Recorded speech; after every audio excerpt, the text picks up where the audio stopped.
What is happening, sports fans? This is Shawn O'Brate, your WIO Today sports director, here at a very special night here at the Wolverine Stadium at Riverton High School, as we are going to be watching some girls and boys soccer with the Lady Wolverines taking on the Evanston Lady Red Devils first.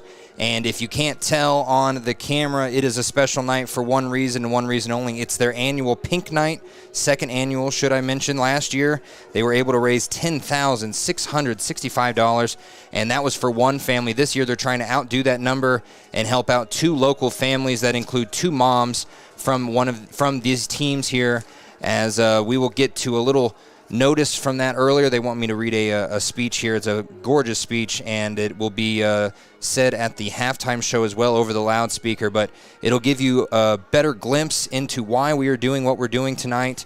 If you can make it to the stadium, there are multiple ways to donate. They have face painting. They have shirts over there. I believe they're actually out of shirts, so I don't want to say that they are there or not.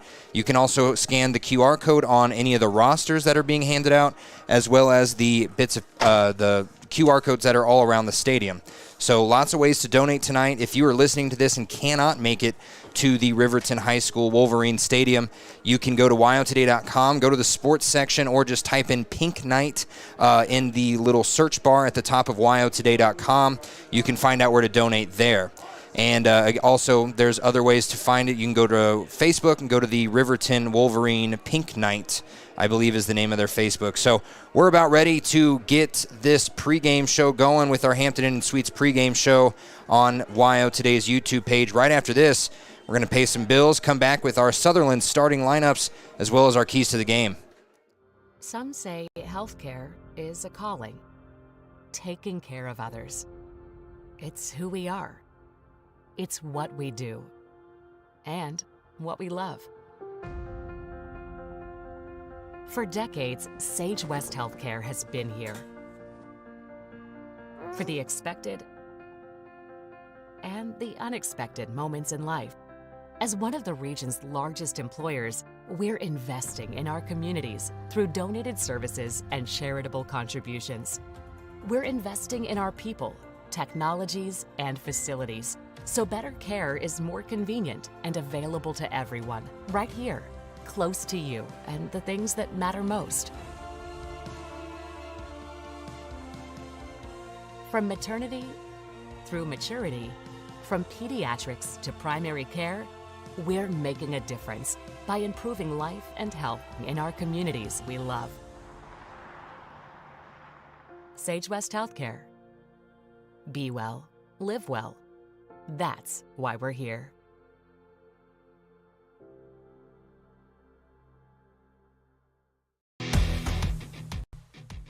When you think about wellness, do you think about long walks, nutrition, having a personal trainer? No matter what your idea of wellness looks like, you can find yourself at Gotchi Gym. Their 1,900 square foot facility makes them one of the largest gyms open to the public in Wyoming. Be the best version of yourself with state-of-the-art equipment from senior to strongman. Take advantage of having a bistro on site as well as a certified NASM personal trainer. Take the first step in reaching your goals. Gotchi Gym. Gotchi Rehabilitation is always looking for new team members. See more at gotchi.org. Are you a caring person that wants to help but not sure where to go? Wyoming Senior Citizen Inc. is looking for caregivers across the state. Call 307-856-6880 to find out more information. They would like to wish all Fremont County athletes good luck this year. From the wide open spaces to the canyon near you, Wyoming.com is reaching more homes and businesses than ever before. For more than 25 years, we've aimed to provide the best internet and phone service to meet the needs of our customers all across the great state of Wyoming. Now it's getting even better. Wyoming.com, expanding to an area near you. Wyoming.com. We're out there. WIO Glass wants to wish all the Lander Valley Tiger teams good luck this year. WIO Glass is locally owned and operated in Lander. They bleed green. Call or stop in today to get a quote on a window or get a quick fix on your window for a rock chip. WIO Glass is Lander. The choice is yours. Sutherland's Friends of the Family Plus Consumer Credit Card lets you choose from 5% off instantly at the register or special financing on qualifying purchases. That means no forms, no waiting, no rebates. You can choose 5% off instantly with your Sutherland's credit card. Got a big project? Choose special financing. The choice is yours with Sutherland's Friends of the Family Plus Consumer Credit Card. Subject to credit approval. Minimum monthly payment required. See store for details. Only at Sutherland's. Welcome back here to Wolverine Stadium at Riverton High School, where we are about to witness the second annual Pink Night. In about 8 minutes exactly, we will get a kickoff here for the girls' game. The girls coming in here on a kind of a hot streak. They did lose for the first time last weekend, and they tied for the first time last weekend. They came into the week last week at 9-0. They left it 9-1-1. They have since won as they beat. As they won their last game 3-2, I believe. Let me get that final score pulled up. I thought I had it. But it is going to be the girls at 10-1-1 going up against the Evanston High School Lady Red Devils at 0-9-2. So this is a big game for Evanston. They've only scored 4 points all season, and they're going to be looking to get a massive upset right in front of a home crowd that is here for more than just soccer. They're here to donate. They're here to help out, and both of the parents that are going to be receiving the funds from the Pink Night donations tonight are actually mothers of girl players. So we're going to see more about that here in just a second. But until then, we're going to get into our keys to the game, brought to you by the Ranger and Lander Journal. And the key to the game for the offense, as far as the girls go, is obviously get it to Cammie Paskett. Now, if you can't do that, we have seen some good scoring overall from this team. We've had Celie Morton drop a few in the back of the net. We've had Olivia Bradley really come on strong recently as she scored more since she signed with the college. Maybe she's just trying to show off. Who knows? But she's been scoring like crazy.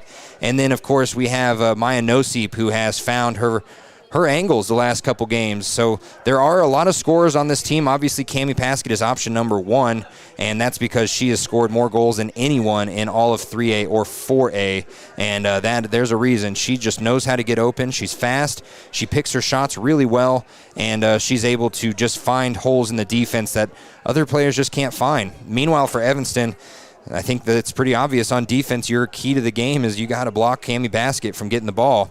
And if Paskett does get the ball, try and hone in on her, double team her. We've seen it work before. That's actually how they ended up losing to Kelly Walsh last weekend. It's got to be one of those things on everyone's mind when they play Riverton is how do we get the ball out of Paskett's control, and so that's going to be their main goal today. Also, a big key to the game, they're going to have to score. If Evanston wants to pull this upset out of thin air, they're going to have to do so by dropping a couple goals past Ayana Mejorado, which actually just completed a shutout. So we're going to get back here in just a second as I pull up some scores, and we're going to watch a special presentation on this Riverton Pink Night second annual. So we'll be right back on Wild Today's YouTube page right after this. It's more than clocking in or collecting a paycheck. We are a network of caring professionals who want to be here, dedicated to serving our communities. We are Sage West Healthcare, our 2 campus hospitals in Riverton and Lander. We take pride in our region, our people, and our communities. Located in beautiful central Wyoming, filled with natural recreation in our own backyard. We are neighbors caring for neighbors, a community caring for its own. We are Sage West. We are recruiting the best, like you.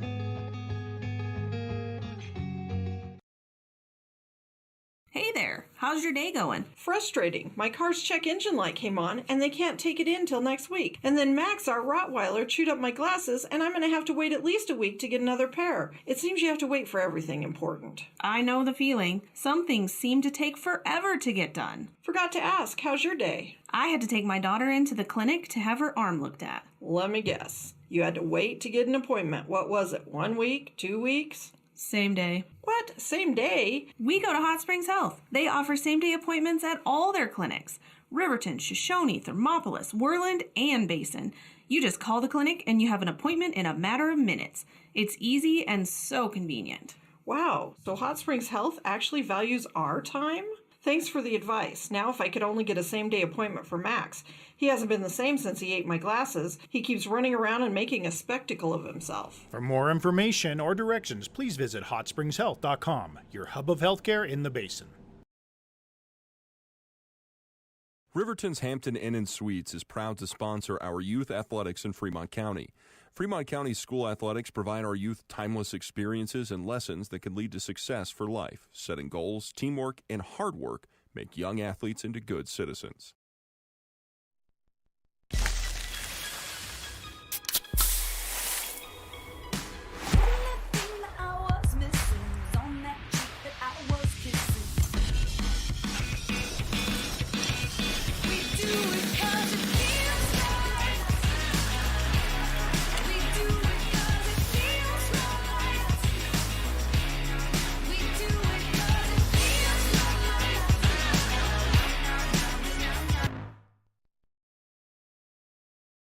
When you purchase your car, do you know if you got the best payment possible? The answer is probably no. Oftentimes, your loan is packed with additional charges that can drive your monthly payment higher than it should be, costing you thousands of dollars more for your car. Hi, this is Patty, and here is your second chance to get the payment you deserve. Visit Atlantic City Federal Credit Union today for a courtesy loan review. We've helped our members save money by refinancing their vehicle with us. Now it's your turn. Open your eyes to a credit union. Atlantic City Federal Credit Union. Welcome back to our Hampton Inn & Suites pregame show here on WYO Today's YouTube page as we finally got the starters here. So we'll give you the Sutherland starting lineups when they walk out there. But right now, we're getting a special presentation. There's girls in white and girls in pink. Looks like they're going to come out maybe in pairs. I don't know if it's going to be kind of like in professional soccer when players bring their kids out with them on the starting lineups, but we're going to see here as we're about to get ready to line up, go out and see these two girls go at it. I think it's pretty obvious that it's going to be heavily favored in Riverton's side, not only because they're at home and they have the score, or the record, but it is going to be tough for Evanston to get past this speedy team. And I think most people here expecting a win. So the big surprise today would be a huge win by Evanston.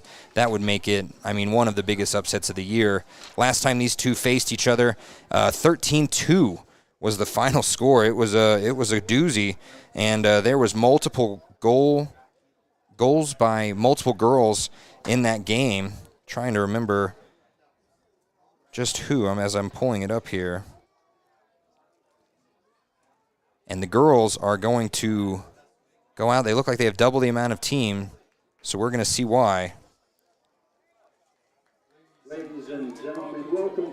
Yeah, so last time they played, Maya Nosip had 3 goals. Jordan Anderson had 3 goals. Cammie had 4. Olivia Bradley had 1. Celie Morton had 1. Braden Mossbrucker had 1. And we had a couple assists by Macy Brown and Celia Mejorado. That was a big game. As we're going to zoom out here. This seems like as good a time as ever to read this statement. 1 year ago at this time, the Wolverines and Lady Wolverines were busy raising money for the family of Roberta Miller, who had just lost her courageous battle with cancer.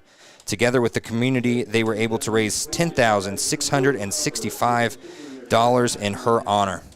As we're about to get the national anthem, I will let it be sung here, and you're probably going to be able to hear it as she's up in the press box.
Beautifully done here as I'm going to finish this up before they do the lineups here.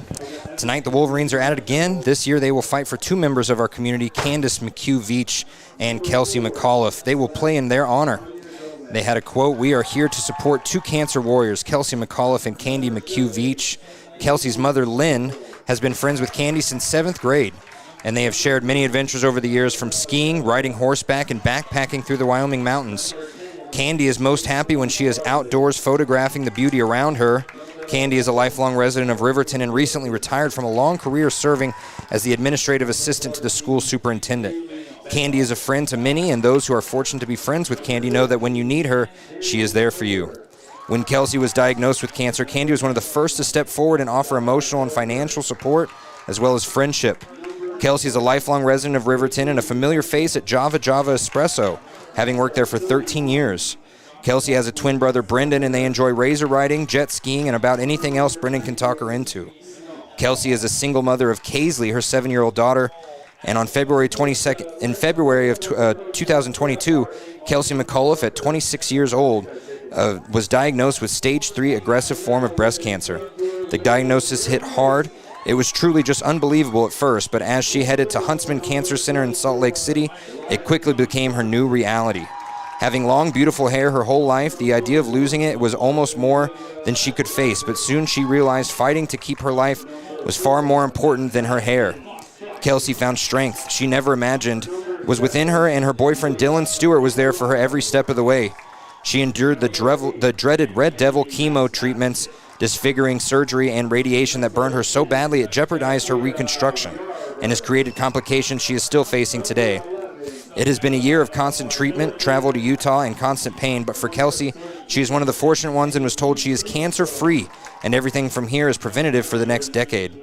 Lynn contacted Candy on November 20th to share Kelsey's good news, and that's when Candy shared that she has just been diagnosed with stage 1B, also an aggressive form of cancer, but caught early.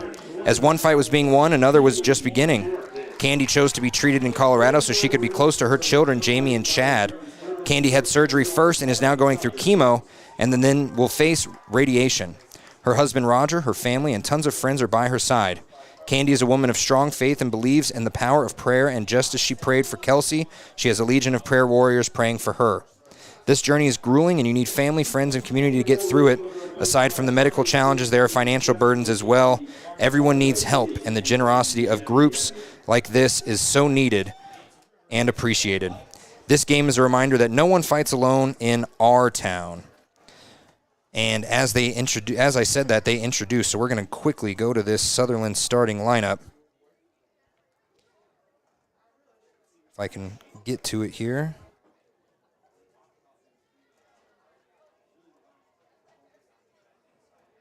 Sutherland's starting lineup brought to you by Sutherland's in Riverton. For all of your home improvement care, go to Sutherland's. For the girls, it is not Ayana Mejorado in the goal. It is Riley Johnson. Then we have Celie Morton, Timbri Mathill, Jordan Anderson, Haley Ingstrom, Savannah Morton, Dakota Yarber, Cami Paskett, Celia Mejorado, Madison Fossey, and Olivia Bradley. And I'm going to try and finish out the Evanston one while also getting started here, as we are going to say goodbye to our Hampton Inn & Suites pregame show, and we're going to say hello to the Riverton game, as we have to make sure we get everything in order. And there we go. Clock has started, and we are ready to go.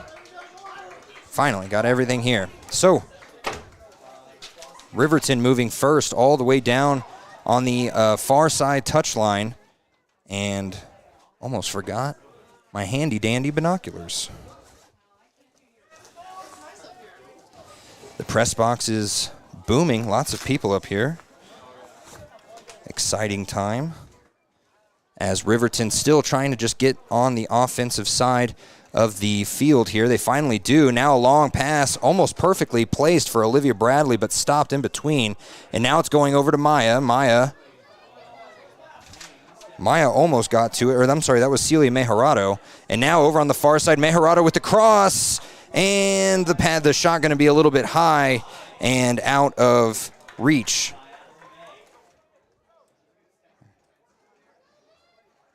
Evanston here.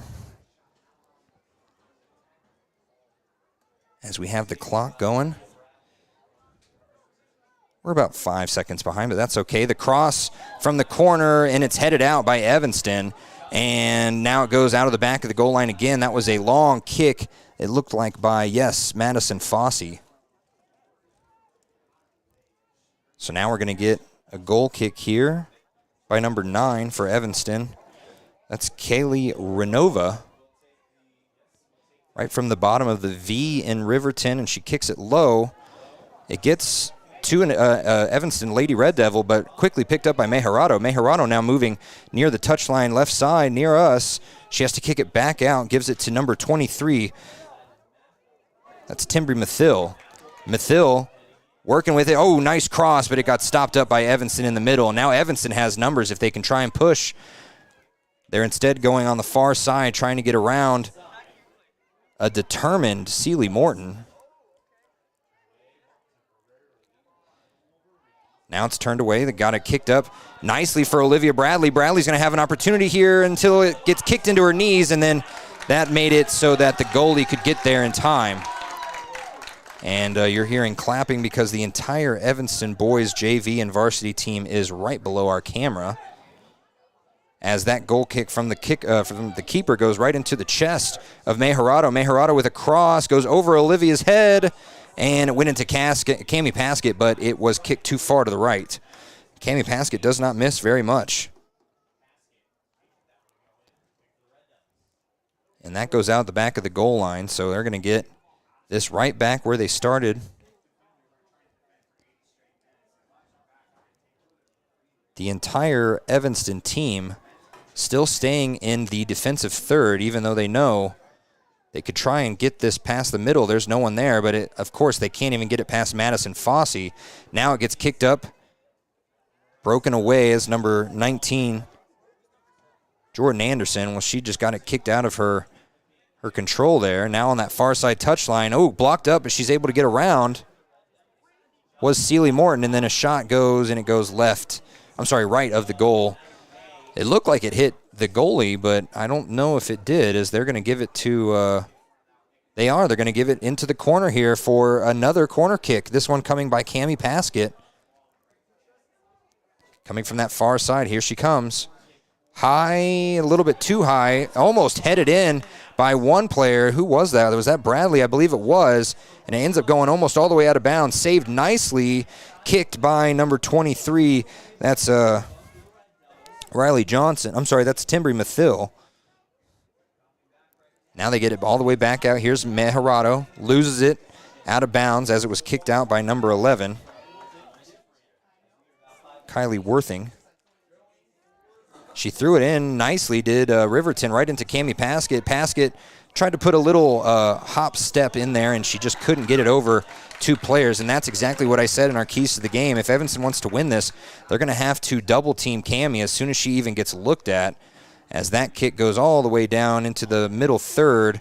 Fossey and number 10 really battling for it here, number 10 being J.C. Bardsley.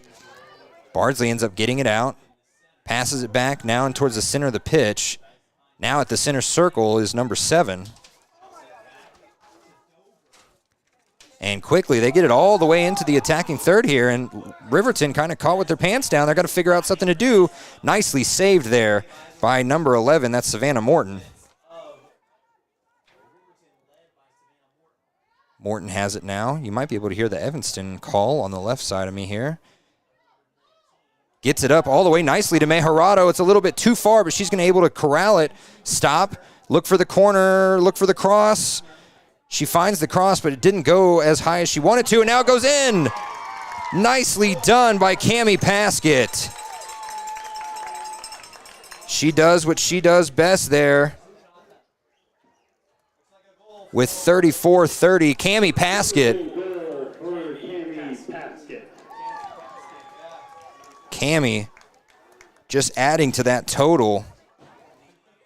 After they won 3-0 yesterday, I don't know how many she has, as that was a game we were unable to get to. There was snow on South Pass, and we didn't want to be stuck unable to do this game. As there's 34-35 to go, we're going to let this clock kind of tick down to where we're at. It is 1-0 And they didn't start the clock properly there as we get it going here. Riverton gets right back on the offensive as Fossey moves it up to Mejarado. Mejarado has to stop it and go backwards. Now she gets it up to Mathil. Mathil up to Morton. Morton back to Paskett. Paskett far back. She just scored a goal. She knows she can get up there, but she's playing it backwards, maybe trying to pull some defense away from the goal. And no, she just takes a long shot, and it could have been a good pass for Olivia Bradley. She just had to be turned around and moving a little bit faster next time. The goalkeeper for Evanston, Adelaide May, had a nice stop there. Now she gets it up to Bardsley. Bardsley in the middle gets stopped up by Fossey. And now look at this, Evanston working forward. They have numbers, but Savannah Morton, oh no, they're going to call offsides as there was one across that 30-yard line, which is right where they'll basically put it. They're going to make it actually at the 40. Wow, they were really moving this ball up all the way to the center circle here.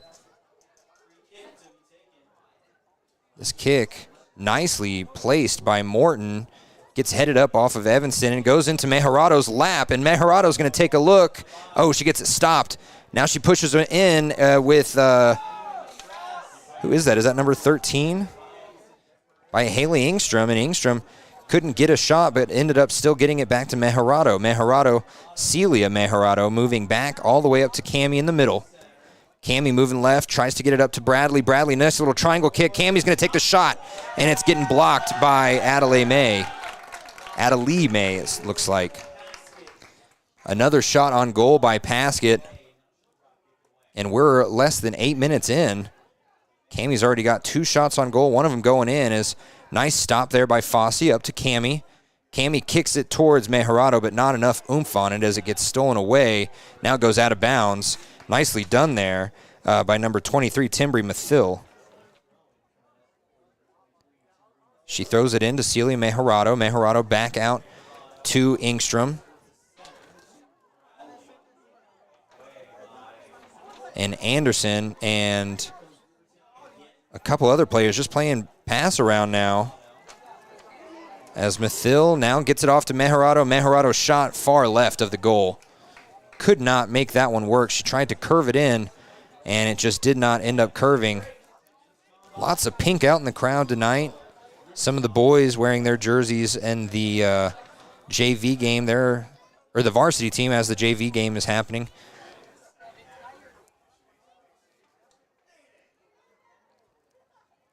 That kick from the goalie, nice and far to the left over there as now it's Cammie Paskett in the corner. She gets to stop it up, and it goes past out the back of the goal line there.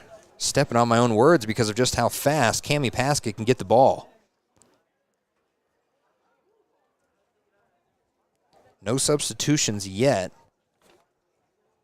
But if this game turns into another big blowout like it did last time between these two teams, you never know which girls are going to get a shot. The goal kick gets stolen away almost immediately by Cammie. Cammie loses it, though, and now Evanston working with it, kicks it out of bounds on that far side touchline. Right near the 35-yard line. 1-0 game, 30 minutes and 40 seconds to go. Riverton looking to just build a lead here like they did last time as they get it thrown in nicely. It gets stolen away by Evanston, just kicked out of bounds, not really stolen, and it's just going to be wash, rinse, repeat. As Kevin Shields likes to say, it's going to be Celie Morton throwing it in. Morton's had herself a good start to the season so far. Then again, the entire Riverton Lady Wolverines have, like I said, being undefeated up until last week, and is now a long shot. Goes through the hands of May, but then she ends up getting it before May Harado could have had an opportunity. And now we're going to get Maya Noseep coming in. The freshman is waiting to be subbed in. As this kick goes high and the wind picks it up, it is getting sort of gusty up here, and so that will make a play on the ball in the air a little bit harder. We saw that in some Lander games against Powell, as the wind just took the ball in the air and knocked in 2 crazy goals basically by itself. And we have a Go Big Red chant. as Fossey misses the pass from Savannah Morton. Now Evanston works it over the head of Decatur Yarber. Yarber, though, gets it right back.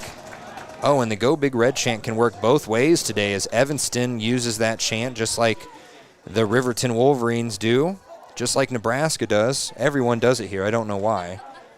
They must really like Nebraska.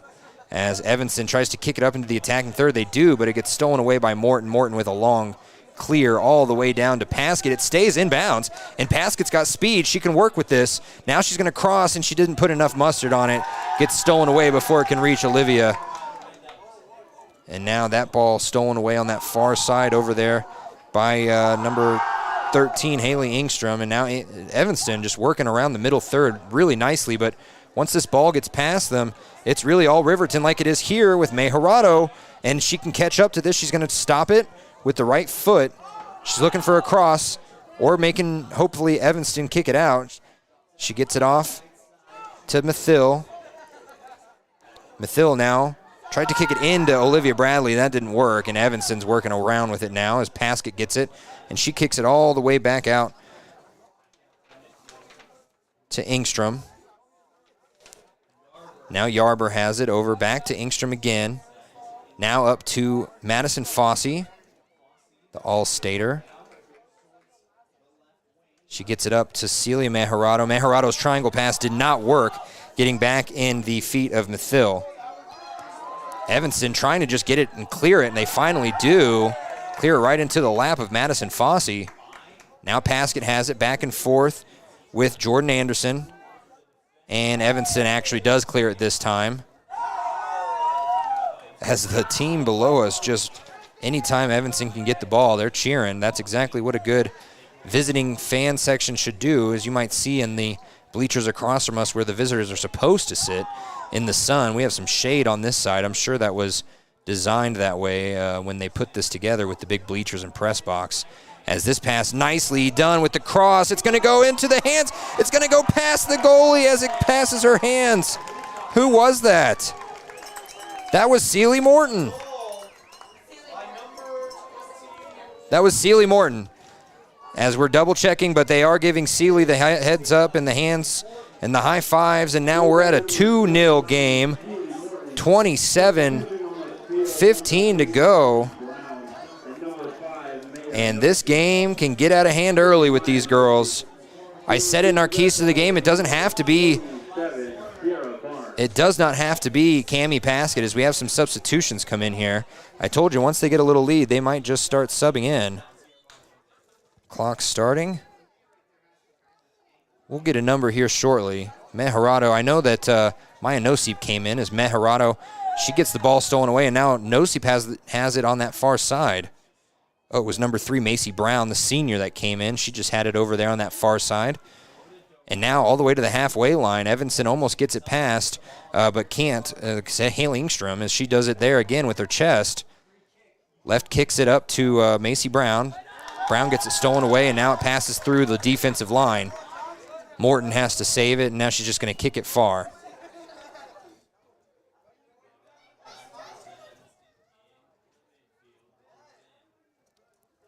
And there is definitely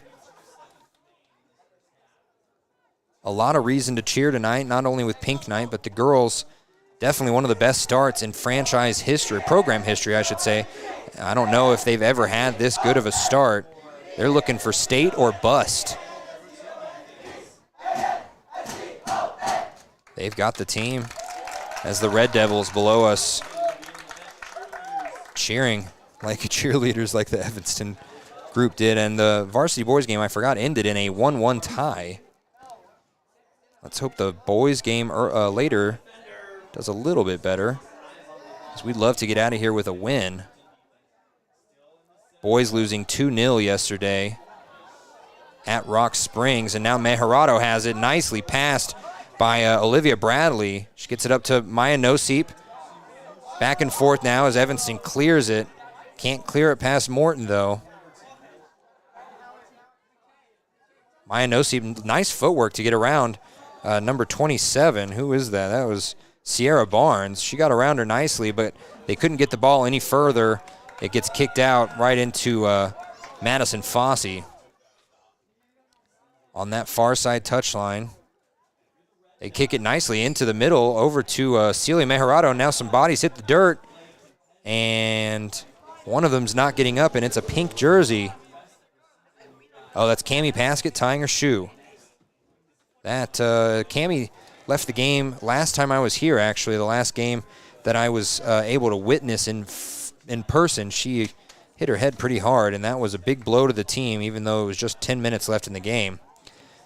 As we're getting a free kick here by Morton. Morton just going to throw, hits past the hands of Adelie May. Stays in bounds, though. Celia Mejorado back out to Fossey. Fossey takes a shot with the left foot, can't get it. Now Mejorado, nicely done, just kind of protecting that border, not letting it go out of bounds. Now Paskett has it back up to Fossey. Fossey works the middle of the field, gets it back to Cammie. Cammie has to go back to Fossey now. And now Evanston working, and they instead work sideways instead of forward. Nice stop there by Macy Brown. Now throwing it in here is Paskett. Oh, no, that's Haley Engstrom. She throws it in to Paskett. Paskett has to get around two players instead, passes it off to Fossey. Fossey, nice little triangle pass inside to Maya Noseep. Ooh, and then a shot by Celia Mejorado goes right off the chest of an Evanston player. Now Noseep's shot goes sailing over the field goal post. That'd be 3 points in a football game, no points in a soccer game, though. We're going to get Celie Morton and Jordan Anderson back in the game. Olivia Bradley going to take a break, as is Cammie Paskett. When you're up 2-0, Cammie Paskett being on the field doesn't seem like a big deal. But Evanston right now looking at that saying, thank goodness. They might be able to play a little bit more into the middle and attacking third. As I say that, their goal kick gets stolen away by some pink jerseys.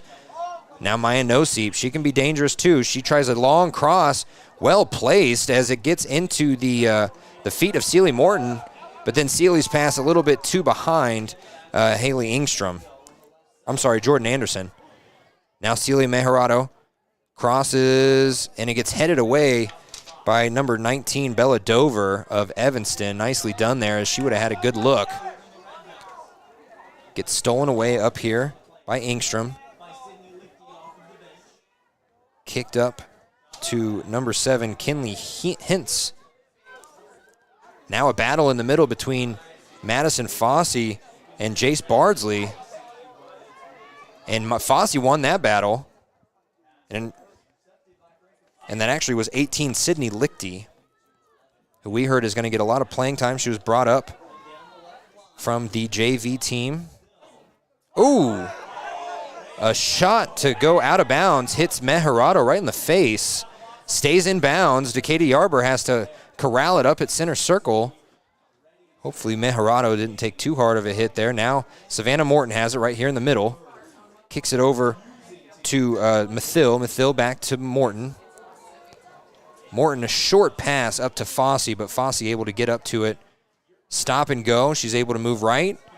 She's trying to get past two players now. She's going to have to kick it back. She gets it to Decatur.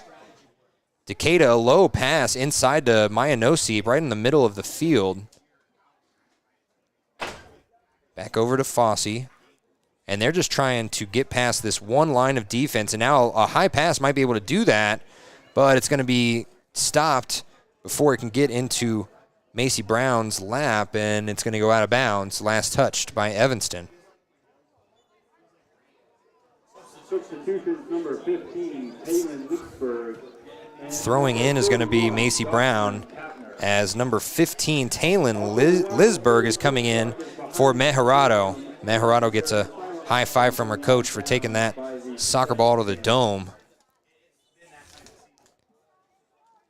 Every adult has those memories, dodgeballs to the face, soccer balls, and it doesn't feel good, especially in the middle of some action. As a nice header there by Jordan Anderson, gets it inside, and they couldn't keep it inside for too long as Evanston clears it, but luckily Timbri Mathill, the star freshman, is there. Nice pass by Lesberg. Is it Lesberg? Leesburg. Making sure I don't make any parents mad here, as Leesburg got a good look at it in the middle and then had to get it stolen away. A battle for it over there by Sealy Morton. Now Morton has it again. She kicks it up and across. Oh, and a nice header inside by Leesburg. And within 2 minutes of playing, it's Leesburg. What a substitution that is.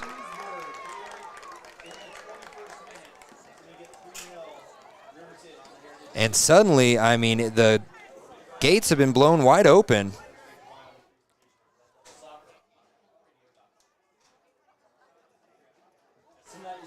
Pink Night for each goal scored by the Lady Wolverines. $185 is donated. Oh, that's right. We have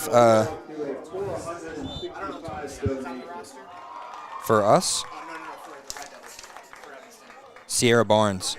Got her. And the clock started up. We're going to have to catch up here, as we're going to get this right at 19 minutes here. It's 19:30 to go, as 3 goals now. We're going to get it right back into Leesburg. Leesburg's going to have an opportunity here unless she wants to cross, which she does. Tries to get it off to Noseep. Noseep back and forth now with Leesburg, and a long, high shot. It's going to go off the top of the field goal post. They're going to stop play, as that would have gone out of bounds, obviously, if that big yellow pole wasn't there.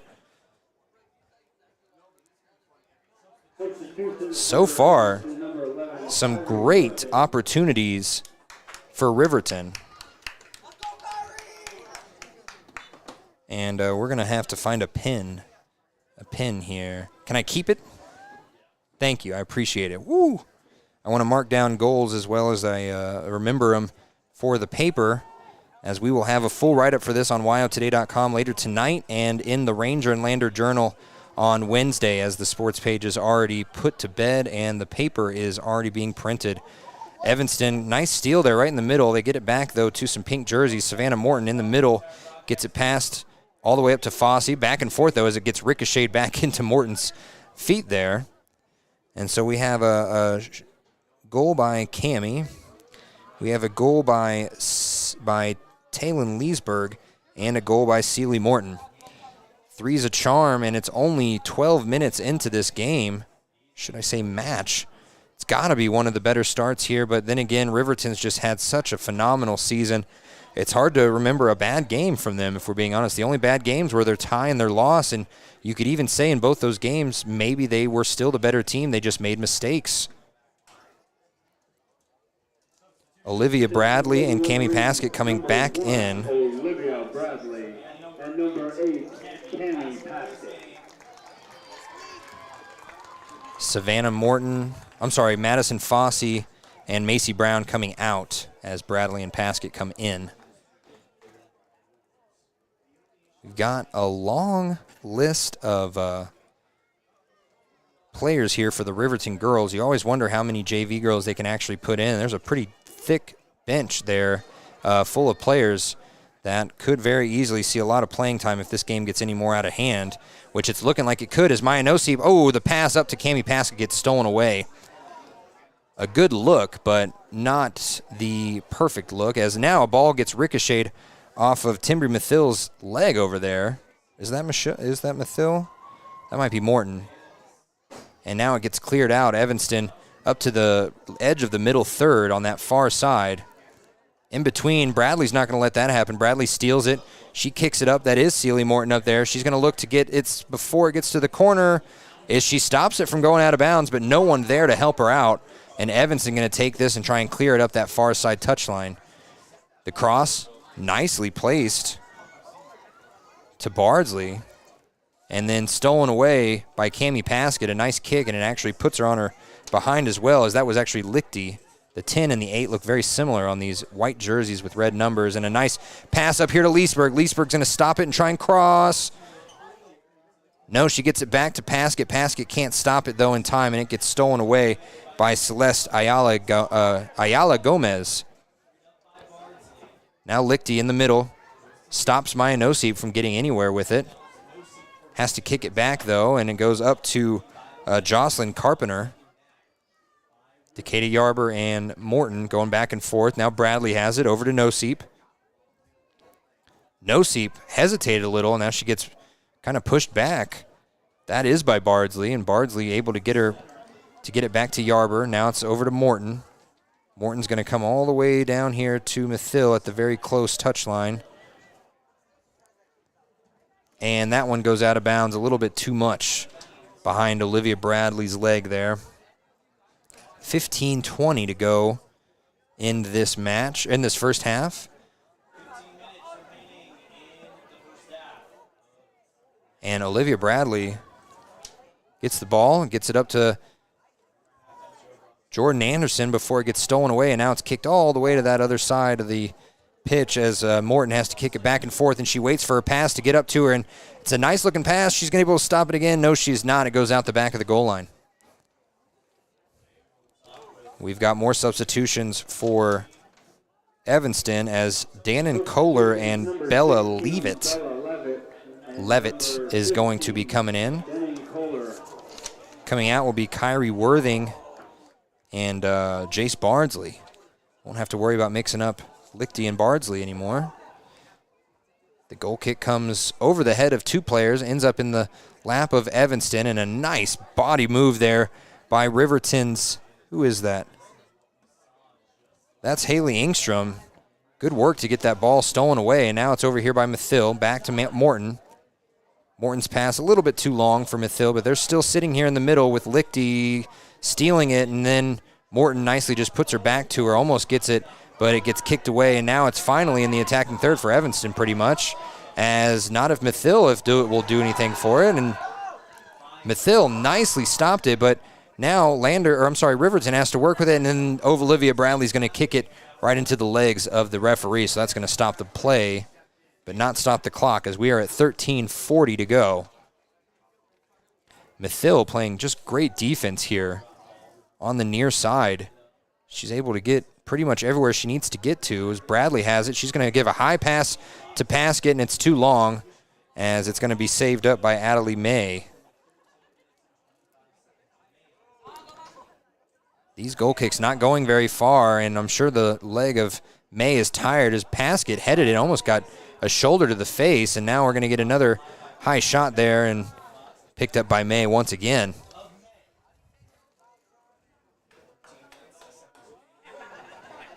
High ball again. This time gets to an Evanston player as Lichty had a chance at it, but goes over her head, and now it's going all the way up this touchline, and it's going to go out of bounds. Last touch by Savannah Morton. Yeah, that is Evanston ball. I don't know why it took them so long to get to that. Evanston has more players up here in the attacking third than they have had all game long. Didn't last very long. Now it works into their favor. Yarber heads it out. Lichty chests it over to a teammate. I can't see that number. Is that 16? That's Bella Leavitt. And then Riverton will end up getting it anyway and then kicking it out of bounds on that far side right at the halfway line. Evanston's best look at even a little bit of offense comes crashing down in the middle thanks to the defense of Decatur Yarber and Jordan Anderson.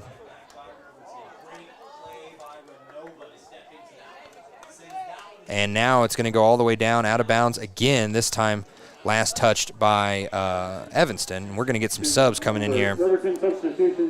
Celia Mejorado coming in, Madison Fossey coming in, Macy Brown coming in. Coming out is Leesburg, who had that goal earlier, the last one. Maya Noseep and Jordan Anderson all getting a break here. They definitely deserve it. Leesburg played a grand total of about 10 minutes there and had a goal. Don't know how much more you can ask of her. Evanston works the field the wrong way as Riverton gets it in to Olivia Bradley. Bradley's kick high and goes pretty far, but it ends up getting stopped up before Cammie Paskett can corral it. Now Fossey working defense, and it goes up past the defensive line, and Savannah Morton just has to kick it as high and far as she can out of bounds. We've got some celebrations here tonight. The Evanston boys team having not their best season as well. They're sitting here at 1-7-3. They do have a win. They have a little bit more goals, do they? They have 7 points, 7 goals on the season. And we'll get into that on our Hampton Inn and Suites pregame show before the boys' game. Boys definitely having an identity crisis the last couple games without Sean Carruth, but they've been able to make it work for the most part. They fell yesterday, but they did win last week. Courageous game. Goal by Logan Davis, I believe, was the winning goal to get their first win in 6 games. Now, Evanston, nice passing back and forth. They actually get it around Fossey, but can't get it past Decatur Yarber. Yarber kicks it up. It gets picked up by by Mejorado, and then Fossey kicks a little bit too far behind Mejorado, and that is not going to be enough. Typically many more dogs here at a soccer game, but I'm only seeing 2 dogs. Nice high pass to Cami Paskett off the inbound. Paskett left foots it, and it goes right to the right of the goal box, and Paskett is down. And the goalie ran right into her. She gets up, though. She's tough. She is limping, though, holding that left thigh. Possibly just a hammy. We won't speculate, but it looks like she's going to come out while Maya Nosip comes in. The ref asking her if she's okay, but don't even wait for substitutions. Subs walked out onto the pitch as the line ref down here did not blow his whistle. And now I think we're just going to do it all over again with 8:59 to go.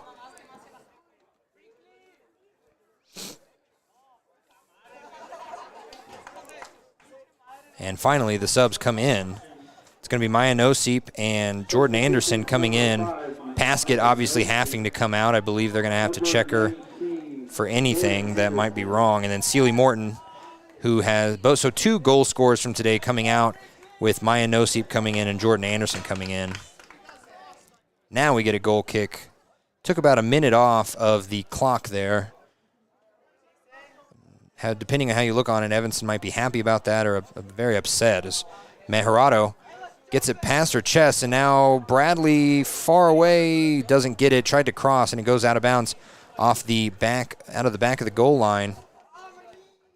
And that was Nosip. I apologize. I just see black hair out there. And now Nosip's going to have a chance at the corner kick here.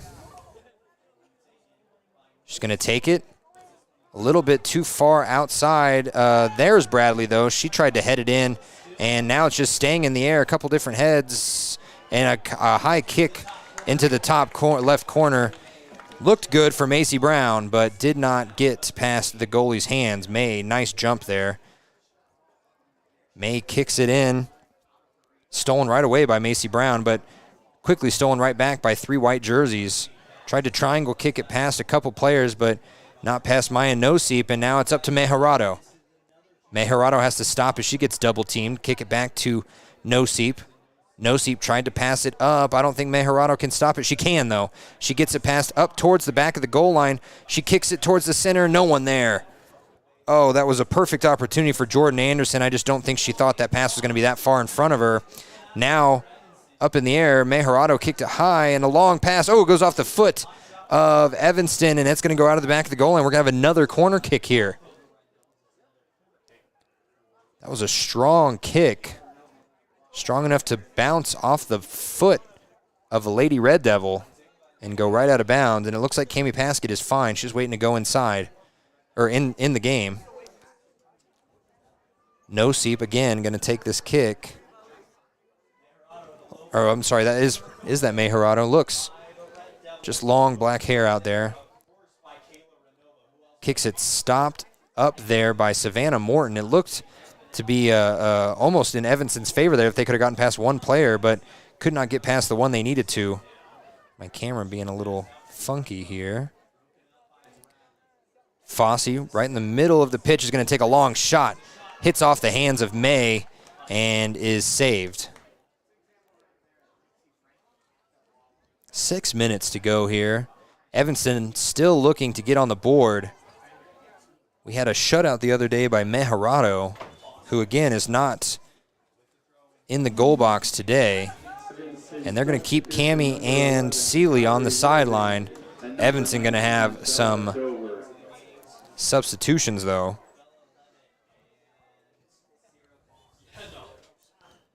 Ball gets thrown in here. Evanston's number 10, Jace Bardsley, just couldn't get to it with her head, and it's going to go off of the leg of Bardsley as it was nicely kicked off by Mathill. Mathill throws it deep down into the attacking third almost, but a little bit too close to the touchline. Luckily, Evanston kicked it out first. Mathill going to take this. She throws it high past one player but not past another, and we're just going to do this all day. Keep going down the pitch. Mathill going to throw this in over the head of Mejorado and goes off the head of Evanston out of the back of the goal line. So we're going to get a corner kick here with just under 5 minutes to go.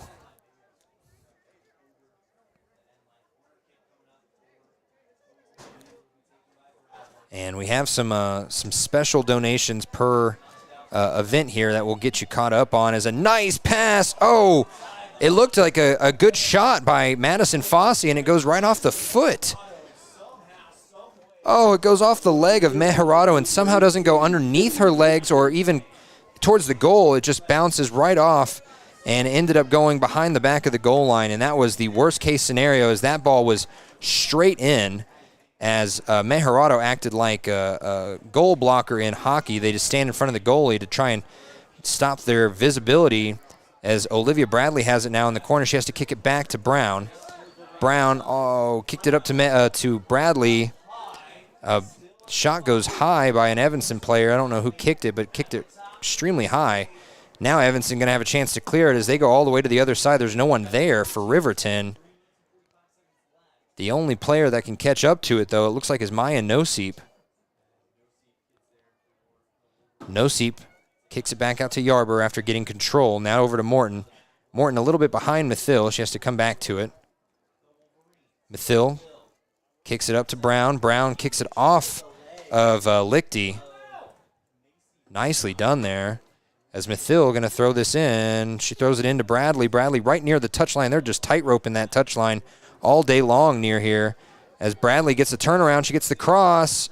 It goes right to Noseep, and let's see what Noseep does with it. She's going to take a shot. It's going to go back into the back of the net. And Noseep makes it 4-0. Riverton goal by number 5, Maya Noseep. Noseep having a great season so far. It's easy to do when you have so many talented players that can get the ball here. Just over 3 minutes to go in this game, and we have 4 goals by 4 Lady Wolverines. And we said that in the beginning of the game in our keys to the game that this team is filled with scorers. It's not just Cammie Paskett. When they hone in on Cammie, that leaves the other girls wide open, and right there you saw what happens. 3 minutes to go. Evanston able to get towards the attacking third. They're going to have to get it past a couple pink jerseys, and they end up not being able to. Stolen away and kicked out. Cleared well by Engstrom. And now back towards the edge of the defending third for Riverton. The pass a little bit too strong, goes right off her foot. And nearly 120 seconds to go, and Riverton looks to continue this as Olivia Bradley has a nice pass to her, and she gets the pass to Paskett was a little bit too far behind. It goes awry, but it could still be, and Evanston foolishly kicks it out of bounds there. I wonder what she was trying to do. She couldn't get it past Paskett, as Paskett now throws it into Fossey. Couldn't get to Fossey, though. It gets headed away by Evanston. Now Bradley has to chase it. She kicks it back out to Morton. Morton back up to Bradley. Bradley, a little touch pass to Jordan Anderson, goes awry again. And now Bradley trying to play defense. They get up towards the halfway line. Evanston finally able to look offensive here, but she has to get it past one more player. She does. Nice pass to Lichty. Lichty kicks it into the legs of Yarber, though, and Yarber, that ricochets backwards, and we're at 90 seconds to go in this game. In this pitch, or in this first half, I mean. I do that a lot. I say the whole game instead of the first half. Pass, a long pass. Down to Bradley. She's not offsides. Bradley could stop and try and shoot. She tries, and it's going to go out of the back of the goal line, knocked out by Evanston. And with 70 seconds to go in the first half, we're going to get another corner kick. It's going to be Savannah Morton that's going to take this kick as she runs all the way up from her defensive line possession.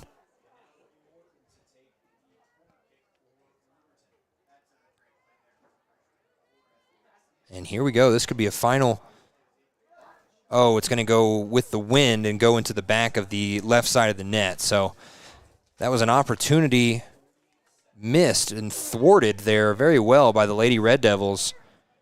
That looked dead to rights, and they were able to kick it out and keep another goal from getting up on the scoreboard for Riverton as Fossey stops it with her head, gets it to Anderson.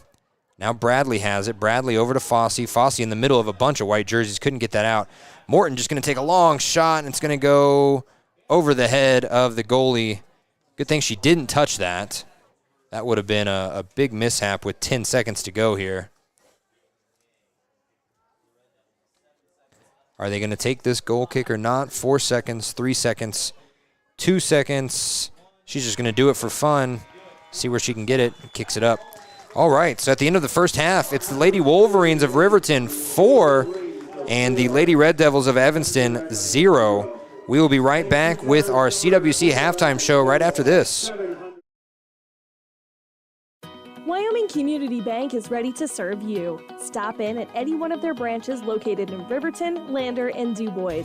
A bank that is owned and operated by the locals of Fremont County. Wyoming Community Bank. They're here to help you. Your car or truck is an investment. When it needs repairs, you need someone you can trust to do the job right. Take it to Gunners Automotive. They repair all makes and models of cars and trucks, from oil changes to brakes, tires, and more. Gunners Automotive, 856-2288. A well-drawn-up game plan can be the difference between wins and losses. The same can be said about your mental health. Making a game plan to talk to your children can make a huge impact on them and help make them feel supported and listened to. The good news is, this winning game plan isn't hard to implement. All it takes is you starting the conversation and being ready to talk. If you need helpful resources and tools, you can visit FremontCountyPrevention.com. Living well isn't just about things. It's about the things that matter. Your family, your friends, and your health. For decades, Sage West Healthcare has been committed to improving the health and care of our communities. Today, we're investing more in our communities, in our people, in advanced medical technologies, and in specialized facilities, so access to better care is close to you and the things that matter most. Sage West Healthcare. Be well, live well. That's why we're here. Central Wyoming College now offers Bachelor of Applied Science degrees in Early Childhood Education and Organizational Management and Leadership, with an emphasis in outdoor education, tribal leadership, or business and entrepreneurial leadership. CWC offers 3 ways to learn: online, virtual, and in person. Learn, grow, lead, and advance at Central Wyoming College. CWC is leading the way with expanded programs in the Bachelor of Applied Science degrees. Wind River Family and Community Healthcare has clinics located in Arapahoe, Ethity, and Riverton. We provide family medical services along with dental, optometry, behavioral health, physical and occupational therapy, and more. Our in-house lab and pharmacy at all locations make for a one-stop primary healthcare center for your healthcare needs. Wind River Family and Community Healthcare is striving for a stronger, healthier community because Wind River cares. More information can be found at windrivercares.com. High Plains Power is a Touchstone Energy cooperative. What does that mean for you as a Rural Electric Association member? It all comes down to 7 principles: open membership, one voice, one vote, member benefits, independence, education, cooperation, and community. To understand how it all works, we're headed back in time. In 1879, electricity was in major cities, but rural areas were out of luck.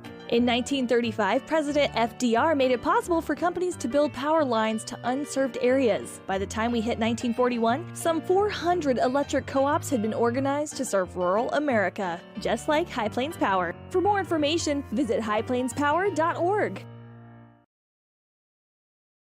At some point, everyone is a pedestrian. When you're driving, yield to pedestrians. Wear light clothing. Walk on a pathway instead of the road. Look out for pedestrians. Avoid distractions like your phone. Look out for pedestrians, they're everywhere. We are the Wyoming Indian Lady Chiefs. We need you in our stand. If you're tired of paying ridiculously high gas prices, there is a solution that can save you a bunch of money. In fact, it won't cost you a cent. How do you do that? Take the Blue Bus. WRTA bus lines will get you around the county for free. That's right, free, no charge. It doesn't get cheaper than free. Go to WRTAbuslines.com and download the schedule, or look for a schedule in the Ranger, Lander Journal, or Wind River News. WRTA Bus Lines, proud to serve Fremont County. From the field to the court to the pool and beyond, Fremont County athletes give their blood, sweat, and tears for their teammates and community. Why compromise that with alcohol or marijuana? Help your athlete make the most of their playing time by avoiding the dangers and impact that substance use can have on their performance and future. For more resources and information, visit FremontCountyPrevention.com. Papa Murphy's is proud to sponsor this week's Player of the Game. For a limited time, enjoy a Papa Murphy's barbecue chicken pizza made with KC Masterpiece barbecue sauce. After the game or anytime, you can't beat the fresh ingredients and authentic flavor of a Papa Murphy's Take and Bake pizza. And you know it's baked right every time because you baked it yourself. Papa Murphy's on North Federal in Riverton. Drop in or order online at papamurphys.com. Go Wolverines! Is your resolution this year to be healthier? You may have made a commitment to improve your physical health, but don't forget about your financial health. Atlantic City Federal Credit Union is listed as one of the healthiest credit unions in the U.S., and we are the healthiest credit union in Wyoming, according to depositaccounts.com. Don't risk having your accounts anywhere else. Become a member today and accomplish your first resolution by becoming healthier. Financially speaking, that is. Federally insured by NCUA. Open your eyes to a credit union. Atlantic City Federal Credit Union. When repairs are complete after a collision, you expect your car, SUV, or truck to look like new. That's the service you'll receive at Stork Auto Body in Riverton. Professionalism and meticulous attention to detail. You can depend on Stork Auto Body, 841 Miniweb Avenue, Riverton. At Teton Therapy, our people make the difference.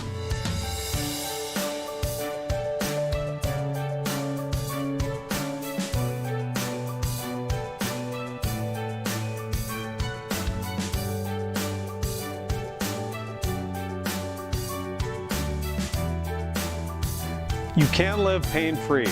The amazing staff at Teton Therapy can help in Lander and Riverton. Riverton Vision Center offers comprehensive eye health exams, highly trained staff, and a large selection of fashion eyewear and sunglasses. Dr. Ballard, Dr. Hinkle, and Dr. Frazier offer over 70 years of experience. Call Riverton Vision Center at 856-9451 to schedule an appointment today. During winter storms, it doesn't take long for roads to turn slick. Snowfall is often accompanied by high winds, and blowing and drifting snow can make it difficult to see the road. Speed limits are based on dry pavement conditions and good visibility. Be ready to reduce speed and increase following distance. Crashes are twice as likely to happen when it's slick out, and it's usually because someone is driving too fast for conditions. Remember, when there's ice and snow, take it slow. This message is brought to you by WYDOT. A proud sponsor of this broadcast is Bailey Enterprises. For over 50 years, Bailey has become the name you can trust. With Pit Stop Travel Centers, you can fuel up and stock up on trip snacks at locations all over Fremont County. You can also put your trust in Bailey Tire and Auto for service to keep handy for those times when your luck runs out on the road. Refresh at the Speedway Cafe with a dine-in meal or a round of carry-out with a variety of specials to keep you going. Go with Bailey. Welcome back to the Riverton Wolverine Stadium here. As it is halftime, Riverton up 4-0 on the Evanston Lady Red Devils. And during that halftime, we had a cornhole challenge to raise some more money. On top of that, as I catch my breath from running up the bleachers here, we have $185 per goal. Multiply that by 4. And so far in this game, we have already raised $740 more dollars. On top of that, we have a $400 donation if the Lady Wolverines continue this shutout. $10 per save, $10 per offsides call, and $100 per goal if Timbry Mathil scores. That's from the two parents there, Shane and one parent, and Shane and Brett. And then another couple goals for the boys, $40 a goal, and some extra stuff there. Wolverine shutouts, $20 if the boys shut out the Evanston Red Devils. As we were getting close to the end of this, I did not get my CWC prep in there, but we will have it on our next game. I want to thank CWC for sponsoring our halftime shows all year long. And for information on their 4-year bachelor's degree, be sure to go to cwc.edu. Oh, okay, here we go. Got a Philly wagon out back. Trying to run their order and come back is hard within 10 minutes here. As we're going to have the Lady Wolverines get the first possession of the second half. It's Cammie Paskett out there in the middle. We're waiting on the clock, and we have it. And the second half is underway here as right off the bat, Jordan Anderson gets the ball and moves up the pitch. Kicks it far side over to Mejorado. Mejorado has to kick it all the way back to Savannah Morton. Morton, a long pass down here to Seeley Morton. And now she gets it up to Bradley. Bradley on the near side touchline has to give it back out to Seeley. Seeley has going backwards, and she kicks it up and out of bounds.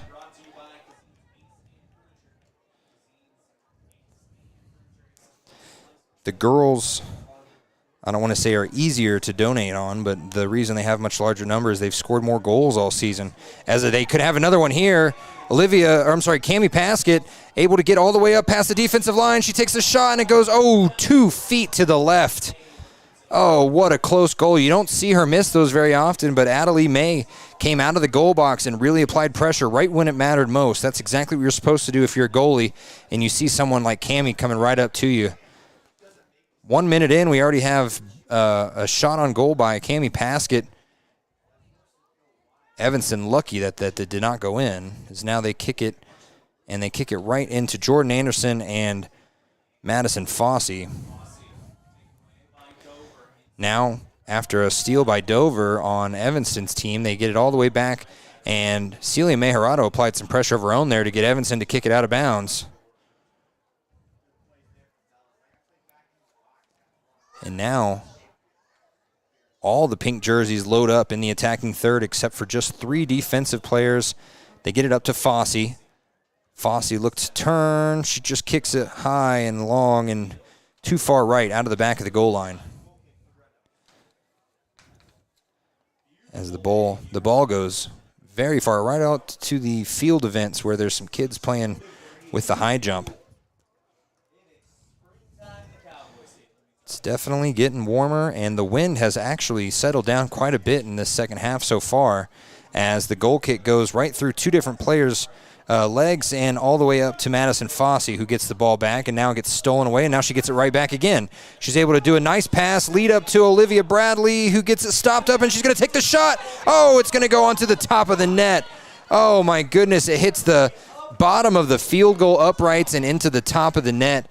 And Olivia Bradley had a perfect opportunity, just had to go left or right with it. She went a little bit too high. Bradley looking to make it 5 goals with 5 different scores. She had that opportunity. I'm sure she will have more.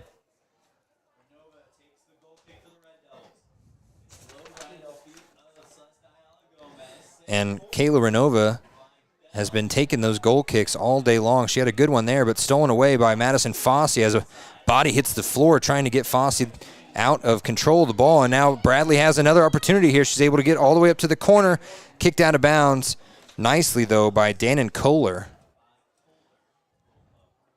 We're going to get another corner kick. This one comes to Olivia Bradley on the right. And we're going to see what she tries to do with it. She can go high and get ahead, or she can go low. She goes high. It goes a little bit too far. Goes up to Cami Paskett's chest and kicked high again. Popped up, and now it's going to go into Sealy Morton. Morton does not get it. Actually, that was Anderson. I apologize. Jordan Anderson with a shot on goal goes right into the hands of Adelie May. Nearing 36 minutes to go in this game. Riverton not even letting Evanston into the middle third. Fossey moves it up nicely. Oh, but stolen away before it can get up to Mejarado. Now Mathil has it on the far side. We're going to have a substitution come in. Number 27, Sierra Barnes coming in. Sierra Barnes.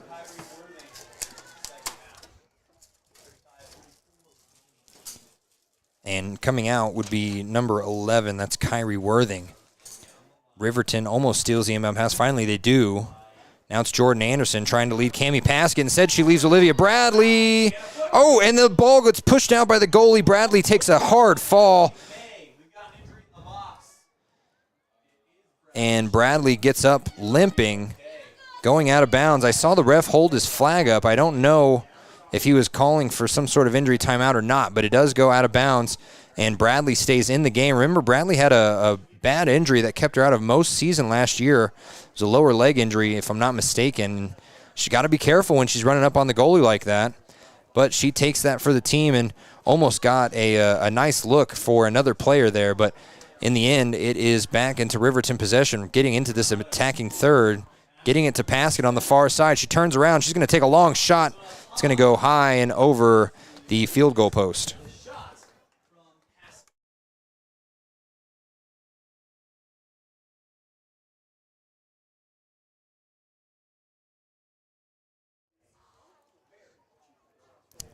Waiting on the goal kick here as it went out the back of the goal line. Philly Wagon is parked behind us. Props to them for trying to help even more by donating to the Pink Night. And now a long cross almost gets to Olivia Bradley, but it gets stopped up nicely there by Evanston in the middle. And that looked like Bella Dover. Now almost gotten past. Sorry, my camera was on. Almost got past the defensive line there. I could pretty much hold my camera on the attacking third for Riverton, and they'll be in it for 90% of the game, but not right there as Savannah Morton now has it. She has to pass it off to Fossey. Fossey stops. She's going to have to look back or keep going. Instead, she kicks it up, and it goes out of bounds. Last touched by Fossey. And that was a pretty good job done by Bardsley to keep her up and tight on that touch line. Sydney Lichty coming in now for Bardsley.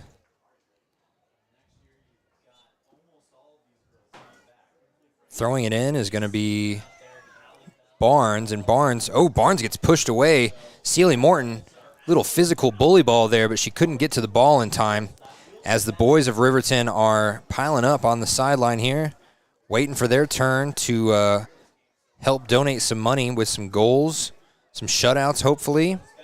Oh, and Olivia Bradley, you want to talk about bully ball again there. They're going to call that one, though. Bradley was trying to get leverage on Barnes and just ended up pushing her down. Don't eat all that. Got to stop my wife from eating food. I didn't know I had to do that, but here we go. Madison Fossey over to Bradley, and then Bradley gets pushed away, and a nice steal there by Brinkley Frankham. But Bradley gets it right back. She is aggressive. She stops. She puts the ball backwards. Now she's taking it to Sealy Morton, and Morton's cross went to no one. Good thing Bradley's still there. Now another push over. Bradley falls again.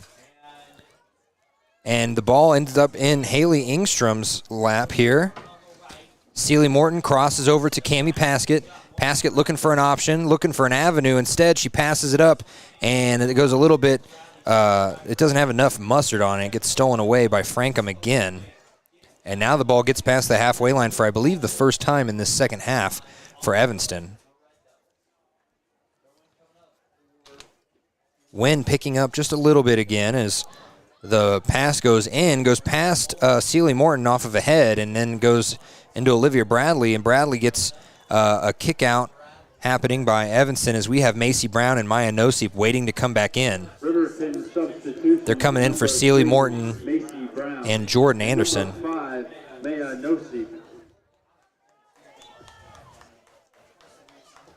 And Maya has had a goal already in this game. Macy Brown had a shot on goal, and that ball goes out of bounds off of Nosip there.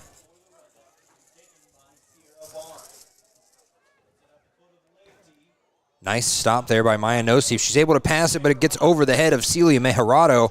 Cammie Paskett instead gets it up, and then she's going to kick it out of bounds at the back of the goal line. And that was just a little bit too much behind it.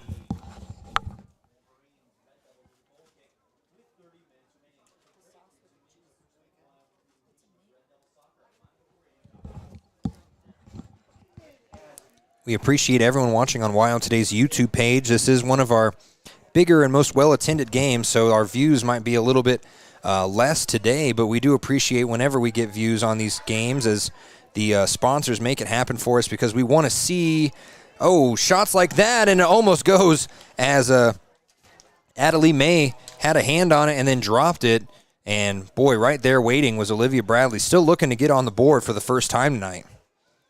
The goal kick goes right to Maya Nosip. She bullies another Evanston player into kicking it backwards a little bit. Now, a nice pass by Ingstrom, but it gets stopped up before it can get to Mejarado. Now, Mathil over to Mejarado. Mejarado, a little backwards pass, and now Mathil has it on that far side touchline. She's tight roping it. She's going to stop and look for a corner or look for a cross as she gets it back to Mejarado now. And Mejarado goes all the way back to Savannah Morton. And Morton goes all the way back to Decatur Yarber. Yarber back up to Nosip, and now Morton has it. Savannah Morton is going to take the long shot, and it goes into the hands of May again. May's had a good couple easy stops. I'm sure she wasn't expecting that today with this team that dropped 13 on Evanston just about a week and a half ago. Maya Nosip gets the ball stolen away from her. And Evanston trying to clear it out. Madison Fossey accidentally helps a little by heading it all the way backwards, and now Savannah Morton leads Evanston into the defending third here for the first time. Kicks it up the touchline, tries to get it to Mejarado. Mejarado ends up losing it, and it goes backwards even further. Now Mathil has it. Timbry running for it, and it goes out of bounds. Last touched by Riverton.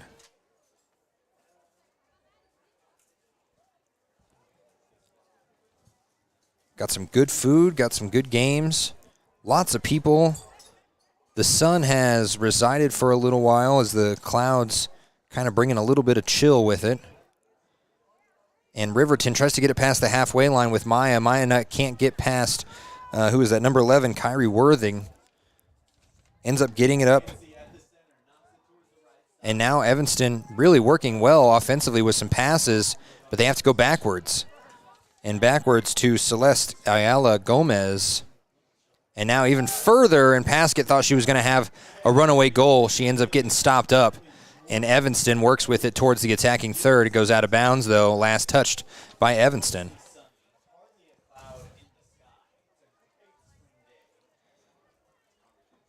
Now the throw-in goes deep to Paskett, gets right up into her shins. She has a nice backwards pass between the legs and goes up to Mejarado. Mejarado up to Bradley. Bradley has an opportunity. She kicks it into the goal, into the goalie. I'm sorry, Adelie May was able to slide into it, and now she's back in position.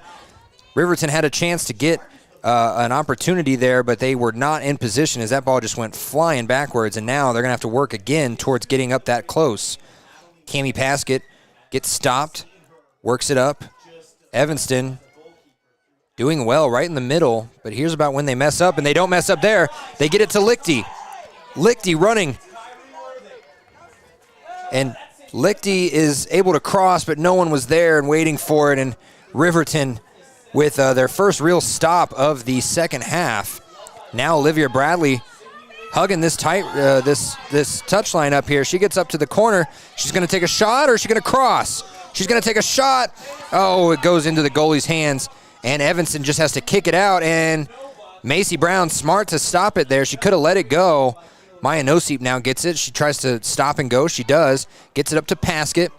Paskett high. Oh, she tried to kick it out of the middle of the air. Couldn't get to it, and now she falls, and she hits the dirt with her hands, knowing she had a small opportunity there. She had a chance to get around, but not if number 9, Kayla Renova, had anything to do with it. Now we have some more substitutions coming in. Danny Santee, a freshman, coming in. Coming out is Madison Fossey. Fossey deserves a break for sure. Evanston also had a substitution in. I didn't see it, though. As the ball goes right to Santee. Santee kicks it high and a little bit too far. It's going to go out of the back of the goal line.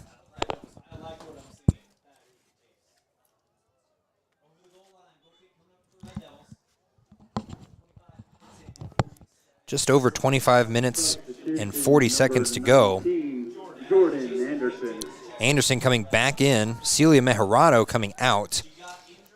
And it looks like number 9, Braden Mossbrucker, who had a goal in that 13-goal win. Technically, it was an 11-goal win over Evanston. 2 of Evanston's 4 points on the season came in that game. So they have been working towards a little bit more offense ever since then. And so far, they're just trying to get out of the defensive third. Riverton doing a great job keeping them in there. They get it past Nosip, but right up there is Santee. And now she gets it up to Morton. Savannah Morton kicks it cross for Cami Paskett. I don't think Cami was really paying attention to where the ball was. She looked lost in translation and space there. Now coming in is number 9. That's Mossbrucker. She's going to come in for Bradley. Bradley looks gassed. And for the Evanston Red Devils, number 16, Bella Levitt. Bella Levitt coming in for Kinley Hinsey. I believe that's how you say it, and that ball goes out of bounds. That was right off the foot of Mossbrucker. She was trying to get around number 20. That's Addie Burton. 24-25 to go in this game. Still a 4-0 lead. We have not had a goal in this second half yet. And by this point, Riverton had scored 2 in that first half. So working with some younger players here, trying to get them some time, some plays. Right there, Braden Mossbrucker kicked it into the legs of Kayla Renova.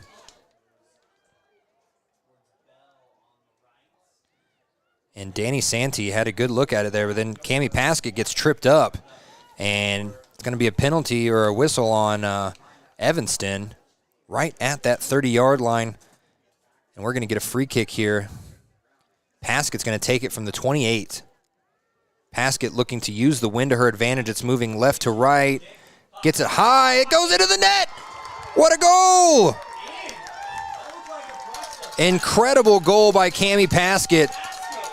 And that is exactly what Paskett does best. When she has the space, the time, she can do anything from anywhere. And that is another $185 donated. Number 4, Madison Fossey, and number 11 for Evanston, Kyrie Worthing. Coming back in for Maya Nosip is Madison Fossey. 23:32 to go in this second half. And right as I said, they didn't score in the second half. They go out and they drop a goal in the bucket. That was tough, and that's how you utilize the wind. As I mentioned, I called the Lander game in Powell about a week ago, actually a week ago today to be exact, and boy, they used the wind to their advantage, beating the girls on an Olympico kick and a 60-yard kick that was about just like that, just kept the wind underneath it. that's what you got to do if you have the opportunity, and Cami Paskett did it perfectly. Engstrom chested into number 31, Jocelyn Capener. And now the ball goes deep into the attacking third for Evanston. Kicked away by Riley Johnson. That's the first time I think we've actually called her name. So props to the overall defense for Riverton, as Riley Johnson did not have to do anything today. Cami Paskett is sitting there in the corner. She had to try and pass it back out and was not waiting for it, was Haley Engstrom. Engstrom now going to throw it in, though. Let me make sure that's Engstrom. I'm glad I looked. That was Jordan Anderson. Anderson takes a step, fakes it. Now she gets it up to Fosse and gets headed right out by Bella Dover. Lady Red Devils really just trying to stay out of this defensive third. They're not able to do that with 22:10 to go. Here's another opportunity, and Danny Santee was just an inch away now, and another shot goes way too high for Madison Fosse. Goes over the field goal post. Again, another 3 points would have been had if that was a football game, as we got more subs coming in. First time we're going to call Alicia Vargas' name, a sophomore, as she comes in for Macy Brown, and Celie Morton coming in for Cami Paskett. Paskett with 2 goals on the day. 3 other players with goals for Riverton. That's how you get your 5-0 score here. Still waiting on substitutions. Kinley Hinsey coming in for number 20, Brinkley Frankham. We're going to get this goal kick here. 21:20 to go. Right into the chest of Fosse. She backs it back out. Now Lichty had it, and Engstrom just not in the right position. She kicks it right out of bounds. So Evanston going to move everyone forward as Kyrie Worthing going to take this. No ball boy was there, so Reggie Miller had to go and get it himself. Nothing Reggie loves more than actually getting involved in the game. He is technically the 4th referee tonight. The referee crew needed a 4th, and Reggie obviously already here and very knowledgeable about sports, as the ball gets saved nicely by Santee before going out of bounds. Santee, it gets kicked out of the back of the goal line. Where's this going to go? It's going to be a corner kick for Riverton, and here comes Savannah Morton. Sprinting from 40, 50 yards out. She loves to take these corner kicks. We have 6 Lady Wolverines in the goal box awaiting this kick. They're all about 10 yards away from the goal. Here we go. It goes high. It goes into the knee of Jordan Anderson, and then a shot by Alicia Vargas goes wide right. And an opportunity squandered, but I think with a 5-0 lead halfway through the second half, I think you are just fine.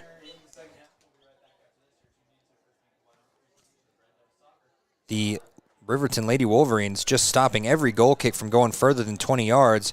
Now, number 14, Danny Santee. Oh, I apologize. That was Mossbrucker a little bit earlier. I got 9 and 14 mixed up just because they are 2 names we don't call very often. Glad that Mossbrucker was able to get that look. She was the one that really got that corner kick started. Riverton stops this inbound with Haley Engstrom. Kicks it up. Wow, nicely into the center circle. Savannah Morton. Ooh, a little shove there. They're going to call that. Yes, they are. As Sydney Lichty just hit the dirt. I don't know if she sold it or not, but Savannah Morton, one of the tougher players out there, she's got that type of mentality. I think she can push you over even if you're 10 feet bigger than her. We're waiting for a free kick here from the center circle. It goes past one defensive player for Riverton, and the push, was that Lichty? I believe that was Lichty with the push into the back of Alicia Vargas. That's going to get that call every time. So now Morton, nice movement here by Riverton, just getting right back into this offensive set. As Fosse splits the defenders. Now she's got an opportunity here. She's going to take the shot. It's going to curl right into the hands of Adelie May. And wowzers, that was just 2 quick moves, and suddenly Fosse's in the open space. As now Mossbrucker stops this goal kick. She's just going to take the shot from far away, and again, May able to keep it in. And Adelie May is getting a workout today. Dr. Seuss, right here. As I tried to make the joke, the wah, wah, wah, wah. There we go. That's what we needed. Too late, though. My jokes never land when I'm on air. That's how it works, as Aspen Gordon, a freshman defender, is going to be coming in for number 19, Jordan Anderson. Number 20, Brinkley Frankum.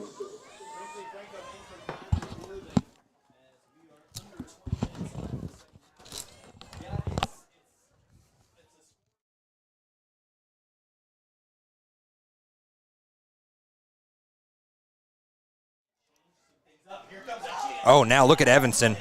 Right off the inbound kick, here comes Lichty. Lichty on the left side. She's trying to kick it, and she kicked it too far. It goes out of bounds. Nicely stopped up there by Savannah Morton to not let her get that cross. That was a good pass, and I was missing it as I was looking down at my roadcaster, my set here. Suddenly they just got past the defense. There was no one between Lichty and the goalie until Savannah Morton turned on the jets.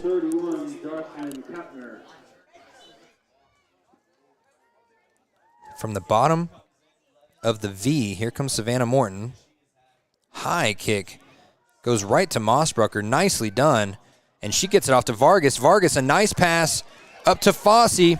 Fossey, gets beat out by number 9, Kayla Renova, and then it's going to go out. No, it's going to be saved by Vargas. Vargas going to take a shot, and it's going to go easily into the hands of Adelie May. Nicely done. And this goal kick is much like others. It's just her legs got to be tired. She's unable to kick it more than about 20 yards. And she's had a lot of goal kicks. She's able to get this one into a Evanston player here who gets it past the halfway line, but then it gets stolen away again. Now Maya Nosip looking for a pass. Nicely done to Mathil. Mathil tried to get it over to Vargas and didn't get it. And now it's going to be stopped and put into Lichty's hands. No, not if Haley Engstrom has anything to do with it. And now she gets it up to number 9, Mossbrucker, who just kicks it out of bounds. I think she thought there was going to be a player waiting for her on that touch line. Look at that puppy.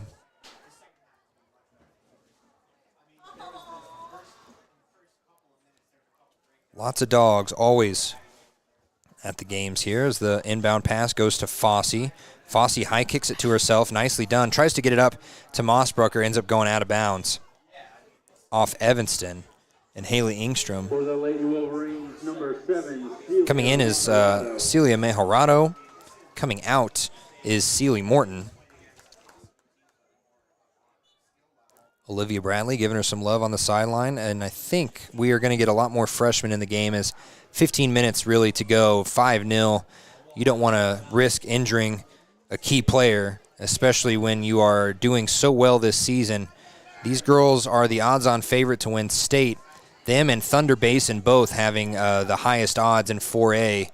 You think, your first year in 4A, you might have kind of a bumpy road, but Riverton started off 9-0, and that is all off of the legs of some amazing scores. And right there was a shot kind of by Mossbrucker. She kicked it, and then that cross was just no one waiting for it, so the goalie ran right up to it. 14:30 to go. That goal kick doesn't go very far either. Kicked into the head of Mathil. Mathil kicks it, or heads it all the way up, and it's going to go out of bounds. Smart of her to kick it out that way, not out of the back of the goal. As Mathil going to throw it in right to Madison Fossey, but she gets blocked up by 2 players. Now Maya Nosip kicks it up. Savannah Morton has a nice pass over to Maya Nosip. Now Mathil on the far touch line is able to get it stolen away. She had a good look towards Mejorado, but just couldn't get it past that one player. Now Morton. Oh, wow. Nice move by Mossbrucker. Mossbrucker's got a shot. No, she cannot do it. She had a good look, but kicked out nicely by number 9, Kayla Renova. We got another substitution as Jaylee Higdon comes in for Callie Bell for Evanston. We're waiting on number 6 to come in, Julianne Spradlin, the junior, coming in for Riverton. I think they're going to wait until the next timeout or the next play here. 13-10. And it goes right to Maya Nosip. And she left foots it up the touchline. She gets it nicely to Mejarado, and Mejarado has to stop and turn. She's going to cross, and that cross gets stopped by Renova again, playing great defense. Now Mejarado in that corner has to pass it back, and it goes out of bounds. A little bit too much, as they are still waiting on Julianne Spradlin. Evanston throws it in. And this defensive line for Riverton doesn't get a lot of action here. Now they get it up to Morton. Gets it over to Fossey. Fossey's still chasing. Now she stops it. She puts it up to Vargas. Vargas with a nice stop and move to the left. And now Fossey's going to take a shot. Kicks it into the knees of Brinkley Frankham. Evanston tried to move forward into the middle third. Couldn't do it. And nicely stopped there by Haley Engstrom over to Vargas. Vargas back to Fossey. Fossey forward to Vargas, but actually picked up by Mossbrucker. Nicely done there, making sure that Evanston didn't get it, and Evanston ends up kicking it out of bounds. So here comes Mossbrucker, as we're going to let Alicia Vargas tie her shoes. Coming in is Julianne Spradlin, and she's actually going to come in for Mossbrucker, and she's going to throw this ball in with some fresh legs. A nice throw, but it goes into Evanston and ends up getting kicked out to Vargas. Vargas with the cross to Mathil. There is a $100 donation if Mathil makes this. Oh, she ends up crossing it.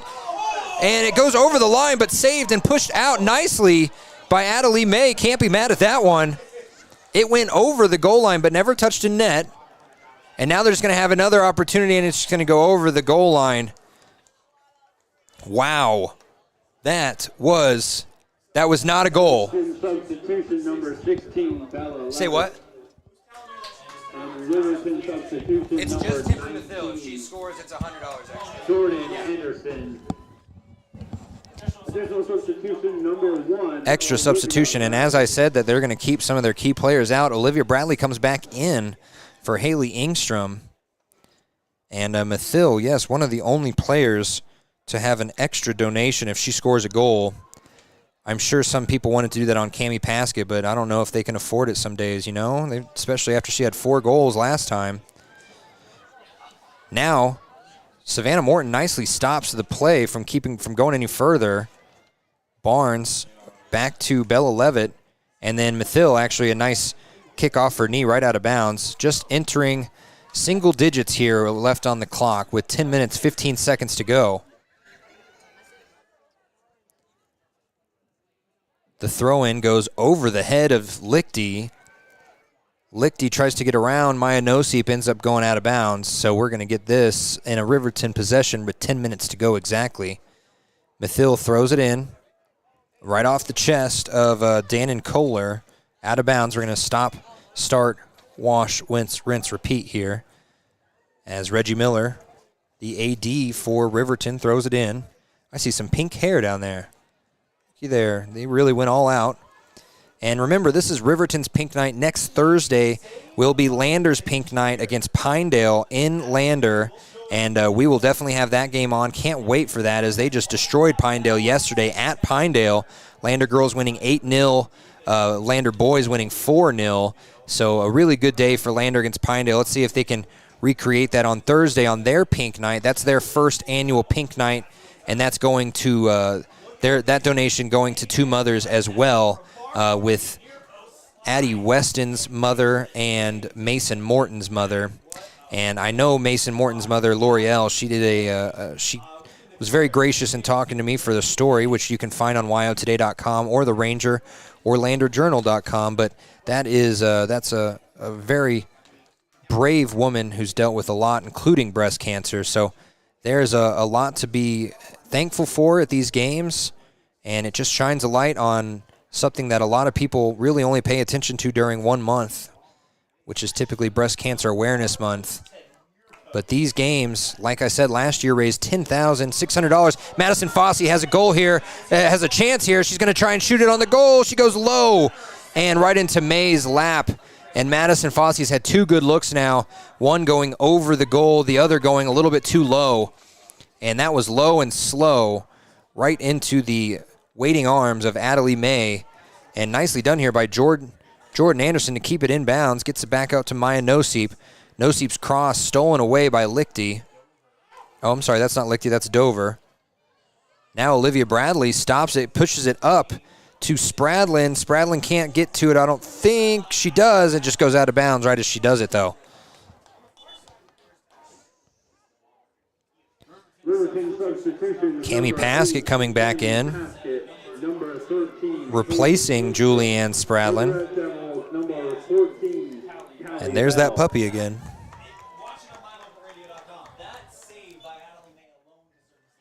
That was a strong showing there by Riverton. They're looking to get another one here with 7 minutes, 20 seconds to go. Ball goes out of bounds. Paskett going to quickly just throw it in.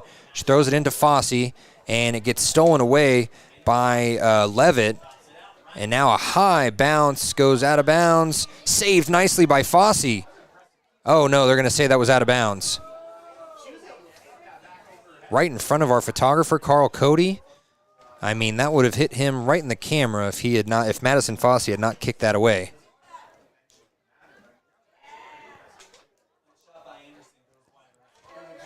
And again, Renova going to goal kick this. She's had a lot of opportunities today to really perfect that goal kick, especially with how many chances she's had.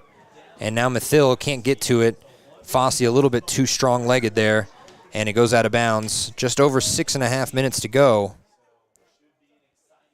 Olivia Bradley tries to get a leg on it, can't. Now two heads get it back into the attacking third, and now it's cleared by Evanston. Well done. Mathill tries to get it up to Bradley. Bradley all the way up that touchline, tries to get it to Mejorado, and gets going out of bounds. Last touch by Evanston. And the Lady Red Devils facing a lot of fresh legs today, as now we get Macy Brown and Celie Morton coming back in for Maya Noseep and Celia Mejorado. So much to be happy about if you're a Riverton fan. Your girls are going to win another game, move to 11-1-1.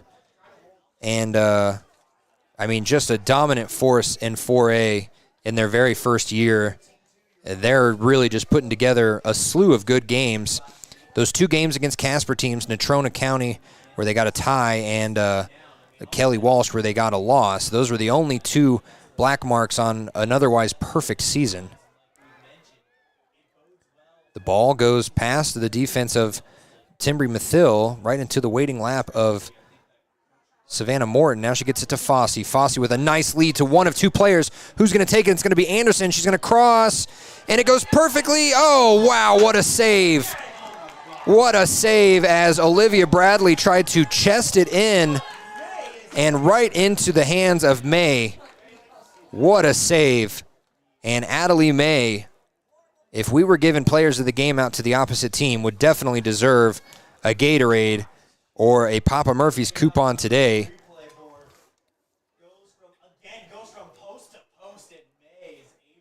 And the Evanston team next to me definitely happy about Adelie May's performance in this second half, only allowing one goal so far, 4 in that first half. But when this offense gets clicking, it's hard to stop this team. So far, they've done that pretty well in this second half. The only problem is Evanston can't form any offense themselves. Once they get a few good attackers, this team could be very dangerous, as it is mainly filled with sophomores and juniors. Lots of underclassmen, and now a long shot by Savannah Morton going to go left of the goal, and Adelie May is actually going to pick it up rather than let it go out with just under 4 minutes to go. May kicks it up and high, kicks it right into Celie Morton. Now Savannah Morton with a stop and a high kick down to Macy Brown with a little fake. Got the girl to jump, but couldn't do anything with it as Brinkley Frankham was still standing there as soon as she got down. Throwing it in is Brown. She throws it into Bradley. Bradley posts up. Now she's going to take a long cross, and Jordan Anderson's there. Jordan Anderson just kicks it too far wide right. They're really trying to put 6 on this scoreboard before the end of this game. Sydney Lichty coming back in. for Bella Levitt. We're going to try and get not only Coach Santee, but get at least one player of the game up here at the end of this for our Click It or Ticket post-game show. And what a post-game show it'll be. We'll have a lot of goals to go over, and we'll have a really good pregame show for these boys who are still trying to get their offense worked out and really make it part of their identity like this offense of the Riverton girls have so far this season. Very defensive-minded, the boys are, as a nice stop there by Celie Morton. Stop and kick, goes over to Paskett. Paskett, what's she going to do? She stops, moves it up with her left foot, gets it stolen away by Frankham. And now moving it up is Hensey. Hensey, just a long kick. It's going to go further than anyone's really willing to go for it. And Riley Johnson just going to kick it out of bounds with just over 120 seconds to go.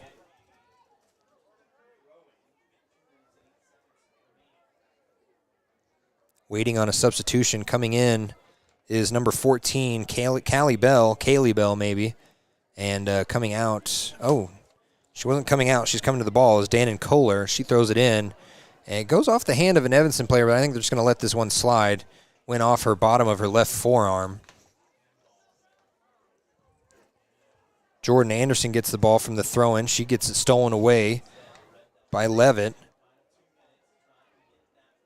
Trying to get a goose egg off the scoreboard is Evanston. They are unable to do it right there. Fossey sends it up, and it's saved nice by Cammie Paskett. Now over to Anderson. Ooh, and then the ball goes off of Cammie Paskett's arm. And, something happened. She stepped on her foot or something. She was not prepared for that ball to hit her in the shoulder, and she's just going to take a breather. She doesn't have to do anything. There's 70 seconds to go. She tells her coach, waves her off. And the ball gets thrown in right into the chest of Jordan Anderson. Almost goes out. Now saved by Olivia Bradley. Goes out of bounds again. And Riverton really just trying to put this game away and stay in this attacking third. Cammie Paskett gets it back. She does a little crossing move. Almost to Olivia Bradley, but she gets passed up. And now she's just going to take the shot.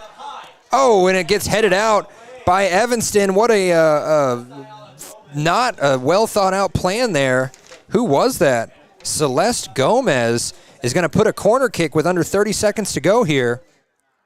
Savannah Morton races, and it doesn't matter because Olivia Bradley's just going to take it, gets it to Fossey, who almost heads it in, and it goes out. And now just a long shot, and it's going to go out of bounds. And that should be the end of the game. 10 seconds to go. 5-0. I don't know why I never added that last goal. I apologize. It's been 5-0 for quite a while. And that will do it. 5-0 is your final score from Riverton Stadium. Don't go anywhere. We will have our Click It or Ticket post-game show where we'll talk about our players of the game, hopefully talk to a player of the game, and hopefully talk to Coach Santee on this special night. We'll be right back after a couple ads, and this has been the first of 2 games on Riverton's Pink Night. We'll be right back after this.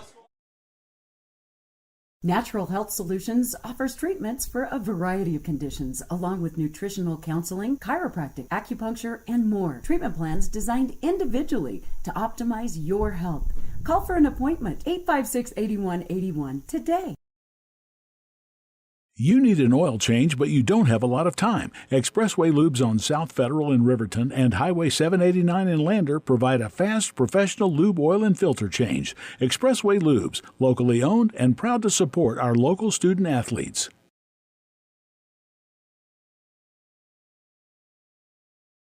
For decades, Sage West Healthcare has been committed to improving the health of our communities. Today, we're investing more in our communities, in our people, and in advanced medical technologies, so access to better care is closer to home.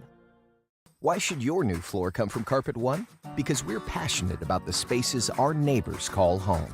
We're part of your community, and we're also part of the world's largest cooperative of independently owned and operated flooring stores. So you can be sure you'll get great selection and outstanding value with every installation. Whether it's carpet, hardwood, tile, or luxury vinyl, our experts take the guesswork out of choosing the right floor. We're your local Carpet One Floor and Home, the one store for your perfect floor. Hometown Freedom Healthcare, making healthcare great. Providing coverage in family medicine, women's health, pediatrics, and mental health. Meet providers Tara Blumenshine and Adina Vasco and Jessica Rodriguez. Come see us at Hometown Freedom Healthcare, locally owned, 463-0541.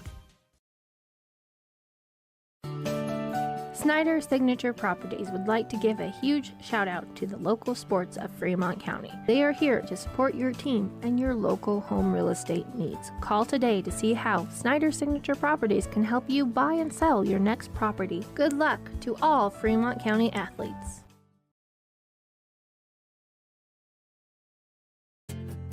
From one corner of the state to the other, over 82% of Wyomingites wear their seatbelts. And to the 18% who don't, we say, let's buckle up for life, Wyoming.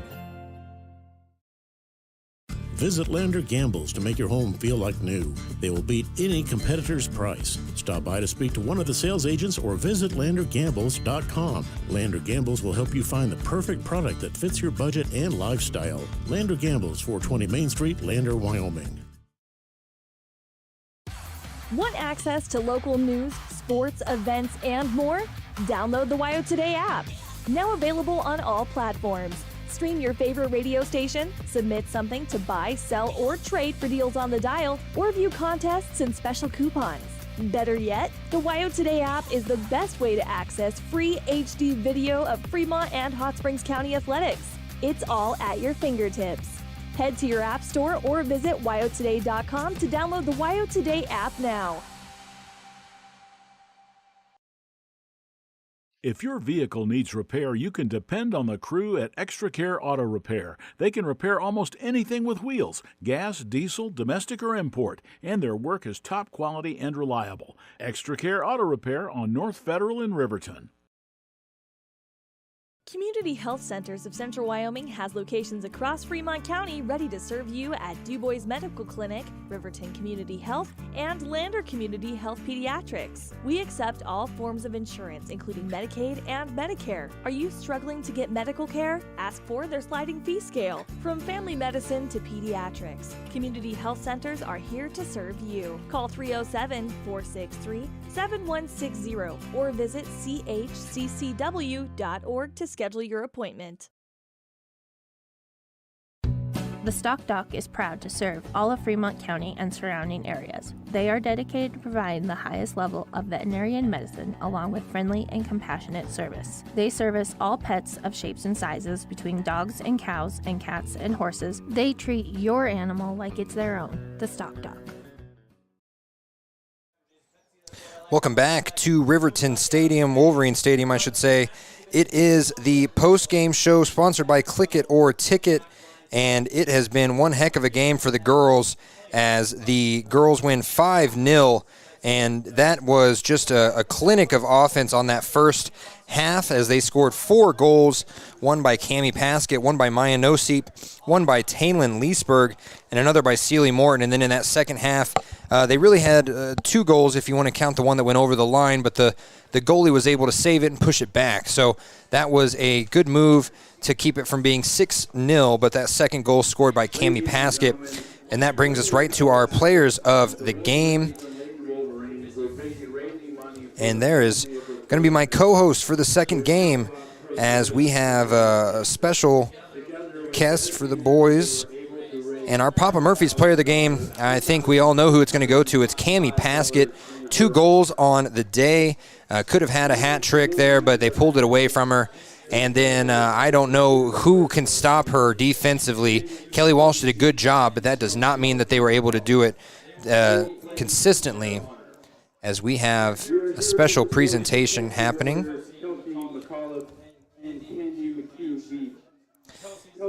This is what I was reading to you at the beginning of the game, as they're going to introduce one of the 2 women that this money is going to be going to. Candy is not able to be here today. We'll take this big player of the game logo off.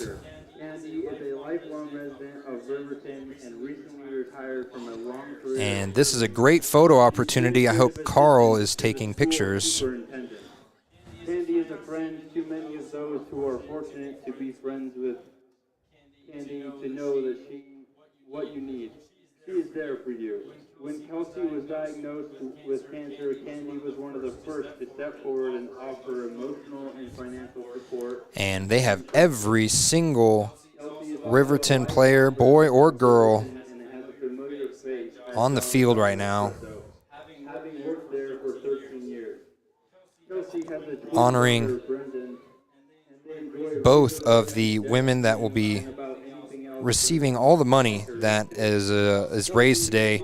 We had a final tally number for that last game. I believe we got up to $1,765, and that was just from the first half. I'm sorry, that was just from the first game with goals, shutouts, as well as the little bits here and there with the offsides calls and the saves. So Candace is the one that cannot be with us tonight. It's Kelsey McCullough, and Candace sends these words. I met with my doctor yesterday, and unfortunately, due to my chemo treatment, my immune system is very compromised. I am very sad and sorry, but will not be able to be at the game Friday night. Please express our extreme appreciation for this amazing support. Words cannot express how much this means to us. It brings tears to my eyes every time I think about it. This beauty and generosity of this community. Thank you so much for everything. So Candace McHugh Veach unable to be here, so that is Kelsey McCullough with her family there in the middle. And that's Kelsey's daughter, Kaisley, right in the middle, as this is a heart-wrenching moment in reality when you realize what these women have gone through and what they are going through right now.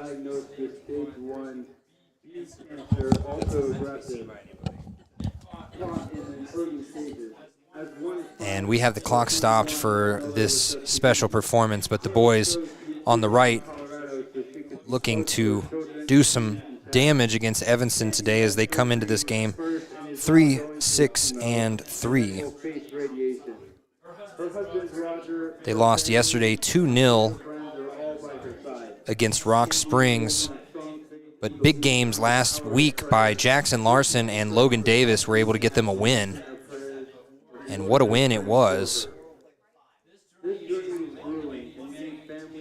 And while they continue to tell this speech that I spoke at the beginning of the game, I'm going to go ahead and let some more ads play while we can pay some bills. It's very hard to talk over this PA and this event. So we'll be right back with our players of the game from the girls' game and our pregame show for the boys' game. The staff and board at the Fremont County Fair wish to thank everyone who attended the fair this year. Whether you enjoyed Family Day, a night event, entered a craft show, or showed your livestock, thank you for all your efforts. We'll be moving and grooving next year, so stay tuned. Some say healthcare is a calling. Taking care of others. It's who we are. It's what we do. And what we love. For decades, Sage West Healthcare has been here. For the expected and the unexpected moments in life. As one of the region's largest employers, we're investing in our communities through donated services and charitable contributions. We're investing in our people, technologies, and facilities, so better care is more convenient and available to everyone, right here, close to you and the things that matter most. From maternity through maturity, from pediatrics to primary care, we're making a difference by improving life and health in our communities we love. Sage West Healthcare. Be well, live well. That's why we're here.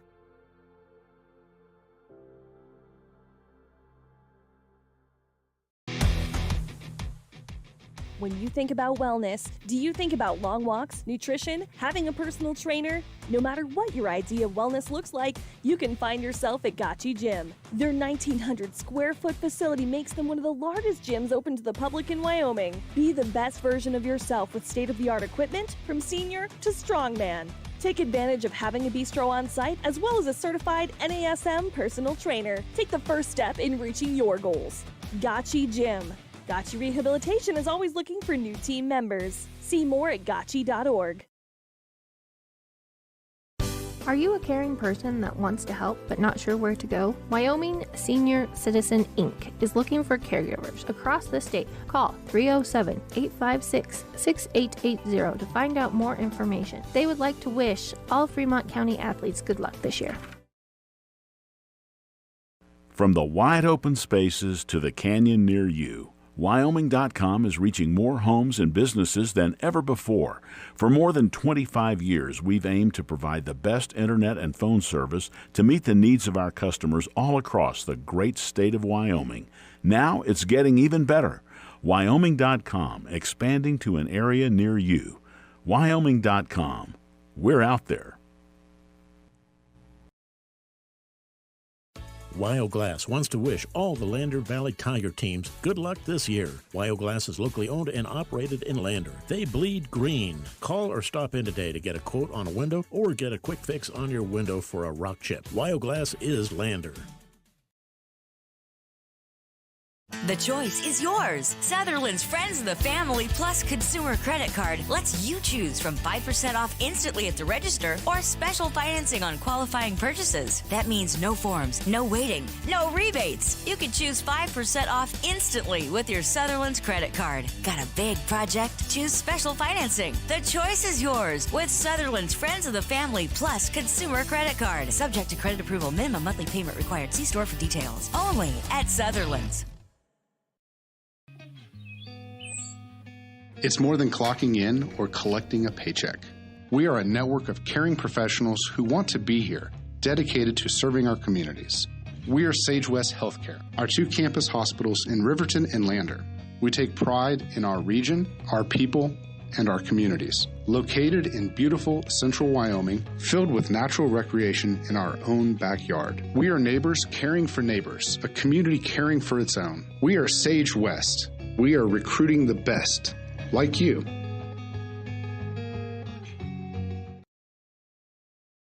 Hey there, how's your day going? Frustrating. My car's check engine light came on and they can't take it in till next week. And then Max, our Rottweiler, chewed up my glasses and I'm going to have to wait at least a week to get another pair. It seems you have to wait for everything important. I know the feeling. Some things seem to take forever to get done. Forgot to ask, how's your day? I had to take my daughter into the clinic to have her arm looked at. Let me guess. You had to wait to get an appointment. What was it, 1 week, 2 weeks? Same day. What? Same day? We go to Hot Springs Health. They offer same-day appointments at all their clinics. Riverton, Shoshone, Thermopolis, Worland, and Basin. You just call the clinic and you have an appointment in a matter of minutes. It's easy and so convenient. Wow, so Hot Springs Health actually values our time? Thanks for the advice. Now if I could only get a same-day appointment for Max. He hasn't been the same since he ate my glasses. He keeps running around and making a spectacle of himself. For more information or directions, please visit hotspringshealth.com, your hub of healthcare in the Basin. Welcome back to our Click It or Ticket postgame show. I am joined here by Coach Tanya Santee. Gosh. Oh, I know. We have to. I know Kevin doesn't, but I like to because it gets the real emotion. Speaking of emotion, 5 goals. I mean, that could have been a 10-0 game, but 5 goals. You had great offense in that first half. What was going through your mind at the halftime? Were you trying to keep your foot on the gas? You know, we were being very specific about what we were trying to do today and working to still get better and improve on some things that we know we need to work on and some vision on the field. So we just talked about a few things to look at and, have our communication continue. But I really wanted the girls to pass the ball a lot, and I think if we'd have tallied the number of consecutive passes we put together and that kind of stuff, I think we would have found that we did exactly what we were looking to do. And so I asked them to pass the ball to get themselves open and pass the ball to move the defenders, and I felt like they did a good job of that. They definitely did. They got a lot of shots on goal. Obviously, not all of them fell, but you had goals by Maya, you had goals by Cammie, one by Taylin Leesburg, one by Celie Morton. This team is not just Cammie Paskett like some people like to think on offense. You guys have scores all over, and you guys proved it today. Was that the point? I think we have close to a dozen girls that are in the books for scores and assists at this point. So, yeah.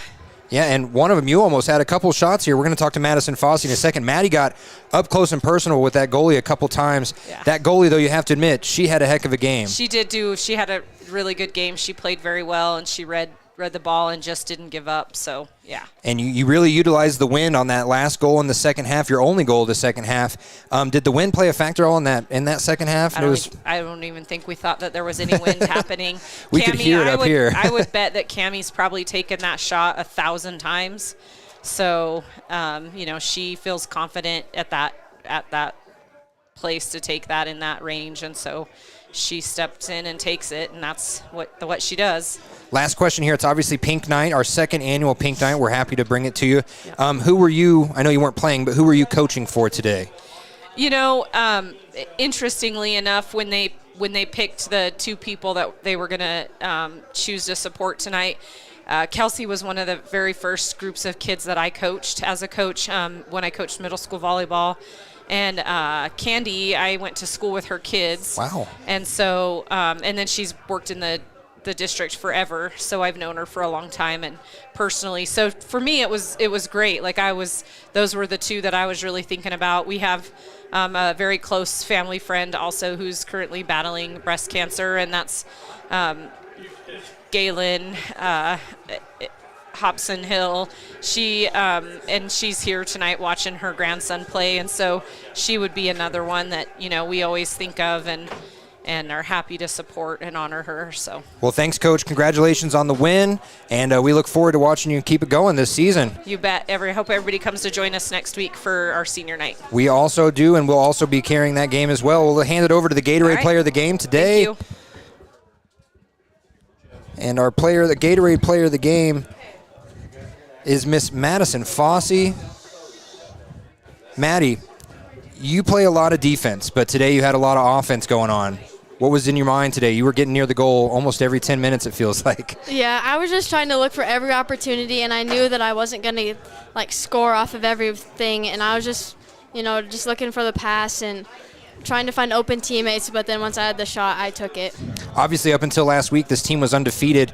Those two losses, or that loss and that tie, did that even enter your guys' mind coming into this game? I know you guys want to keep it going and run out the rest of this season, but you got stopped in your tracks last week, and it didn't look like it today. Yeah, we always know that we need to push through, and even if we do lose a game, we can just brush it behind and just let go of it and step forward and just forget about that game. And you're a junior, but this is your second Pink Night. Who are you playing for tonight, other than the two that were being honored? I was playing for Kara Paxton. She's been a really good family friend. She's been really good to my family, and I just wanted to honor her. Well, that's awesome. We can't wait to see you keep playing defense.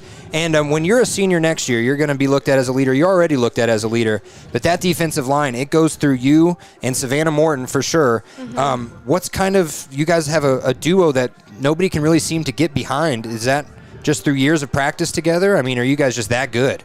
Well, we've played a lot together. We played since we were tiny, and so that connection just kind of happened, and it's continuing to grow. Awesome. Well, hey, state championship on your mind, I'm sure, but next week we'll get past those games, then we'll get into everything else after that. Congratulations again. Thank you. You pick your flavor of which Gatorade you want over there, and we'll be right back on Wild Today's YouTube page. Riverton's Hampton Inn & Suites is proud to sponsor our youth athletics in Fremont County. Fremont County school athletics provide our youth timeless experiences and lessons that can lead to success for life. Setting goals, teamwork, and hard work make young athletes into good citizens.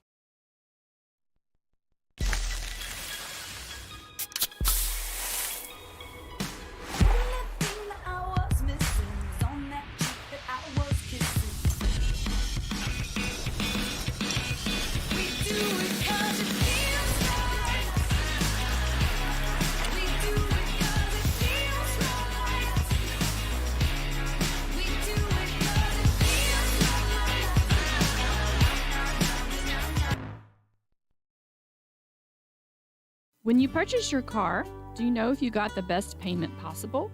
The answer is probably no. Oftentimes, your loan is packed with additional charges that can drive your monthly payment higher than it should be, costing you thousands of dollars more for your car. Hi, this is Patty, and here is your second chance to get the payment you deserve. Visit Atlantic City Federal Credit Union today for a courtesy loan review. We've helped our members save money by refinancing their vehicle with us.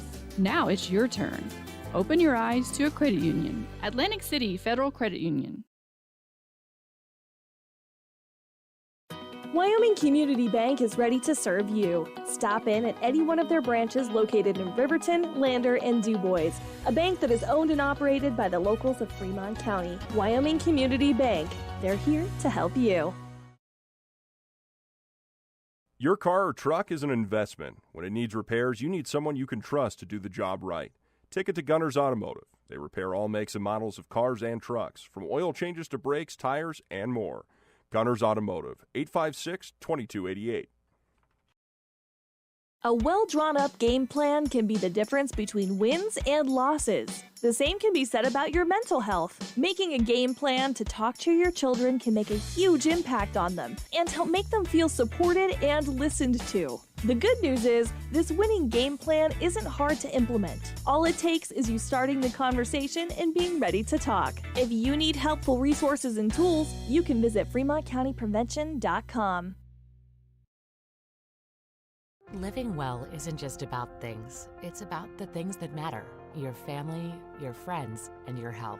For decades, Sage West Healthcare has been committed to improving the health and care of our communities. Today, we're investing more in our communities, in our people, in advanced medical technologies, and in specialized facilities, so access to better care is close to you and the things that matter most. Sage West Healthcare. Be well, live well. That's why we're here. Central Wyoming College now offers Bachelor of Applied Science degrees in Early Childhood Education and Organizational Management and Leadership, with an emphasis in outdoor education, tribal leadership, or business and entrepreneurial leadership. CWC offers 3 ways to learn: online, virtual, and in person. Learn, grow, lead, and advance at Central Wyoming College. CWC is leading the way with expanded programs in the Bachelor of Applied Science degrees. Wind River Family and Community Healthcare has clinics located in Arapahoe, Ethity, and Riverton. We provide family medical services along with dental, optometry, behavioral health, physical and occupational therapy, and more. Our in-house lab and pharmacy at all locations make for a one-stop primary healthcare center for your healthcare needs. Wind River Family and Community Healthcare is striving for a stronger, healthier community because Wind River cares. More information can be found at windrivercares.com. Welcome back to the Click It or Ticket post-game show. We kind of have to have an expedited pregame show, expedited, I should say. And so we're going to say thank you to WYDOT for not only sponsoring our Click It or Ticket post-game show, but for making sure that everyone around Wyoming knows to buckle their seatbelts. Remember, 82% of Wyomingites wear their seatbelts. Let's try and boost that up to 100%, especially today of all days. So thank you to Click It or Ticket. And we are going to head right into running up these bleachers, man. It just gets you. The Hampton Inn & Suites pregame show. I thought I was going to be joined by Kelly Davis, but she and her husband are going to sit down and enjoy the show tonight as their son, Logan, going to be trying to get another goal. He had one last weekend in the absence of Sean Carruth, and that will lead us right into our Keys of the Game, sponsored by the Ranger and Lander Journal, as well as Wind River News. All those newspapers you can start or continue your subscription to today at 421 East Main Street in Riverton. That's where Ranger Printers is as well, and that's where we print off these gorgeous little programs, as well as the rosters for tonight's Pink Night, that has a little QR code that you can help donate to. And I do have a number. Last game we raised $1,345 just from goals, saves, and shutouts. So congratulations. That's going to be a huge boost to the money that's already donated. We also have, if you are near Riverton right now, we have 50-50 raffles, I believe, going around. We have a silent auction. We have face painting, all of which you can donate to. And it's going to be a fun time out here, especially in this last game. It's getting a little chilly, but the boys, that doesn't stop them, as we have Shawn Carruth down there looking like he is healthy and ready and available to play. Is that right, Coach? Yes? We're hopeful. That is what Coach says beside me, and we're going to just go with that. So our keys to the game, like I said, brought to you by the Ranger Lander Journal. You know, earlier in the season, it was get the ball to Shawn Carruth, see what he can do, just make him do what he does best, especially as a senior. He wants to get as many opportunities as he can before he heads out to Jamestown, Virginia, where he already signed to play college soccer. But with his injury last season and this season, they've kind of gotten a nice little back and forth with some other players. Like I said, we had Jackson Larson score a goal last week. We had Logan Davis score a goal last week. This team has some shooters. They don't have to rely on Shawn Carruth, and that's a key to the game. They don't have to rely on him. They can try and get the ball around and flood it to other players possibly like Christian Nimmo, I should say, or someone like Braden Sears, who's had a good couple weeks as well. And there's just got to be more than just Shawn Carruth. Just like with the girls early in the season, you thought it was just Cammie Paskett, but she was able to get her teammates involved more and more and more, and now that whole team has the confidence to shoot goals. This team, very defensive-minded, is going to have to try and find some offense today against an Evanston team that comes into this game 1-7-3 with only 7 points on the season. Compare that to the boys at 3-6-3 with 11 points, and that includes the loss yesterday at Rock Springs. And we're getting a prayer circle going from Coach Samuelson as the bright pink jerseys are on, and we are 45 seconds away from the kickoff to this game. So that will do it for our keys to the game. Again, Ranger and Lander Journal, you'll be able to see pictures from this game as well as a full recap and some stats to go along with it. It's going to be front page on the Wednesday paper next week, and it'll be a shorter version on yotoday.com later today, and that is why you go to the Ranger Lander Journal on 421 East Main Street. You get the full story with all the pictures. Could be your kids, your grandkids, your brother's kids, your neighbors, doesn't matter. We're going to get a whole bunch of this game on camera and try and flood the pages with it. So that is something that we like to see and what people tell us that they like to see. And right now we're getting the lineup started here. I didn't grab a starting lineup, so I'm just going to go based off the numbers here. For Evanston, starting at goalkeeper is Jaeger Lichty. Then it looks like number 4, Jordan Mendez. Number 5, Dylan Lichty. Number 9, Troy Ramirez. Number 10, Ricardo Renova Ariano. He is wearing the captain's band around his arm, as is Dylan Lichty. And number 15, Riley Kohler. Number 16, Caleb Welling. Number 17, Jayton Meyer. Number 18, Brody Reeves. Number 25, McKay Johnstone. And number 30, Andrew Barker. Lots of seniors on this team. It's actually 1, 2, 3, 4, 5, 6, 7, 8, 9, 10, 11, 12. 12 seniors on this team, and very many of them starting here. As for your Riverton Wolverines coming into this game, at goalkeeper is going to be Riley Murray, followed up after that on the line by number 5, Marcus Mejorado, number 6, Jack Anderson, number 12, Hunter Saltzgaver. He's had a heck of a season so far. Number 14, Logan Davis, as we said, scored the game-winning goal last week. Number 15, Jackson Hill, who just got to interview NFL All-Pro Josh Norman on Wednesday. We were there. That was in the paper this weekend, and he did a great job interviewing Josh Norman. 22, Brady Howard, the strong defender there. Number 23, Jordan May. Number 24, no, Christian Nimmo is not starting. I apologize. 32, Ruger Stoll, wearing the captain's tag. Shawn Carruth, and number 34, Jacob Hull. As they introduce, I'm going to circle those here, make sure that I don't mess up here. And number 30, Andrew Barker. The Red Devils are coached by Brian Richards. And as I mentioned earlier, 2 of the goal scorers are not starting. That just shows how deep this bench can be. As they introduce, oh, I apologize. I am so sorry. I thought that the camera was on there. Here we go. Getting ready for this game. And this game is going to be one of those games where if it doesn't start off hot, you don't know how it's going to go right off the bat. As we get the scoreboard back up here. And I want to say thank you to Hampton Inn and Suites and Sutherland's for sponsoring our Sutherland's starting lineup. As I thought that was also up there the entire time. I apologize. Sutherland's is where you want to go for all of your home improvement needs, whether it's for the wood, the tools, the nails, doesn't matter. Sutherland's in Riverton is where you want to go, right off North Federal there. So, as we get down to business, I want to say thank you to Hampton Inn and Suites. I say this every week, but not only for sponsoring our pregame show, but also for housing me the first 2 months that I lived here.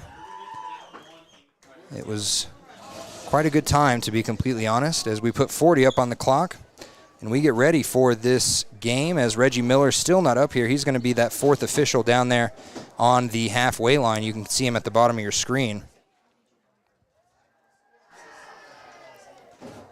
A little chant, cheer, and some extra words of encouragement for the Evanston team before they head up to the center circle where they're going to get the ball first. And here we go. This is going to be an interesting game as Riverton rocking the all pink and Evanston rocking white jerseys, red numbers. And here we go. We're still waiting on the whistle as the ref looked like he was maybe in the bathroom. He's running all the way back out to the other side of the pitch. And now it's going to be kicked originally by number 30, Andrew Barker. And still waiting on the whistle here. Andrew Barker still waiting, and here we go, the whistle. And finally, the ball game is underway.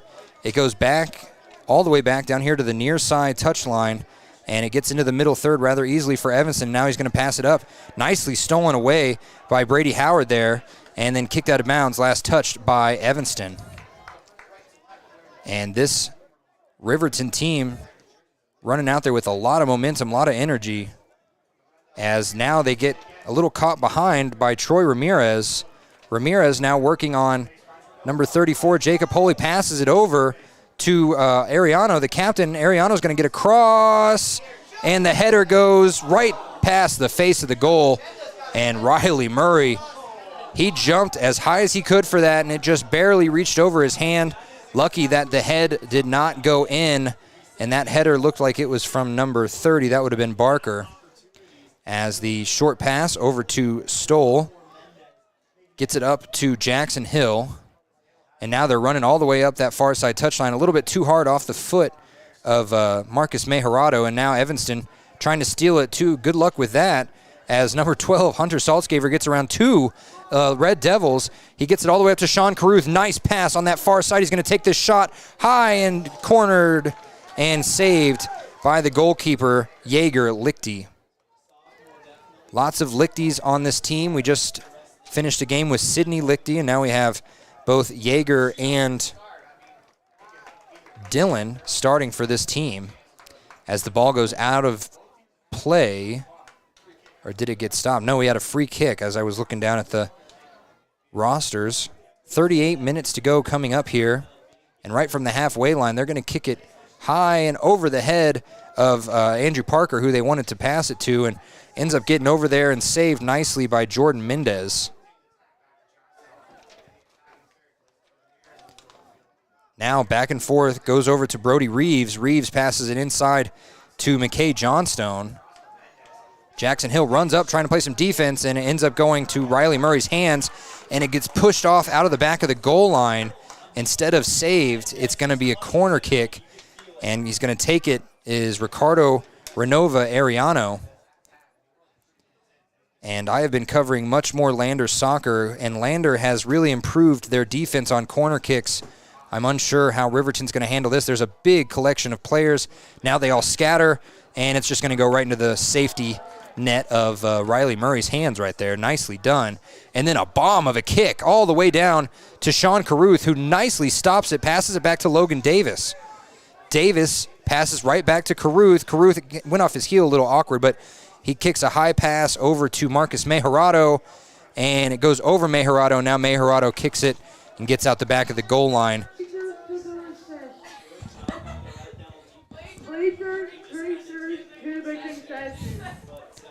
As we have some jokesters in charge of the PA. The Red Devils did well on defense there, trying to kick it into Mejorado's legs, kicked it right out of bounds, and now look at them trying to get on offense. Good luck trying to get past Jack Anderson, though. He heads it back towards the halfway line, and now they tightrope this touch line. It's going to go out of bounds. Last touch by Hull. Nicely done there to keep that momentum from moving any further. Throwing it in is Ariano, the captain, and he's going to get it all the way down to Troy Ramirez, and then it's going to be kicked out of bounds by Riverton.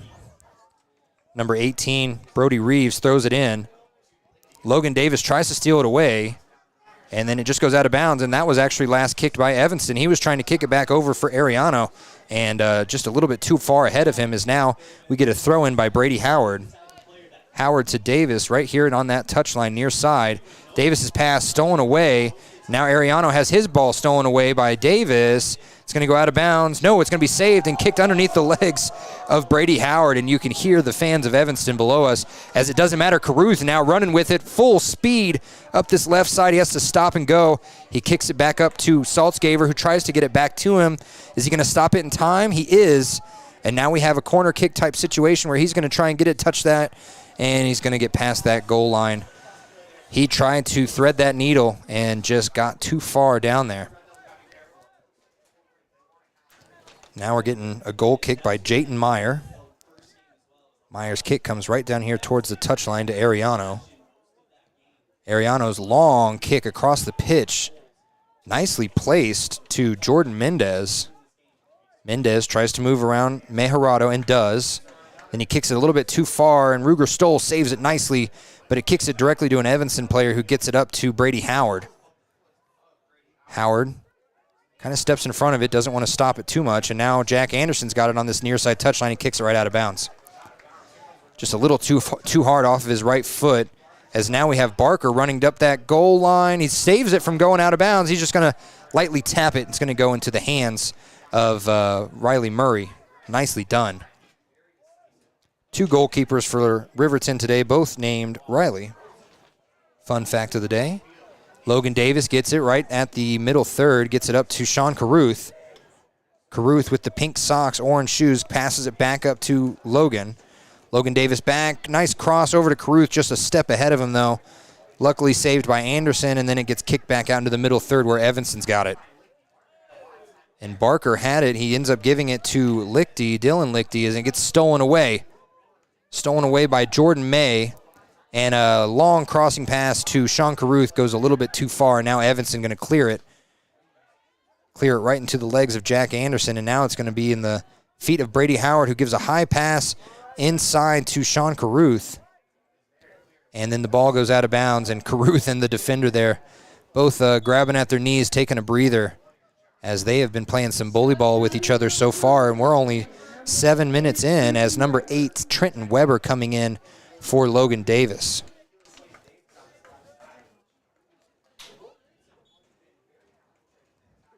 Throwing it in now is going to be Brady Howard. Brady over the head of Jack Anderson, and then I think Sean Carruth was looking at it, couldn't get to it, but Anderson now, Weber has it, gets it stolen away, and now moving past the halfway line is Troy Ramirez. His pass a little behind, but they still get it over to Mendez, and Mendez has a long shot, and I didn't even get that on camera. It went all the way to the top of the field goal post, and you can see that field goal post still moving. He fired a cannon, and the wind, no wind actually, it just got underneath everything and just kept going higher and higher. Riley Murray going to take the long shot this time. He goes all the way down over the halfway line into the attacking third, And, boy, right there was Jack Anderson. He just ran a little bit too far past it. Now Shawn Caruth corrals it, gets it back over to Saltzgaver. Saltzgaver stops, moves up to Jack Anderson, and it's going to go out of bounds. And last touched by Riverton.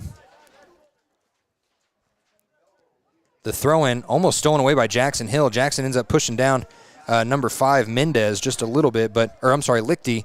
And now Evanston working on offense, going down the field into the attacking third. They get it over to Lichty. Lichty, bully ball there with Jacob Hull. And who's going to get it first? It goes out of bounds, last touch by Hull.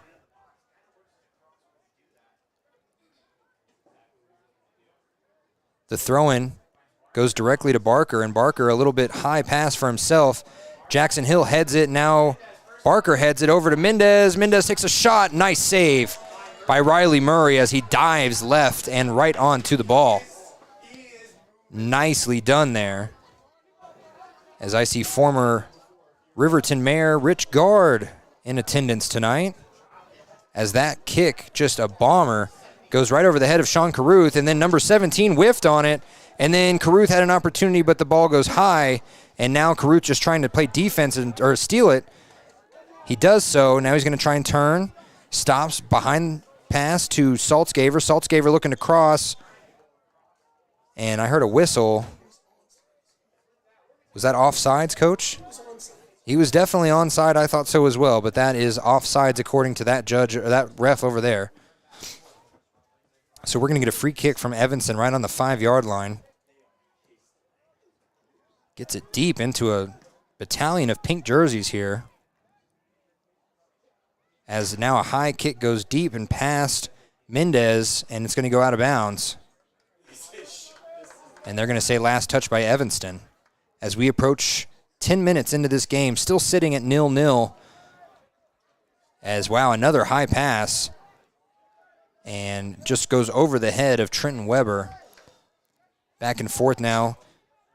Ariano has it. Ariano actually gets the ball now. He's going to take a look at it. He had a look, but then he decides to stop it, and he's going to kick it out past the back of the goal line. As Troy Ramirez led him with a nice pass, and he had a quick look, but did not take the shot, pull the trigger, so to say. As Murray just going to short kick it over here to Hull. Hull, nice pass down here to Saltzgaver, but it gets stolen away by Mendez. Mendez almost gets tripped up. I'm sorry, Ramirez, not Mendez. And he gets it over to Barker. Barker running up this touchline, going up against Jacob Hull. He passes it back over to Ramirez. Ramirez to Ariano, and it's going to be a long kick out of bounds by Trenton Weber. Nicely done to keep that ball from turning around. And now Weber, a header on the inbound pass, and Saltzgaver kicks it right into an Evanston player unknowingly, and now he gets the nice steal to make up for it. And he's going to lead Shawn Caruth really well, and that's going to be offsides again.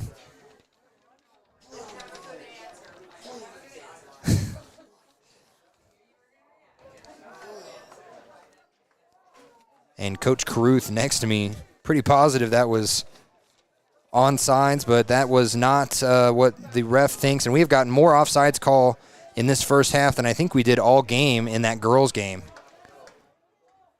As now Ruger Stoll with a long kick goes over the head of Marcus Mejorado. Evanston takes it away in the middle third.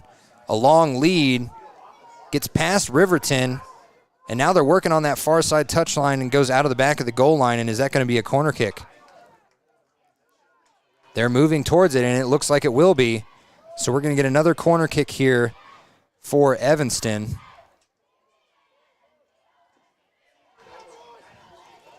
And the Evanston girls are doing the Evanston chant on this far side corner as we get a corner kick from Mariano, and Ariano's ball goes high over the head of a couple players. Riley Murray just going to dive on it.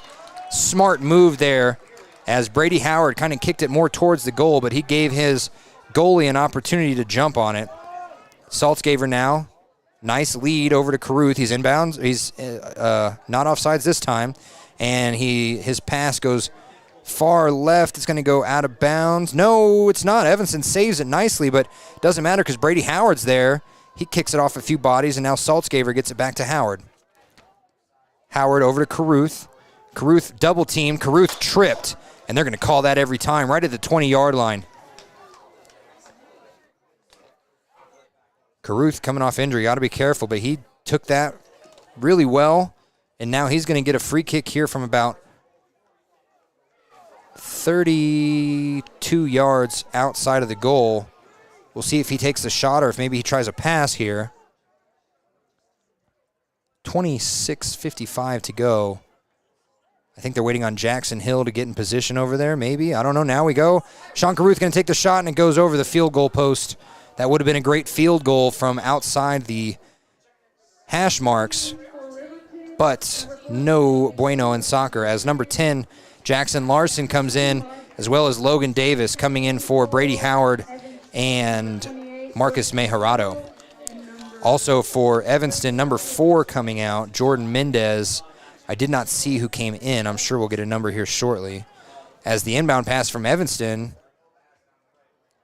or the inbound kick, I should say. Now Saltzgaver, nice steal through the legs of Ariano. And it looked like it last touched Ariano on the way out. So Logan Davis going to throw this in from right at the 30-yard line mark, and he's going to take a few more steps. Gets it inside to Jack Anderson. Davis, a nice kick between the legs of Ariano, and it's just right to an Evanston player, so they kick it and clear it out towards the middle third. Jackson Hill, nice steal there from Barker, and that could have been a handball. They're going to keep letting it go, though, as Saltzgaver has it on the near side touchline. He moves past one player, and he's just going to take a high shot, and again, would have been a great field goal, but we're playing soccer and not football. Nice attempt, though, there by Saltzgaver, who's really come into his own this year. As a freshman, I mean, he's getting the starting nod, and he has shown why he deserves it. It goes over Saltzgaver there, right into the chest of Jacob Hull. Stolen away nicely there by Riverton as Saltzgaver, nice header over to Caruth. Back to Saltzgaver. He still has it. He's trying to move up the goal line. He passes over. Caruth's got the look. He's got the goal. Shawn Caruth. And he deserves the praise right there, as he was in perfect position and he did not let that sight of the goalie where he was at leave his vision. Well done. And I believe it's $40 a goal for the boys game. So that's an extra $40 right there towards the pool of money. And now Caruth going to take a breather. Well deserved. And Brady Howard coming back in. And he's needing a breather. He might need some water too. Clock at 25:03. We'll let it catch up with ours here. The clock isn't on. Sorry. We got an extra 10 seconds here, but we're going to keep it going. 24:59 to go. Evanston throwing it in here from the near side touchline is Ariano.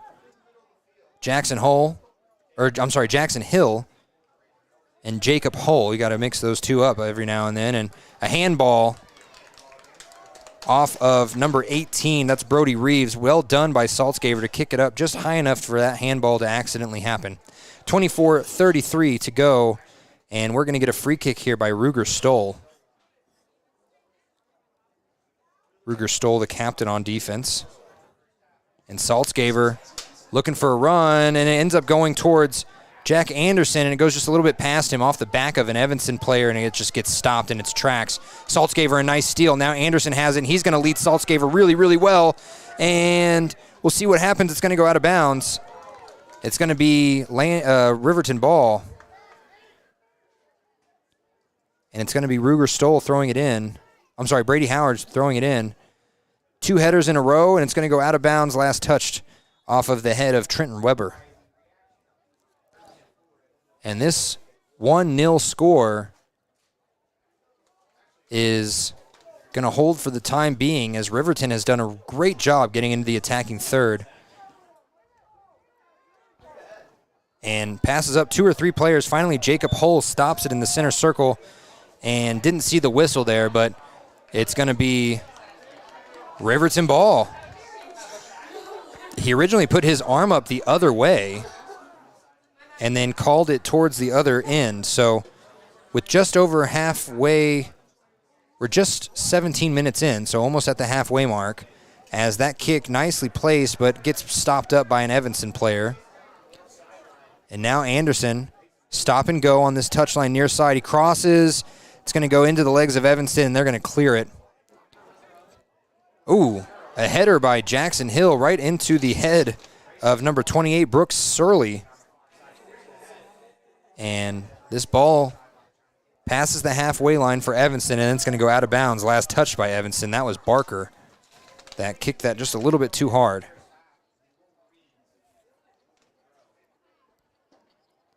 The inbound pass by Riverton headed away by Evanston.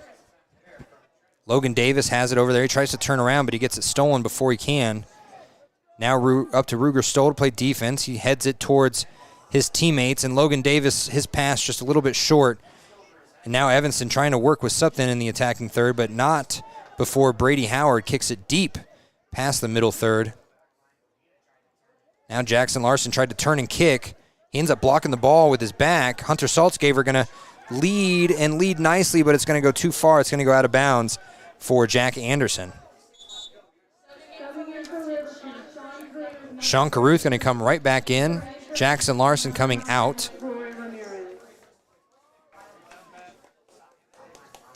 The crowd has thinned out in some areas, but grown in others as boys soccer fans fluctuated in, and then girls soccer fans seem to have, if they're not with the players, they have left this chilly air as the girls are all sitting sporadically around the bench here, or the bleachers, I should say. Throwing it in is Evanston. It goes over the head of everybody into the chest of Hull. Hull right into the legs of Weber, and it just goes too far off his shin. Jackson Hill, though, nicely stolen away and gets up to Saltzgaver. Saltzgaver fakes a kick, and then he kicks a lead over the head of Evanston. It's still a little bit too far. Logan Davis can't get there in time. Evanston, with the sun at their back, finally kind of peeking through the cloud here. Still no wind. Knock on wood. If you live in Wyoming, you have to knock on wood every time you say that.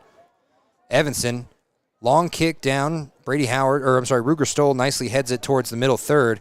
And then Jackson Hill gets in front of a ball, and it leads it up to a pop fly for Ruger Stoll. And now Evanston working in the attacking third with Ramirez. Now over to Ariano.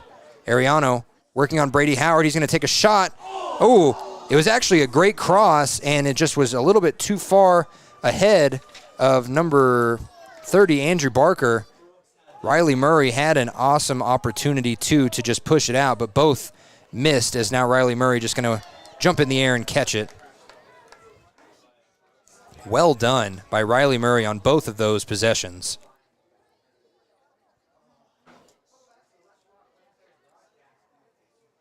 And Riley Murray with a long kick gets kicked away by Ariano.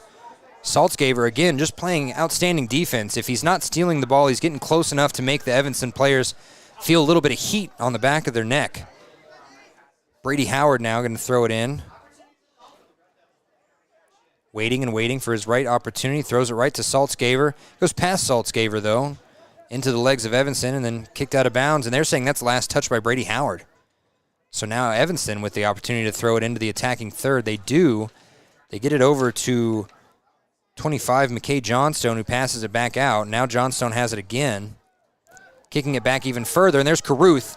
And Caruth going to hit the dirt. No one saw Caruth behind them as the ball gets stolen away by Brady Howard, who just takes a long kick.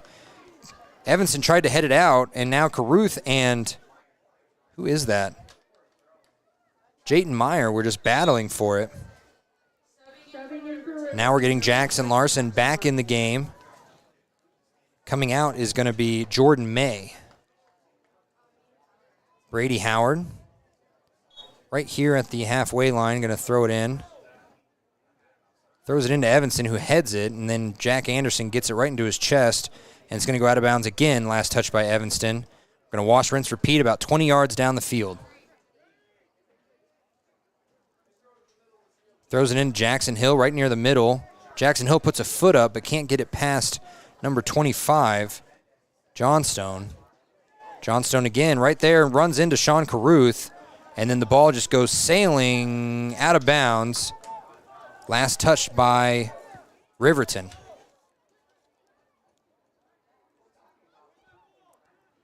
The inbound pass goes off the head of Trenton Weber, and he just turns around and keeps running. 17:57, just under 18 minutes to go. 1-0 game. That goal coming by Sean Carruth. Again, going to be playing at Jamestown next year. Out in Virginia. And he's earned it as Hunter Saltz gave her a nice steal, kicks it right out of bounds. He bent it like Beckham right there to try and get it, and ended up getting it out of bounds. Now Jacob Hull with the ball, kicks it towards the middle, and it gets stolen away by Ramirez. Ramirez, 2 players fall, and ends up being whistled off as we're going to have more substitutions coming in here. Ethan Tarango and Marcus Mejarado looking to come in as soon as the refs will let them. Ruger Stoll, long kick into the head of Evanston and right into Ariano's lap again. Then number 3, Joshua Godina has it over there. He has a nice pass, but Ruger Stoll stops it in its tracks, clears it, and then Logan Davis now has to play some cleanup in the defending third, and Logan just going to kick it as far as he can out the back of the goal. That's going to lead to a corner kick here, and the sun is going to be directly in the eyes of number 10, Ricardo Ariano. But a corner kick is dangerous no matter where it's coming from. Let's see how Riverton plays this with 16 and a half minutes to go. Riley Murray tips it with his hands into the legs of Ramirez, and then Jack Anderson almost has a chance to clear it. Now Larson tries to clear it, kicks it into the chest of Ramirez, and now Riley Murray going to safely corral that one this time. Well done.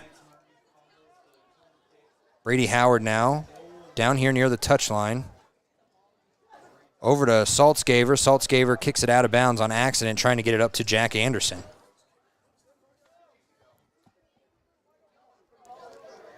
Throwing it in, Jackson Larson, just misses it with his head, and now Jack Anderson and number 25, I keep forgetting his name, Johnstone, were battling for position there.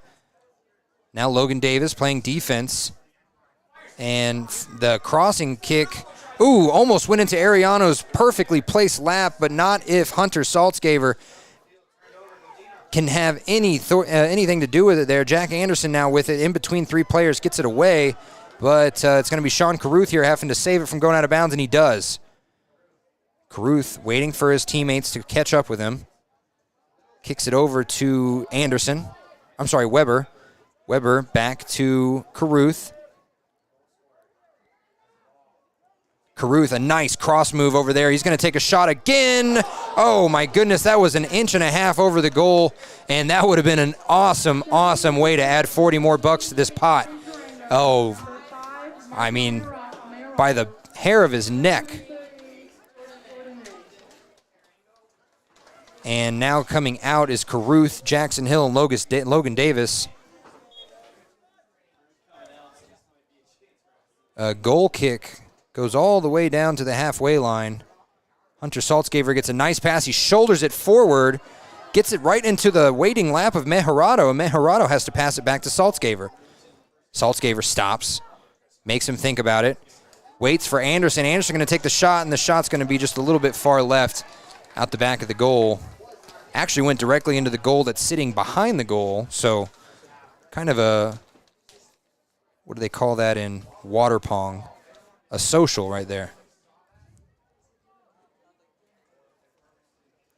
So with just over 14 minutes to go, we're still sitting at 1-0, but Riverton doing a great job of staying on offense, and this defense-heavy team that has been just very, very open about how they like to play defense. They are doing a great job of the shutout so far, knock on wood. Their offense has just done all the dirty work tonight, staying in this attacking third for a good chunk of this first half. As the throw-in gets stolen away by Johnstone, and Johnstone has to work against Weber. Now over to Ariano on this near side touchline.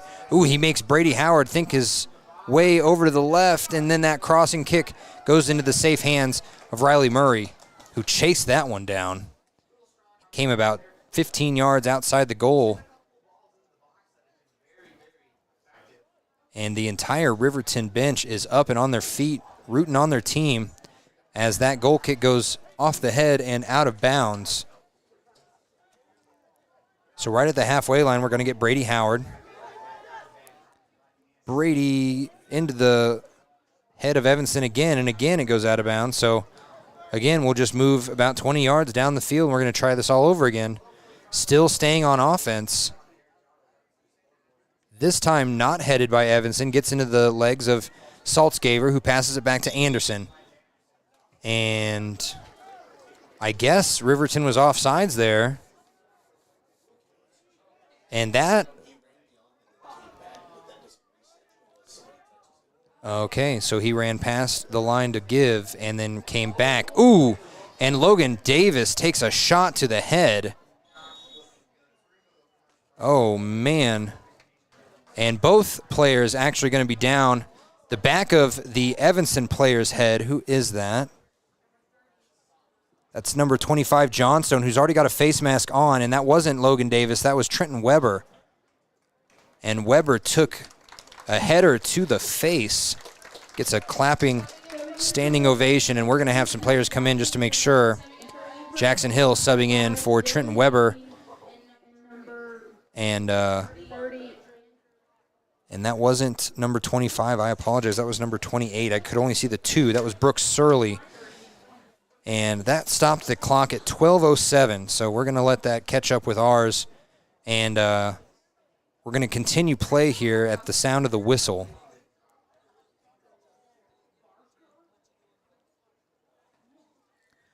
And this ball is going to be placed, looks like right at the 20-yard line. Drop ball here. And Brady Howard nicely just kicks it away. A high header there by Marcus Mejarado, just a little bit too far above his head, as Evanston and Riverton just having a head versus head challenge there. If there was money donated for every header, this would be a big donation. And now Riley Murray with a nice save on the right side. He pushed it out, and then he ended up having to chase it and jump on it as Evanston was closing in for an easy goal. And I let the clock go a little bit far. So we're going to catch up with it and get it at 11 minutes exactly. And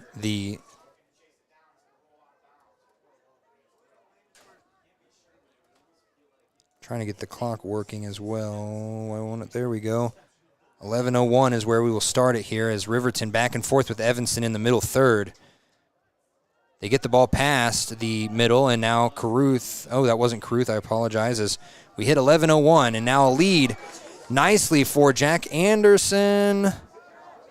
I'm sorry, that's Mejarado. Mejarado stops it up, gets it back out to Saltzgaver. Saltzgaver moves past one, moves past another. He's looking for it, and he gets it stolen away.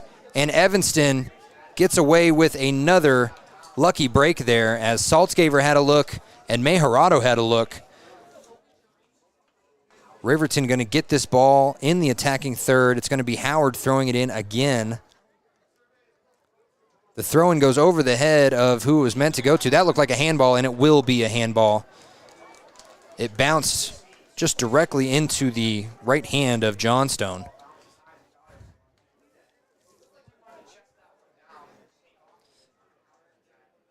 Riverton getting set up here as Evanston going to let a three-person wall right in front of Saltzgaver try and determine whether or not this ball goes towards the net. And it's going to be Ruger Stoll taking this shot.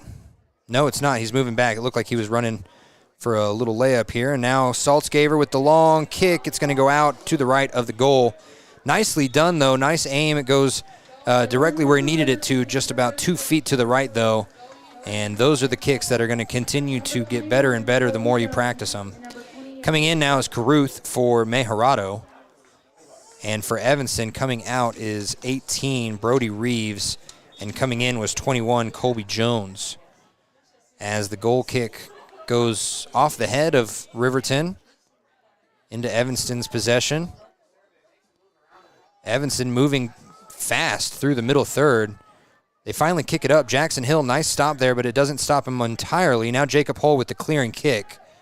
Gets it back towards the halfway line, and Sean Carruth trying to impose a little will, but Evanston moves around him. Now they get towards the attacking third again. Nice stop by Jackson. Ruger just going to kick it out now.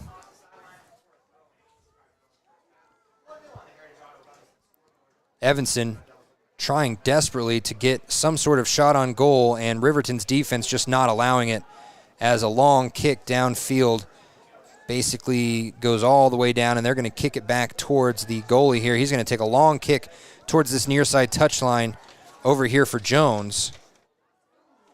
And close by Hunter Saltzgaver.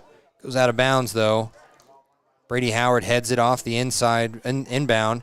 And now a nice clearing kick by Evanston. Gets all the way down into Riley Murray's goal box, where he's just going to throw it right towards Jack Anderson. And Anderson loses it. And wow, what a save from going out of bounds there by number 5, Dylan Lichty. Lichty again, chests it, stops it, kicks it to his player. Ooh, and then a shot off the head of, who is that, 28. Shot off the head of Ethan Tarango. And now on that far side touchline, Evanston trying to work around the defense. They get past one. They get past another. He's just going to take the shot. Goes into Riley Murray's hands, and it goes in the goal. And that was just an awkward goal for Riley Murray. He dove, tried to stop it.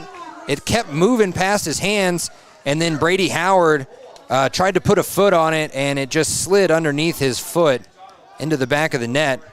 And that is only Evanston's 8th goal of the season. And I thought I stopped my clock. I did not. 7:35 to go. And it is a 1-1 game now.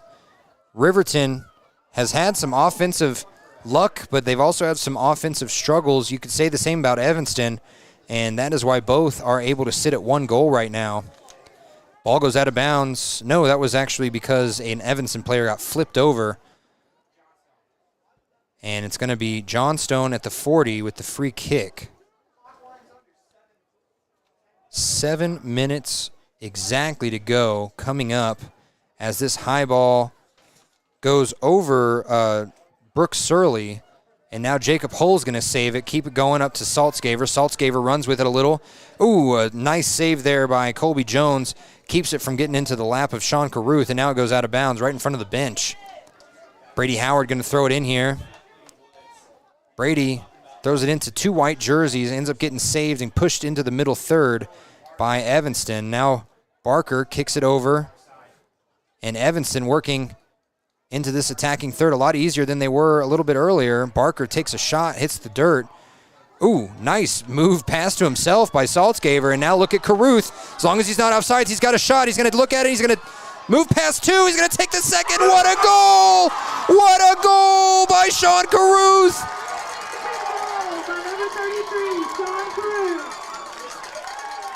And that is what he does best. And, you know, you thought he might take the shot when the 2 defenders were on his right. Instead, he stops it in its tracks, moves in between the 2 defenders, and he puts a shot on goal from 5 feet out.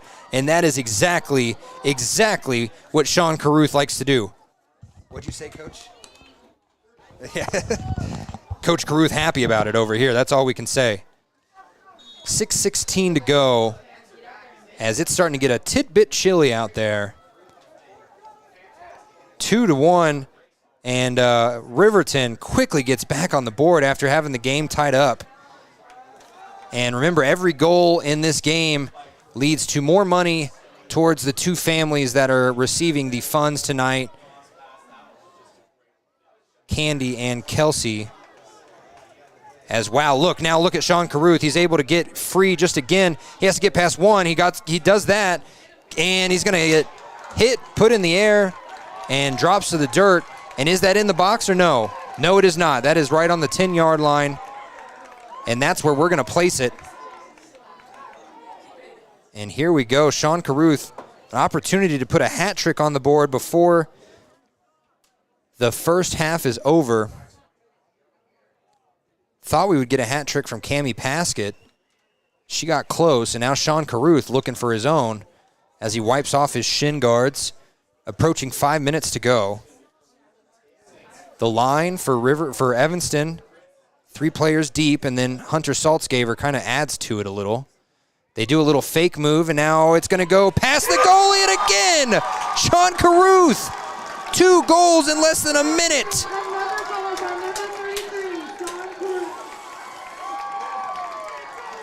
And that is what Riverton likes to see, a hat trick from Caruth in the first half. 4:57 to go. Jackson Hill comes over the sideline, talks to his assistant coach, Nick Fenton. And now a 1-1 tie turns into a 3-1 lead for Riverton, all within the matter of about 2.5 minutes. I mean, it's amazing how quickly this offense has turned on. After the beginning of the season, it was a defensive-heavy team. A couple games they were shut out or tied at 0. That's not going to be the case today as Hunter Saltzgaver kicks it high, and it's going to go out of bounds right in front of the bench here. 3-1 lead, and Evanston trying to cut into it before this halftime hits. Goes out of bounds, last touch by Riverton. Throwing it in is Surly. Over to Ramirez. Ramirez gets past Jack Anderson, and then he hits the dirt as well, and that's going to be a call pretty much in the exact same spot on the other side of the field, right on the 10-yard line. We're going to get a free kick.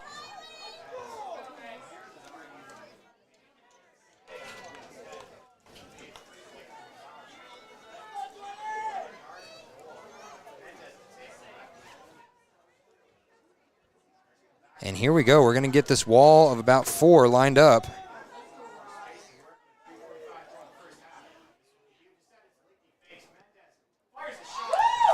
And it's saved.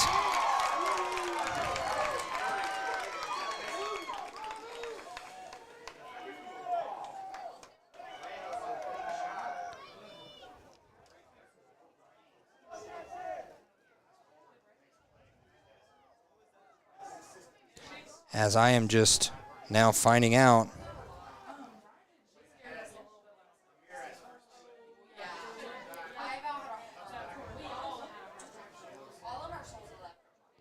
The ball high and towards the goal, nicely saved by Jacob Hull. It's kicked, and it's kicked into the back of another player. And now the ball deep into the middle third, and now Caruth going to have it. He moves past another, 2:45 to go. He gets it off to Brady Howard. And now Evanston just going to play with it in this back defending third.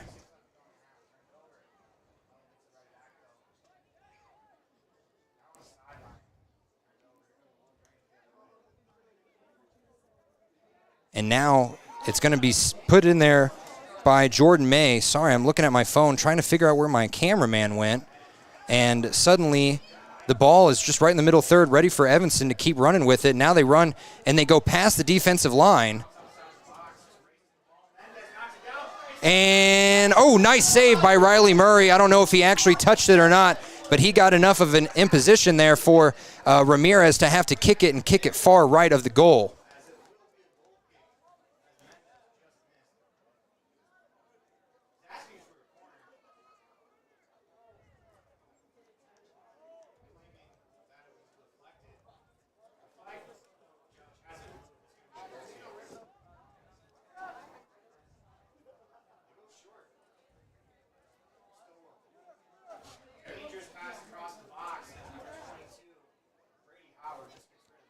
And now just kicked deep out of bounds. And it goes back towards the edge of the goal line.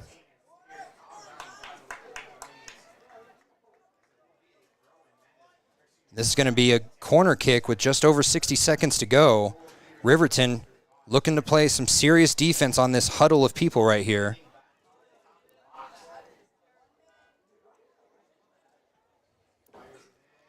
And that corner kick goes into a group of people. I see a flag raised. I don't see what for. It looks like it might be a handball or something. Offsides possibly. Either way, it's going to be Riverton ball with 45 seconds to go.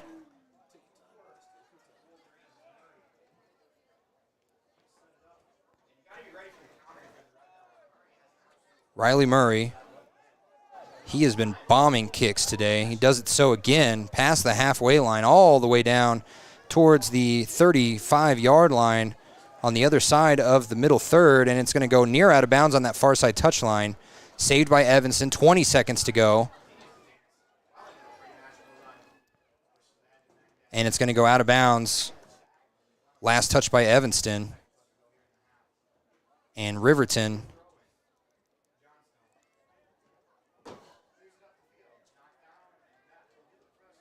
And that is going to do it for that first half. Riverton going to come out on top of this first half, 3-1. We'll be back with our CWC halftime show after this.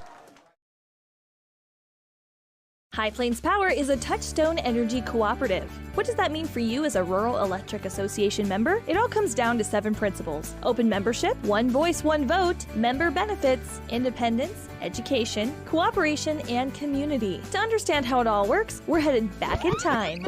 In 1879, electricity was in major cities, but rural areas were out of luck. In 1935, President FDR made it possible for companies to build power lines to unserved areas. By the time we hit 1941, some 400 electric co-ops had been organized to serve rural America, just like High Plains Power. For more information, visit highplainspower.org. At some point, everyone is a pedestrian. When you're driving, yield to pedestrians. Wear light clothing. Walk on a pathway instead of the road. Look out for pedestrians. Avoid distractions like your phone. Look out for pedestrians, they're everywhere. We are the Wyoming Indian Lady Chiefs. We need you in our stand. If you're tired of paying ridiculously high gas prices, there is a solution that can save you a bunch of money. In fact, it won't cost you a cent. How do you do that? Take the Blue Bus. WRTA bus lines will get you around the county for free. That's right, free, no charge. It doesn't get cheaper than free. Go to WRTAbuslines.com and download the schedule, or look for a schedule in the Ranger, Lander Journal, or Wind River News. WRTA Bus Lines, proud to serve Fremont County. From the field to the court to the pool and beyond, Fremont County athletes give their blood, sweat, and tears for their teammates and community. Why compromise that with alcohol or marijuana? Help your athlete make the most of their playing time by avoiding the dangers and impact that substance use can have on their performance and future. For more resources and information, visit FremontCountyPrevention.com. Papa Murphy's is proud to sponsor this week's Player of the Game. For a limited time, enjoy a Papa Murphy's barbecue chicken pizza made with KC Masterpiece barbecue sauce. After the game or anytime, you can't beat the fresh ingredients and authentic flavor of a Papa Murphy's Take and Bake pizza.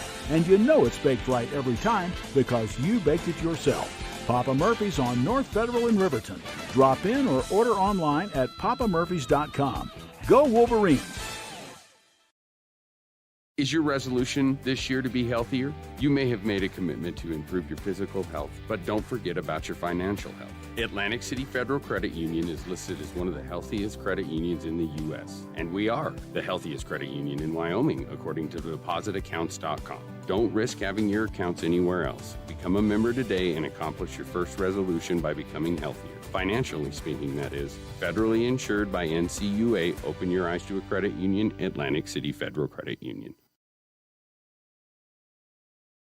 When repairs are complete after a collision, you expect your car, SUV, or truck to look like new. That's the service you'll receive at Stork Auto Body in Riverton. Professionalism and meticulous attention to detail. You can depend on Stork Auto Body, 841 Miniweb Avenue, Riverton. At Teton Therapy, our people make the difference.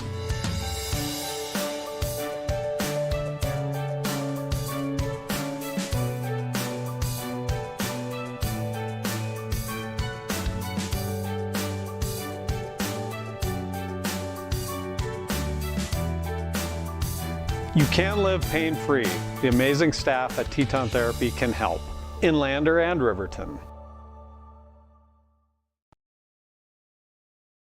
Riverton Vision Center offers comprehensive eye health exams, highly trained staff, and a large selection of fashion eyewear and sunglasses. Dr. Ballard, Dr. Hinkle, and Dr. Frazier offer over 70 years of experience. Call Riverton Vision Center at 856-9451 to schedule an appointment today. During winter storms, it doesn't take long for roads to turn slick. Snowfall is often accompanied by high winds, and blowing and drifting snow can make it difficult to see the road. Speed limits are based on dry pavement conditions and good visibility. Be ready to reduce speed and increase following distance. Crashes are twice as likely to happen when it's slick out, and it's usually because someone is driving too fast for conditions. Remember, when there's ice and snow, take it slow. This message is brought to you by WYDOT. A proud sponsor of this broadcast is Bailey Enterprises. For over 50 years, Bailey has become the name you can trust. With Pit Stop Travel Centers, you can fuel up and stock up on trip snacks at locations all over Fremont County. You can also put your trust in Bailey Tire and Auto for service to keep handy for those times when your luck runs out on the road. Refresh at the Speedway Cafe with a dine-in meal or a round of carry-out with a variety of specials to keep you going. Go with Bailey. Welcome back to the CWC halftime show here at Wolverine Stadium. A 3-1 game with 3 goals by Shawn Carruth, and the other goal I did not see by Evanston. I'll get that name here in a second. But the 3-1 lead, one of the better halftime scores for Riverton all season long, and they are huddled up right here, right in front of the bench. It's getting a little cold, and I thought for sure that Carruth could have gotten a 4th one there at the end, but they are working offense tonight. They have been a primarily defensive team for most of the season. They've really they've made that clear in the interviews with Coach Samuelson and the players. It's a defensively minded team, but tonight it is all offense. And right now, Shawn Carruth on a hot streak, 3 goals for him as the Evanston Red Devils score their 8th point of the season. Riverton dropping in their 12th, 13th, and 14th point of the season. So we're going to get a really good second half here. It's going to be a tidbit chilly as the sun has started to go down. You can see the gorgeous purple and blue up in the sky as the sunset is starting to go down.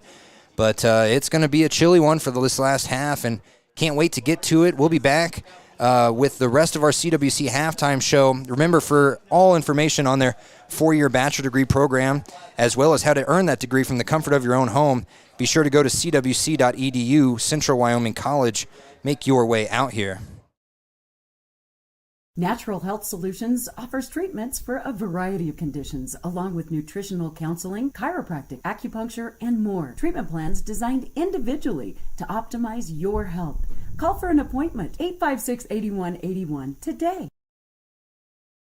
You need an oil change, but you don't have a lot of time. Expressway Lubes on South Federal in Riverton and Highway 789 in Lander provide a fast, professional lube, oil, and filter change. Expressway Lubes, locally owned and proud to support our local student athletes.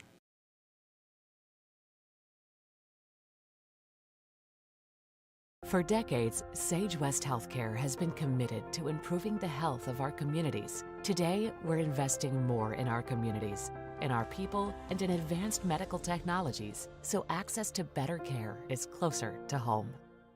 Why should your new floor come from Carpet One? Because we're passionate about the spaces our neighbors call home. We're part of your community, and we're also part of the world's largest cooperative of independently owned and operated flooring stores. So you can be sure you'll get great selection and outstanding value with every installation. Whether it's carpet, hardwood, tile, or luxury vinyl, our experts take the guesswork out of choosing the right floor. We're your local Carpet One Floor and Home, the one store for your perfect floor. Hometown Freedom Healthcare, making healthcare great. Providing coverage in family medicine, women's health, pediatrics, and mental health. Meet providers Tara Blumenshine and Adina Vasco and Jessica Rodriguez. Come see us at Hometown Freedom Healthcare, locally owned, 463-0541. Snyder Signature Properties would like to give a huge shout out to the local sports of Fremont County. They are here to support your team and your local home real estate needs. Call today to see how Snyder Signature Properties can help you buy and sell your next property. Good luck to all Fremont County athletes.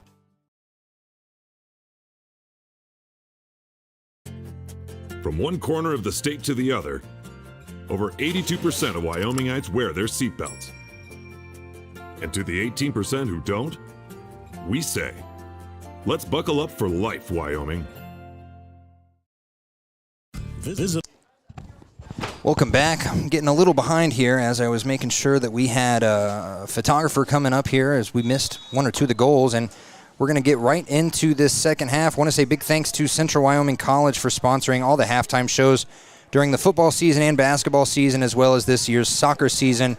And quickly, Evanston works towards the goal, and look at that. I mean, they had a close opportunity, and now a penalty in the box is going to lead to a penalty kick within the first 20 seconds of the game, of the second half. And my goodness, to finish off what I was saying, for more information on Central Wyoming College's four-year bachelor degree program, as well as how to earn that degree online from the comfort of your own home, be sure to go to cwc.edu. Central Wyoming College, make your way out here, and it's going to be Ariano that's going to make this penalty, that's going to take this penalty kick. Zoom in here. Didn't see who the penalty was on, but Ariano taking his time. Oh, we were waiting for the ball boy to get the ball. That's why. I didn't know we were stopping the clock. I apologize. 39:30 is going to be the time. So within 30 seconds, Evanston is looking to eat into this 2-goal lead for Riverton. And here we go. Ariano going to take this shot. Ariano's goal kick is extremely high and over the field goal post. It would have been another 3 points in football, but not today playing soccer.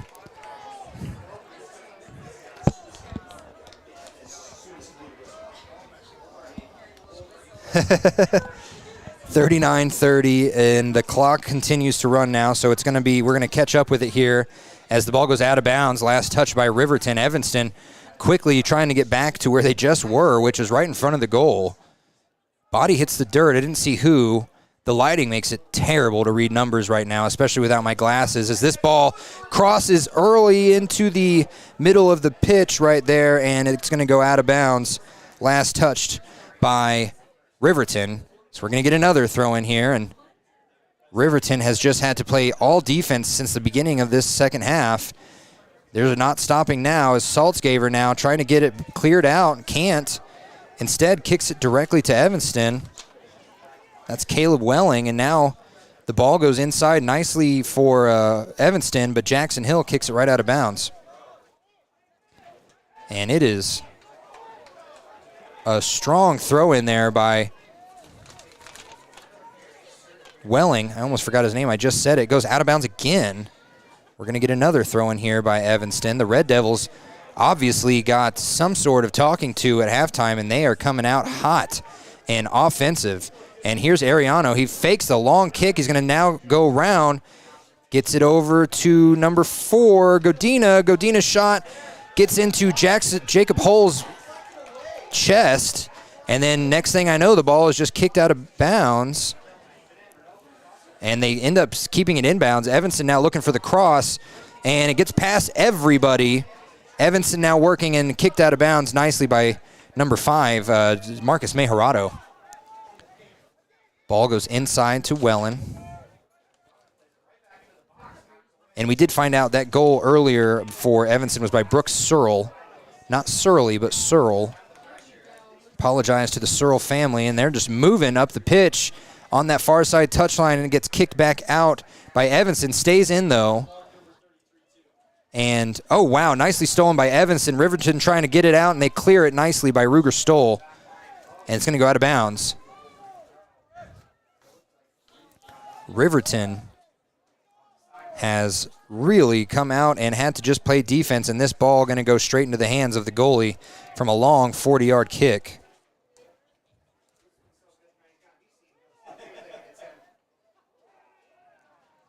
And now he's going to try and head it. Is Jackson? Is that Jackson? That is. That's Jackson Larson. And now moving with it up that far side touchline is Riverton looking to cross. Now Jackson Larson, just a long kick over the goal.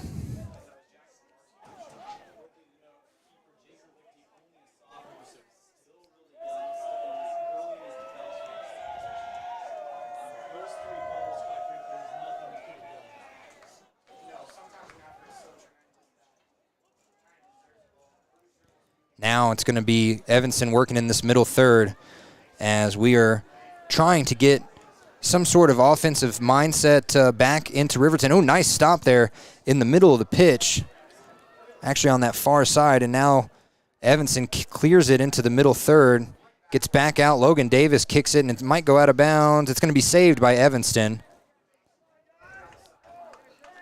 Now it's going to go out of bounds. Last touched by Riverton.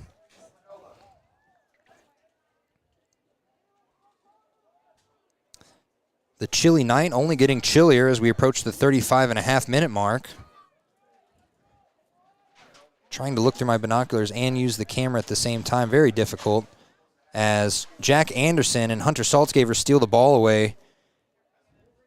And on that far side, it's Saltzgaver kicking it deep down to Jackson Larson. Larson, was just a step behind. And now two bodies go in the air. One of them ends up with the ball, and it's Evanston. Johnstone pushes it up to Ruger Stoll, and Ruger Stoll kicks it right to Evanston, has to back up, and now they're going to be working towards the goal, and Riley Murray nicely saves it. Well done by Riley Murray so far tonight. The only goal to go over is go past him. It actually hit his gloves and just rolled leisurely into the goal. Jackson Larson, a nice header. No one was there to keep saving it, though, and speaking of save, it's going to be saved by the goalkeeper of Evanston, Jaeger Lichty, one of the 3 Lichtys that we have called names tonight. And, wow, almost headed out of bounds, but not enough oomph on it as Mejorado now trying to go over 2 players, including one of his own, for a header. Saltzgaver had an opportunity. It gets blocked up, and now a long shot, and it's going to go far right of the goal. That shot by Marcus Mejorado, the freshman. This team littered with freshmen that have a lot of talent.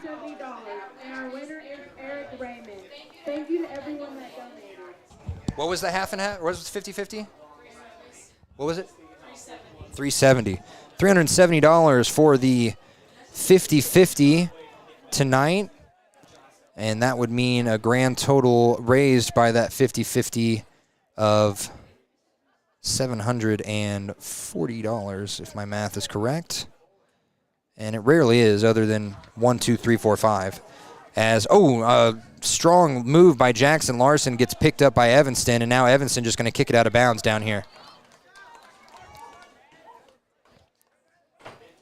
And I don't know if they ever, they didn't inbound it, but they were just moving around. Now Jordan May going to throw it in right here to Jackson Hill. Hill gets it over to Logan Davis. Logan's pass a little bit short, tries to get it back to Mejorado. Mejorado kicks it out of the back of the goal line.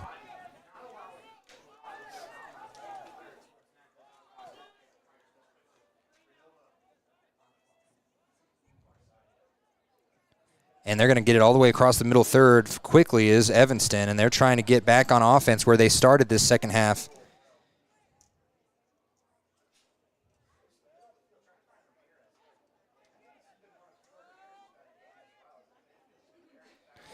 This Pink Night, again, is one of 2 Pink Nights in Fremont County this week, as next Thursday's game in Lander against Pinedale is Lander's first annual Pink Night. Tonight is Riverton's second annual Pink Night. And Shelly Chance, as well as a couple other parents over in Lander, as that ball goes out the back of the goal line off Evanston. A couple parents in Lander getting help from the Riverton crew that put on their own Pink Night for the first time last year. And they are raising money for Miss Weston and Miss Morton, both of whom have battled breast cancer, and both of whom have daughters that play for the Lander Lady Tigers. Addie Weston, Mason Morton. That game again going to be Thursday. Right now we have times at 3 and 5. I asked AD Cyril Stauffenberg if it was going to be moved to 5 and 7 like these games. Haven't gotten a response yet, but Cyril, if you're listening, I'm still putting it on for 3 and 5, and we will be there on WYO Today's YouTube page with another great opportunity to help donate to some local families that need it. And a nice steal by Hunter Saltzgaver right in the middle of the pitch. He gets past one player. He gets him turned around. He's going to cross. He's going to cross to Logan Davis, who heads it right into the middle. And I think he was trying to pass it up and ends up getting kicked off the rear end of Riverton and now pushed up in the air. Over there's Davis. Davis has to kick it back. No Sean Carruth on offense right now. I have not seen him in this second half as Davis runs down that far side touchline. And it's going to go out of bounds. Davis accidentally kicked it out. Evanston, long clear down to right outside the center circle. Ruger Stoll had a chance at it, but it went over his head. Now Riverton with their own clear. Down here, Saltzgaver again with a nice steal. Coach Carruth telling him to send it and just move forward, and instead he kind of gets tripped up. They going to call that? They are. Who's that on? That's on 25. That's McKay Johnstone.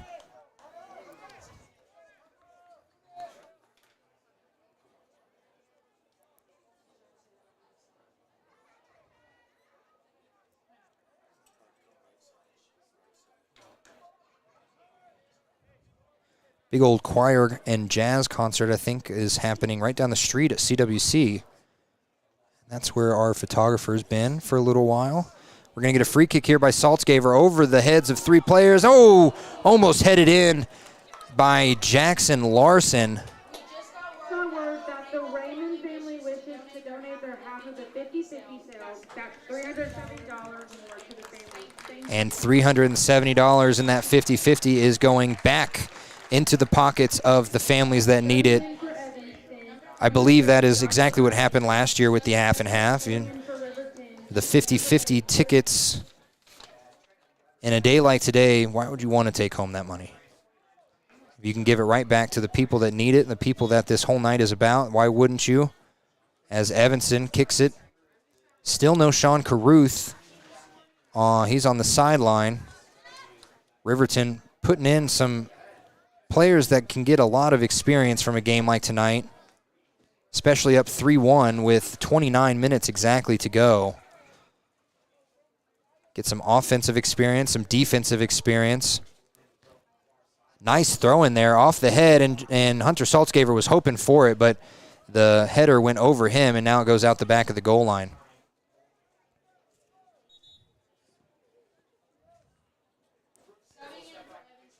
Number 28. Subbing in, back and forth, Brooks Searle, the one that scored the goal, coming in for Barker, Andrew Barker. Another goal kick coming from Evanston, this one a little bit lower, and a nice header gets it right towards the halfway line, but Riverton kicks it right back, and now they're again in the attacking third. And, a little push in the back. They're getting physical down there as Jack Anderson and I can't get a number on the Evanston player, 18. Boy, they were just going a little bit back and forth there. Brody Reeves, now the inbound pass, and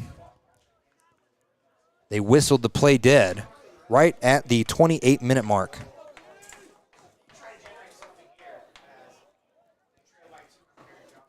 And 2 balls on the pitch right now. We're watching the wrong one, actually. So now down there in the middle third, and in the middle third, Evanston able to kick it and pass it nicely.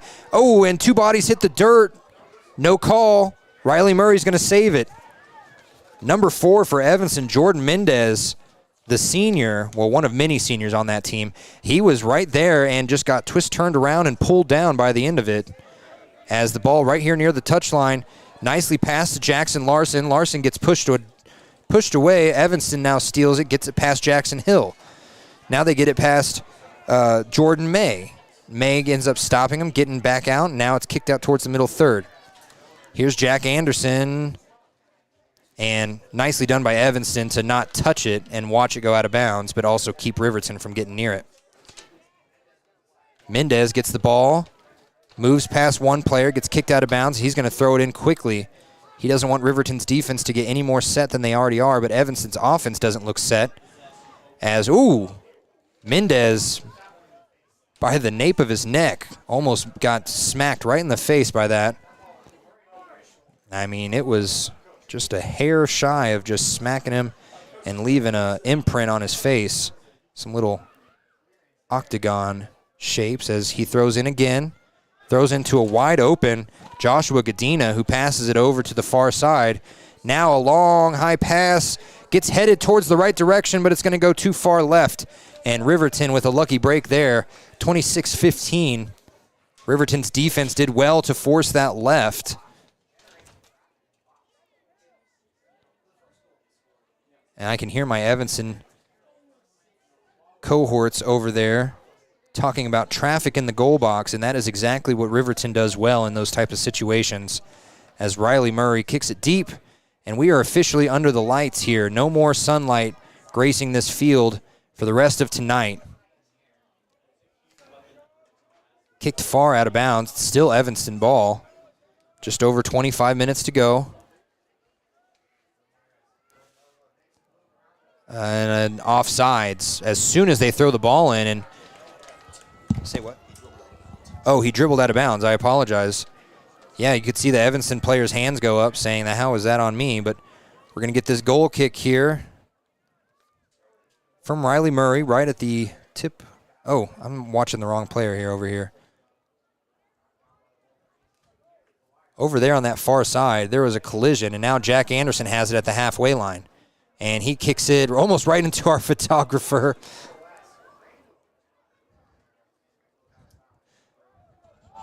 Our photographer almost just got a soccer ball to the face. Glad that he also didn't get that. Now Ariano is going to throw it in on that far side touchline. Throws it into the player with the face mask, number 28, Searle, the one that kicked the goal, and now a clear goes deep.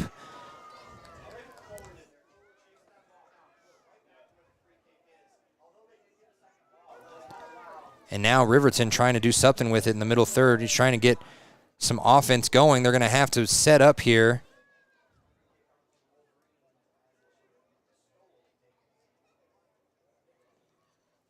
Long kick off the head of two Riverton players. Now a Riverton player.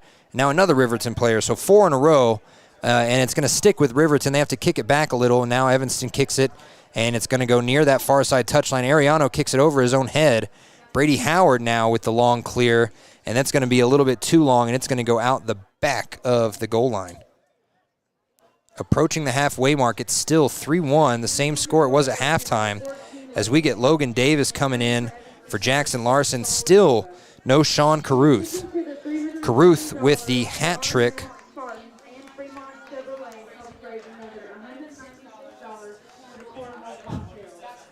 $196 raised from the cornhole tournament at the halftime of the girls and boys game, and very well done. I think it was $5 per bag, and we had a lot of kids throwing. So, again, a great night to raise money for those in need.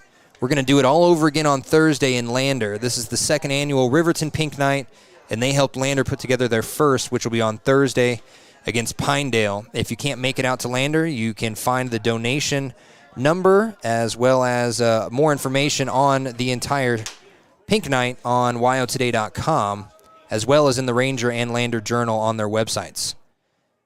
Boy, back and forth, and Riverton had a player fall down. Looked like it could have been whistled. Instead, they're going to keep it going here. Evanston on that far side touchline where they like to go, and they're going to try a cross. He actually stops up, gets past one Riverton player. He's going to try and cross, and too many pink jerseys in between the way. And now they're going to try again, another cross, and Riverton was a little bit less prepared for it. They still got it out, though. Nice clear. And Evanston still just doing a great job of keeping it in play. And now Logan Davis, nice move there to get the ball back. Gets it over to Saltzgaver. Saltzgaver hugging that touchline. Oh, wow. Him and Mendez, Hunter Saltzgaver and Jordan Mendez. That was a masterclass in what to do on defense and offense right there. They both got under each other's skin a little. They both are working really well against each other. And Saltzgaver now kicks it further out than he meant to.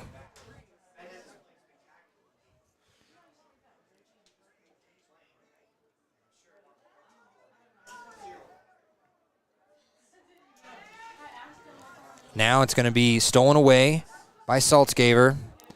Saltzgaver, a long pass, goes a little bit awry, and now Evanston kicks it high up, and a header keeps it in play. Evanston now going to kick it deep down this touchline, and over the back almost was Jordan May. Riverton ends up getting it, kicking it over to Evanston, and now it's going to be caught up in the middle third. See who can get away with it. Ooh, nice stop there. Whoever stopped that for Riverton got it into the attacking third. And now look at Jordan May. Jordan May gets past one, gets past another, and kicks the ball, and it's not enough mustard on it. And that's going to stay 3-1 at the 21-minute mark. Evanston picks up that goal kick ball. And Mendez just off his foot. I mean, he just didn't know which way that ball went underneath his legs, and now it's going to be a quick pass to Logan Davis. Logan Davis, a little bit too hard off his foot, goes in front. And Evanston, I don't want to say foolishly, but kind of foolishly kicks it out of bounds. And they're going to let Riverton really set up an offense here. Davis going to throw it in. He fakes the throw to Saltzgaver. Ooh, gets it to Jordan May and a hard shove in the back. Right at the wing. Oh, I'm sorry, that is Tarango. The 8 and the 3 with no glasses, they look very similar. But, yes, that was Ethan Tarango that got shoved in the back. So we're going to get a free kick here by Hunter Saltzgaver. The lighting also doesn't help. So Saltzgaver here, a long cross. And, boy, nobody in Riverton's pink was really ready for that in that particular area. They couldn't run to it fast enough. And Evanston now moving with a purpose towards the middle, and that's going to be kicked out of bounds. Last touched by Logan Davis of Riverton. We're going to get subs in here. Lots of fresh legs coming in for Evanston, and Jackson Larson going to come in for Jordan May. Not Ethan Tarango, Jordan May. Still no Caruth. I'm sure they're resting him. They don't want to bring him back from injury too much. He was injured quite a bit last season, and they need him ready for this postseason, especially in their first year at 4A, as that shot from 30 yards out just rolls harmlessly into the hands of the goalkeeper. And remember, 4A has regionals and state. 3A soccer just goes right to state. So that kick nicely done, nicely saved by Riley Murray. He kicks a nice pass down the field to Hunter Saltzgaver and just tips off his foot a little much. And now Saltzgaver and number 16 battling for it, Caleb Welling. And now look at this lead as Evanston kind of kicks it away, and I think that's going to be out the back of the goal line on Evanston, and it is. It's going to be a corner kick here. And this is the best corner to get a shot of because this is the only one I can see past these windows here. Kicking it is going to be Saltzgaver. He's taking his sweet time going down there. I'm sure he's a little gassed. Sorry, Coach, if I'm in your way. Riverton all spread out, and they have 2 players in the goal, basically. Now 3. This ball headed up high and cleared by Evanston. Nice game plan there, just didn't fall accurately into where they needed to go. As this Pink Night is 17 minutes, 50 seconds away from being over, and that's going to go out of bounds. And that was last touched by Evanston. It's going to be Riverton ball. The Red Devils, other than the first 3 or 4 minutes of this half, have primarily spent this last 23 minutes on defense. And that is great to hear with no Sean Caruth. It just means that this offense for Riverton has really grown past the need to just get it to Caruth. They're able to get it to Davis and Saltzgaver, and they've been doing a great job of getting open downfield, and that ball goes off the chest of a Riverton player, and now it's going to be thrown in by Ramirez. Ramirez gets it over to a player who kicks it deep and a little bit further behind than I'm sure they would have liked, as now Riverton kind of honing in, pushing all their players up towards the middle third. Ramirez again. Now he kicks it deep over to Brady Howard. Howard steals it and then gets it stolen right back. And now a long pass is going to go right into the hands of Riley Murray.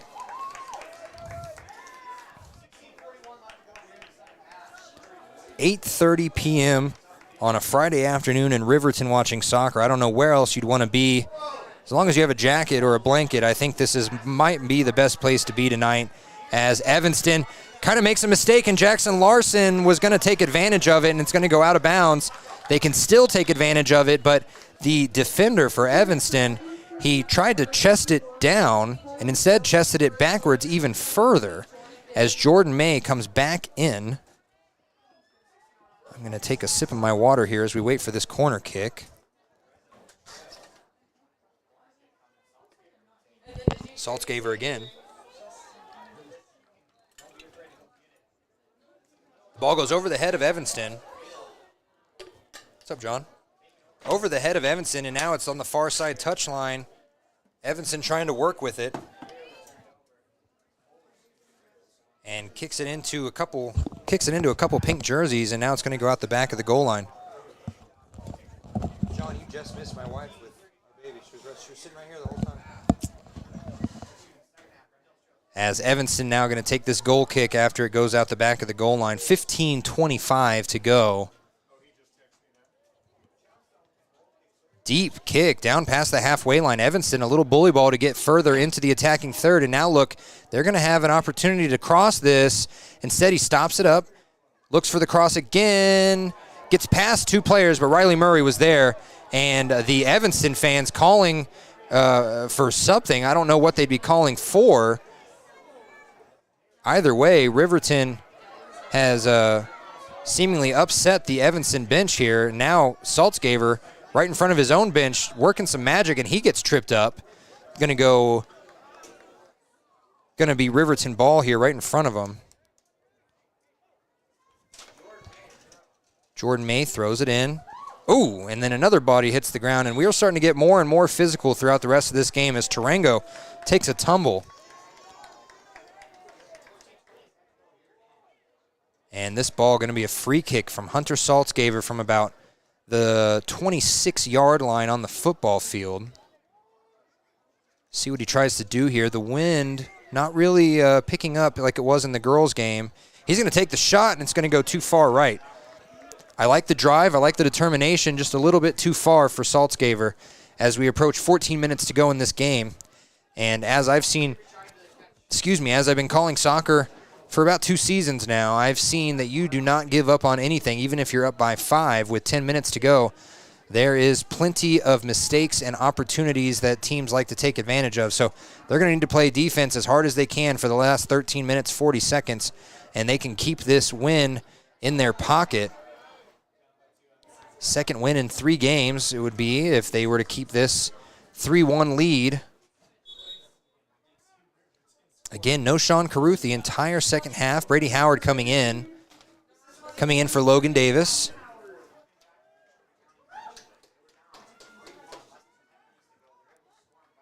And the hat trick in the beginning of this game very well could be enough to beat this Evanston team if this continues, as Evanston gets the ball thrown in now. They get it past Jordan May, and now a long pass. It might be a little bit too long, and I think Riley Murray wanted to hold on to it, and he did. He grabbed it. Okay. Jacob Hull got a little bit in his way, and next thing you knew, you didn't know where Riley Murray was or where the ball was. And we have an injury. Evanston's player is down on the pitch. Don't know what happened, but we have stopped the clock at 12:41. We'll take his timeout with them. Be back after this. Feel like new. They will beat any competitor's price. Stop by to speak to one of the sales agents or visit LanderGambles.com. Lander Gambles will help you find the perfect product that fits your budget and lifestyle. Lander Gambles, 420 Main Street, Lander, Wyoming. Want access to local news, sports, events, and more? Download the WYO Today app. Now available on all platforms. Stream your favorite radio station, submit something to buy, sell, or trade for deals on the dial, or view contests and special coupons. Better yet, the WYO Today app is the best way to access free HD video of Fremont and Hot Springs County athletics. It's all at your fingertips. Head to your app store or visit wyotoday.com to download the WYO Today app now. If your vehicle needs repair, you can depend on the crew at Extra Care Auto Repair. They can repair almost anything with wheels, gas, diesel, domestic, or import, and their work is top quality and reliable. Extra Care Auto Repair on North Federal in Riverton. Community Health Centers of Central Wyoming has locations across Fremont County ready to serve you at DuBois Medical Clinic, Riverton Community Health, and Lander Community Health Pediatrics. We accept all forms of insurance, including Medicaid and Medicare. Are you struggling to get medical care? Ask for their sliding fee scale. From family medicine to pediatrics, Community Health Centers are here to serve you. Call 307-463-7160 or visit chccw.org to schedule your appointment. Welcome back. As the player in question down on the ground was number 9, Ramirez. He has had his number called quite a bit tonight. He's been all over the place. He got up on his own power, under his own power, and walked off without much need for help. So that's always good to see. He did not go straight to the training table.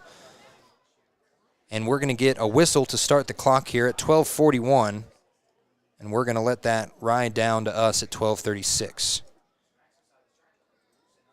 12:35, sorry. And here we go, the whistle. And Riley Murray's going to get this ball on a drop kick, and he's just going to pick it up and slide it right past the player, the Evanston player. And now all the way up here, nicely done to 25. Who's 25? Clay Sheets, 25. Don't know how he's not on our roster, but Clay Sheets, brother of Ty Sheets, son of basketball coach Bo Sheets, as number 8 hits the dirt, Trenton Weber, and he got pushed down. They're going to call that, and that was on Brooks Searle. Searle, I'm sure, feeling a little bit of frustration as he scored that goal in the first half, and his team has not been able to get another one up on the board. So here we go, Ruger Stoll. Kicks it deep, and it goes into the end zone, and it's going to be, saved nicely from going out of bounds out the back of the goal line, but it ends up just going out of bounds on the other side. That was Jackson Larson that kicked that ball up and out of there. And now an inbound pass goes much further than Riverton was hoping it would. It goes past the middle third, and it's going to go into Ruger Stoll's waiting lap. Was that Ruger? No, that was 23. That was Jordan May. And I forgot my glasses. That's all I can say. I got my binoculars that don't work with glasses, so I'd rather use the binoculars than the glasses as that ball goes out of bounds right before we hit 11 minutes to go. And coming in for Evanston is number 16, Caleb Welling, the defender from a senior class that is just dominating this entire lineup. They have, again, 1, 2, 3, 4, 5, 6, 7, 8, 9, 10, 11 seniors on that on this boys team for Evanston, compared to only 1, 2, 3, 4, 5, 6 on Riverton, one of which being Sean Caruth, who has 3 goals and has not seen the pitch on the second half. He's getting his legs stretched out on the sides. I just don't think Riverton feels the need to use him, but I'm not going to speculate. So we're going to watch Riverton throw this ball in. They get it right in nicely, but Evanston steals it right near the halfway line. Evanston working past the defense here. They get past 1 or 2 players, and there's an opportunity that's open, but Riley Murray able to save it, and very well done. Riley Murray having a heck of a game tonight. That lone goal, knocking off of his gloves and just slowly rolling behind him. Those crazy goals happen every now and then as it goes out of bounds. Last touch by Lander. Oh my gosh, last touch by Evanston. As the ball goes inbound off of the head of Jackson Larson. Clay Sheets gets past it, and now Evanston going to kick it out of bounds. He saved it, Ariano saved it from going out of bounds at the last second, right in front of the ref. A body goes flying, no call because nobody really pushed him. He did that on his own. Now Evanston pushes towards the middle third, gets it to Barker over there playing up against Brady Howard. Goes out of bounds right towards our photographer again.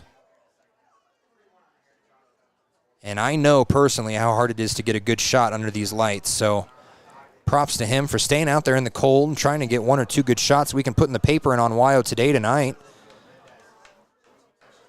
And number 4, Mendez, gets it stolen away by Jack Anderson. Kicked back by Riverton, and now a long clear goes past the head of Evanston.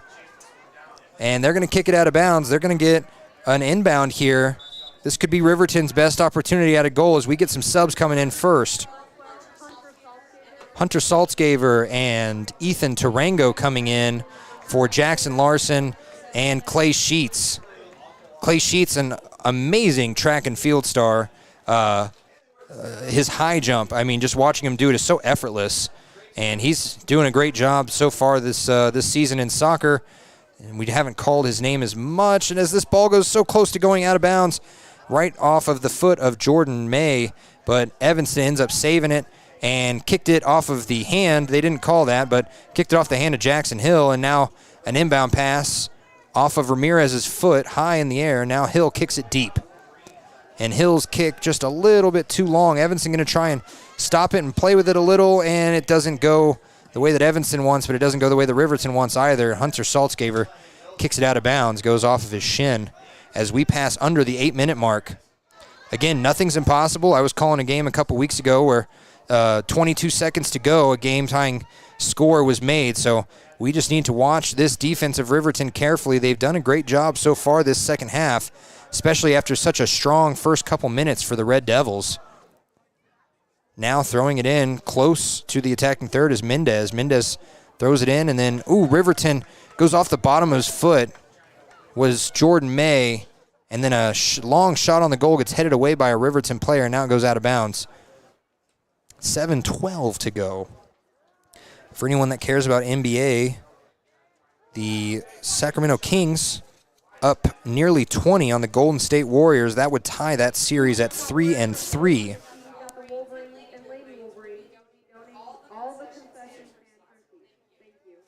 Grizzlies and Lakers play tonight, and the NFL draft is, of course, on. We are at pick 30 of the third round. A fan favorite of people in Wyoming is the Buffalo Bills, who just picked at number 30. At number 28, they picked Dorian Williams, an inside linebacker out of Tulane. Denver fans probably bored last night, as there's a lot more Denver fans and Bills fans up here than anything, as Denver did not have a first-round pick last night, but they got Russell Wilson out of it, so they're all good, right? As the ball going to be a free kick here for Evanston from the 40, high and a little bit too high.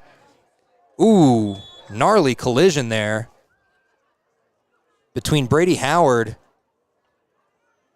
and number 16, Caleb Welling. And we're going to get a free kick. This could be kind of dangerous here.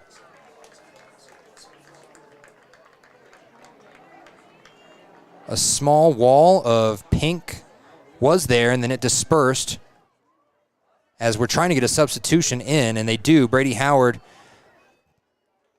coming out and Jack Anderson coming in. Just under 5.5 minutes to go. We paused the game, paused the clock. I didn't even see that. So 5:51 to go.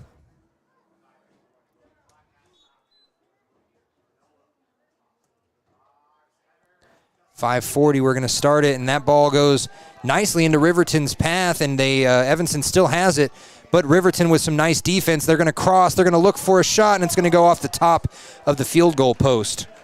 You don't see that every day. It kind of skirted across the like a 50-50 on the skate park.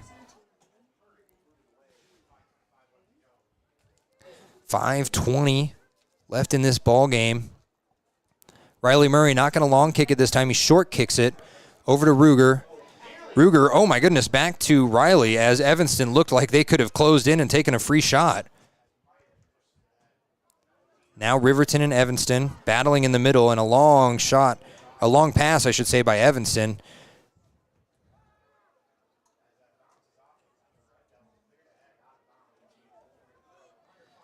And I got word from our photographer on the other side that the Evanston fans are down-talking the ball boys for not getting the ball in play fast enough.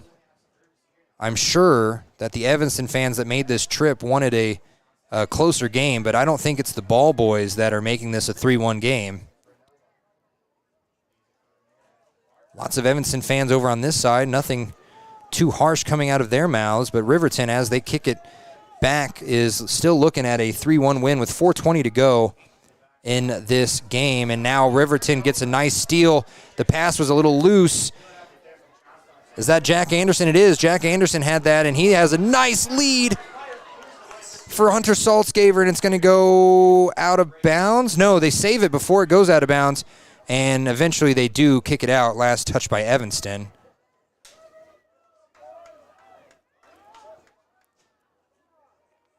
And the inbound pass from Evanston, I thought it was, they waved the flag the wrong way. It was Evanston ball, and now Evanston running after it in their own defending third as we pass under 3 minutes, 40 seconds to go.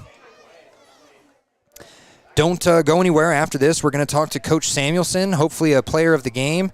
I can't guarantee it's going to be Sean Carruth, but with 3 goals, I don't see why he wouldn't want to come up here. As Brady Howard comes back in the game, replacing Logan Davis, who's quietly had a good game, back and forth on offense and defense. 3:12 left in this game. Oh, a nice pass, and not offsides. He's gonna have a chance to cross this. Oh, he's just gonna go out of bounds. Don't know what happened there. Oh, okay. I don't know what happened, but we're gonna get a throw-in from Riverton. Looks like there was just an extra ball on the field. Maybe the Evanston fans have something right. There is some extra balls that have been on the field tonight, and I've been caught looking at all of them. So now Evanston takes a long shot, and it goes right to the right of the goal and out the back of the goal line. That was probably Evanston's best chance to at least get another goal on the board. That if that had gone in, they would have only been down 1, and that would have been a lot of momentum. But still, a very large uphill battle here for Evanston.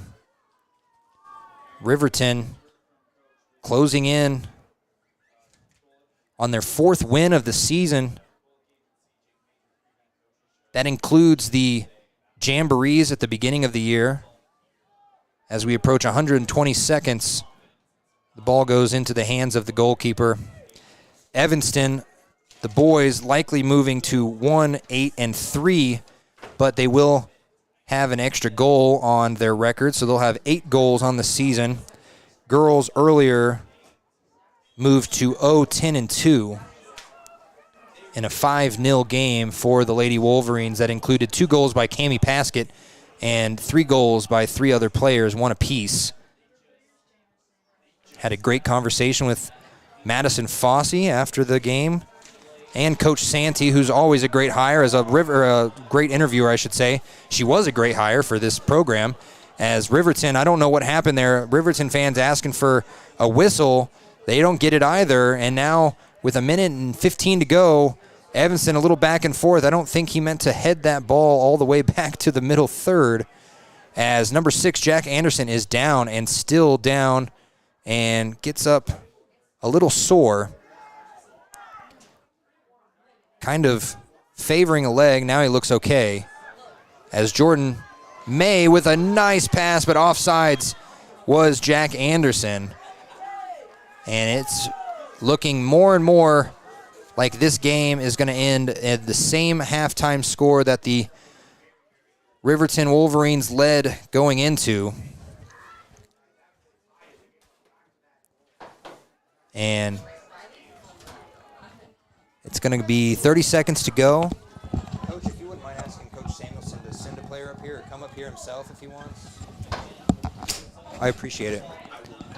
We're going to talk to, hopefully, Coach Samuelson. I very rarely get him up here, he likes to have the players talk for themselves. I totally appreciate that as well. So thank you, Coach, and have a great rest of your day. As 10 seconds to go, Riverton going to sail into their 4th win of the season, and on such a special night wearing bright pink. What a great game to do so in, as we are down to the final seconds. And there it is. The Riverton Wolverines are victorious 3-1. Stick around. We'll be right back with our Click It or Ticket post-game show right after this. The Stock Dock is proud to serve all of Fremont County and surrounding areas. They are dedicated to providing the highest level of veterinarian medicine along with friendly and compassionate service. They service all pets of shapes and sizes between dogs and cows and cats and horses. They treat your animal like it's their own. The Stock Dock.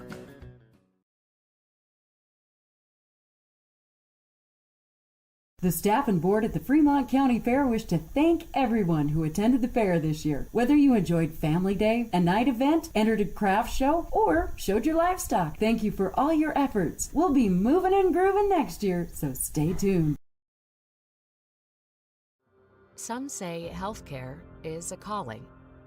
Taking care of others. It's who we are. It's what we do.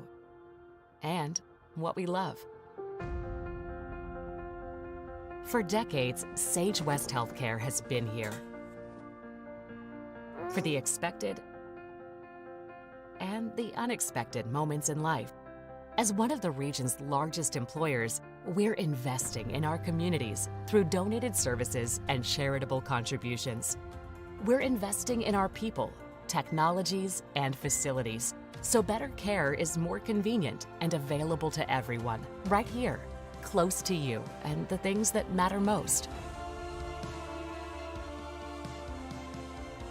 From maternity through maturity, from pediatrics to primary care, we're making a difference by improving life and health in our communities we love. Sage West Healthcare. Be well, live well. That's why we're here.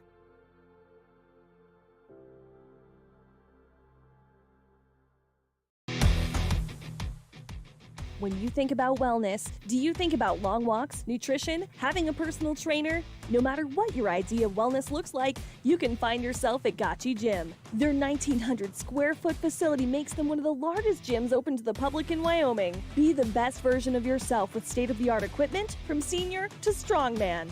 Take advantage of having a bistro on site as well as a certified NASM personal trainer. Take the first step in reaching your goals. Gotchi Gym. Gotchi Rehabilitation is always looking for new team members. See more at gotchi.org.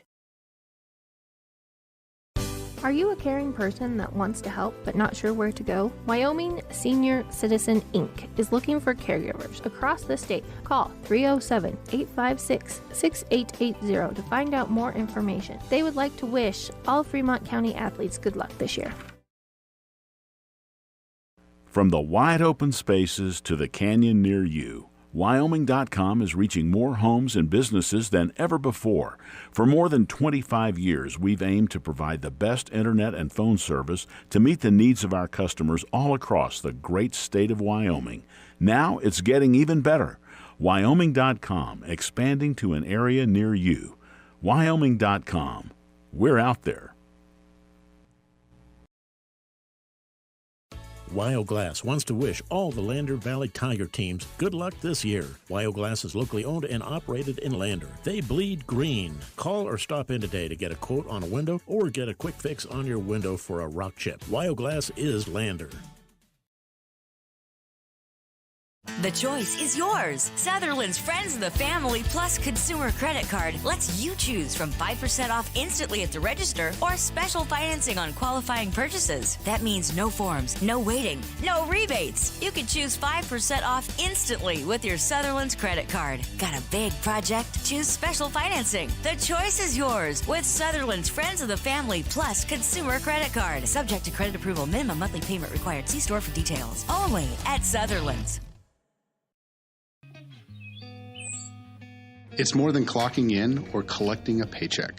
We are a network of caring professionals who want to be here, dedicated to serving our communities. We are Sage West Healthcare, our 2 campus hospitals in Riverton and Lander. We take pride in our region, our people, and our communities. Located in beautiful central Wyoming, filled with natural recreation in our own backyard. We are neighbors caring for neighbors, a community caring for its own. We are Sage West. We are recruiting the best, like you.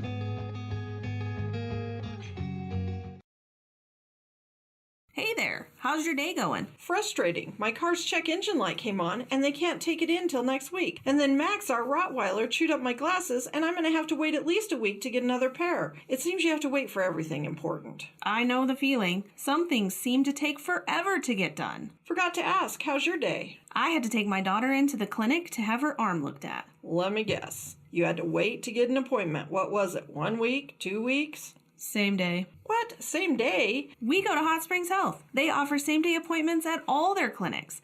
Riverton, Shoshone, Thermopolis, Worland, and Basin. You just call the clinic and you have an appointment in a matter of minutes. It's easy and so convenient. Wow, so Hot Springs Health actually values our time?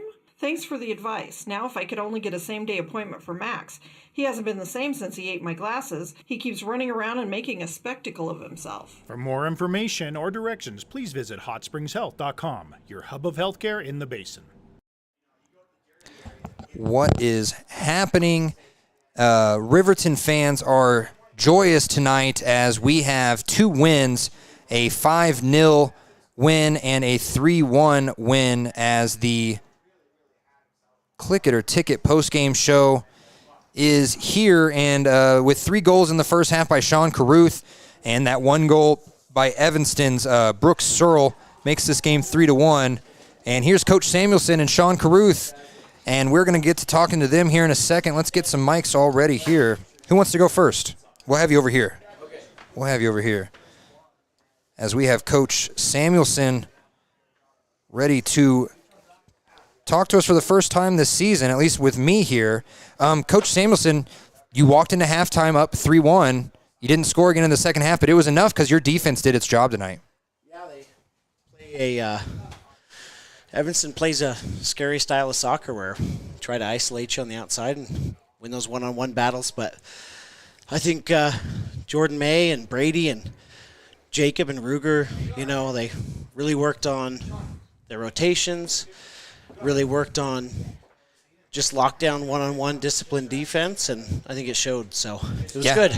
And, for a team that's been so defensive-minded all season, you were able to put defense together and offense together really well. The last couple games, you've been able to do that here and there. Tonight, it came full circle.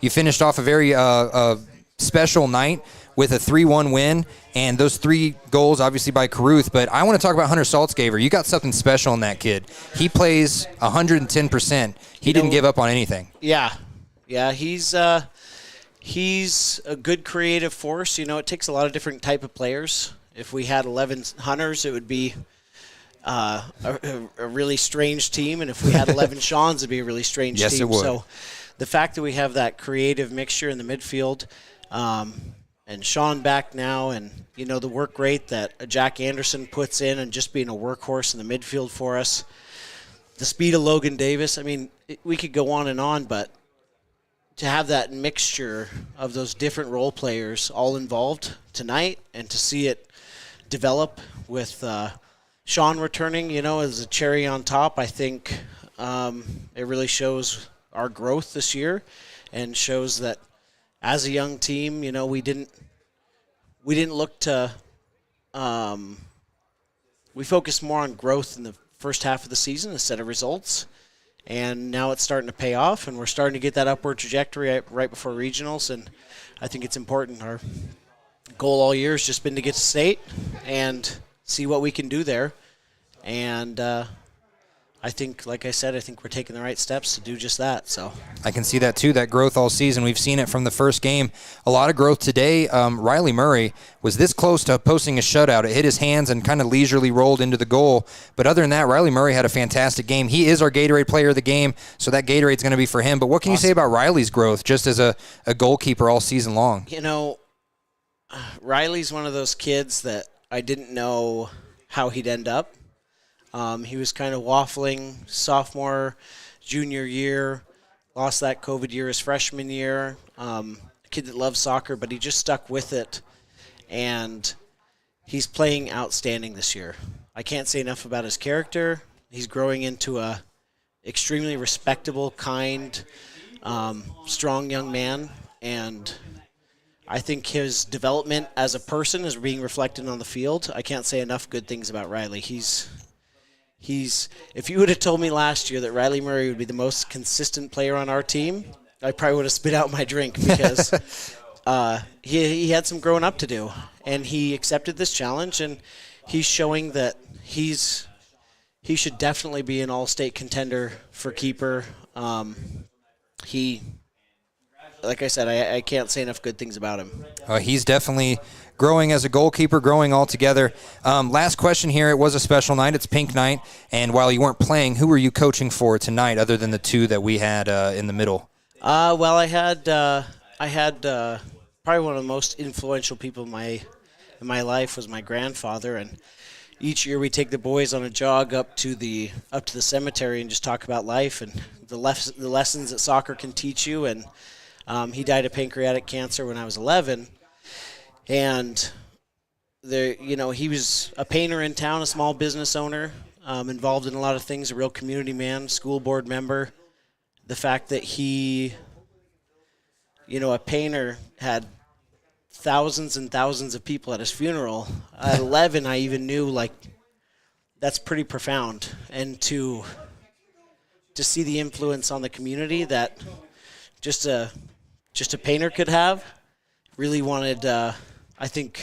drove me to want to teach and coach and be involved in my community the way I am, and hopefully I can make an impact like that where, you can be honored like that. I mean, it's hard for me to put into words, but for just a painter to influence that many people that they feel like they need to go celebrate his life was pretty profound. So, well, I wish I could have met him. It sounds like a great man. Great game tonight, Coach. We'll see you on senior night next week against Jackson. It's going to be a tough game. Have you watched a lot of film on Jackson? I've seen them play twice now. It's a very difficult team to get past. They can attack you in so many ways. They're super fast, super technical. We're going to try to manage the game. We have a team that isn't quite as technical, isn't experienced, but we're gonna settle in, and we're gonna try to manage the game, keep it low scoring, and take our chances on the counter. And hopefully Caruth will be fully healthy. I'm sure he was a good asset tonight to have. I'm going to have you hand it over to him as we talk to our Papa Murphy's player of the game here. And Shawn, first off, what was going through your mind after the first goal compared to the last two? Because once you get that first one, I see you just run, and you have no off button once you start to score. It's just like an on button. I'm just ready to go for more and just continue the game. And as far as that second half, I know we didn't see you, but we saw a lot of the team around you combine for a lot of good offense, a couple shots on the goal. How's it been kind of leading this team on offense as a senior? You have a lot of freshmen, sophomores on the team. Do they look up to you as a leader, as a scorer? I think they look up to me, and I try to give them as much help as I can throughout the game and just try to pass on what I know so that next year they can do what I did. Well, hey, I mean, I hope they can as well. You had a couple good looks on the goal. Did this Evanston team give you any looks or anything that you weren't really expecting, especially in that first half when you were kind of starting to go off? No, not that I expected. I wish I could have played them against our last game against them last Tuesday, right? Yes, yeah. I wish I could have played them then, get a taste for their defense, but I didn't. Nothing out of the unusual. Your coach was just talking about the growth of this team, especially from that first game. As far as you've seen it, because you've been playing soccer here a while, how much has this program grown so far this season, and where do you see yourself going at the end of this year? Hopefully past regionals. I see us going at least past the first game of regionals, and I hope we go on to state. We've grown a ton. Coming in, we were just kind of a boot ball team, just kicking the ball all around. But now we can connect passes and move it up the field. We can drop back and switch the field much better than we could the first day. So I see us growing a ton more within this next week or two. I know I shined a light on you in the paper, but I want to make sure people here know it. You're playing at Jamestown next year. Yes. What attracted you to Jamestown? What do you hope to bring to Jamestown next year? The opportunity at Jamestown that I could get during the summer, I could go play for a semi-pro team. So that's what drew me to them. What I hope I can bring to Jamestown is that I can bring some energy and just drive to the team, and hopefully I can make it onto the starting team halfway through the season or at the beginning. Well, it's going to be a long reach, though. They're lucky to have you, and I'm sure you'll grow even more than you have here. Last question before I let you go, and your dad was up here just excited as heck whenever you scored those points. Who were you playing for tonight? I was playing for my mom's grandma who passed away last year, I believe. Your great-grandmother? No. Your grandmother? Sorry, my grandma. Sorry, okay. My mom's mom. I was playing for her. Well, we're sorry for your loss, and you had a great game for her. I know she's looking down on you, really happy about that. So congratulations on the hat trick. Congratulations on the win. Thank you, Coach. Thank you, Shawn. We'll see you guys on senior night for sure. We'll be right back with the rest of our Click It or Ticket postgame show right after this. Riverton's Hampton Inn & Suites is proud to sponsor our youth athletics in Fremont County. Fremont County school athletics provide our youth timeless experiences and lessons that can lead to success for life. Setting goals, teamwork, and hard work make young athletes into good citizens.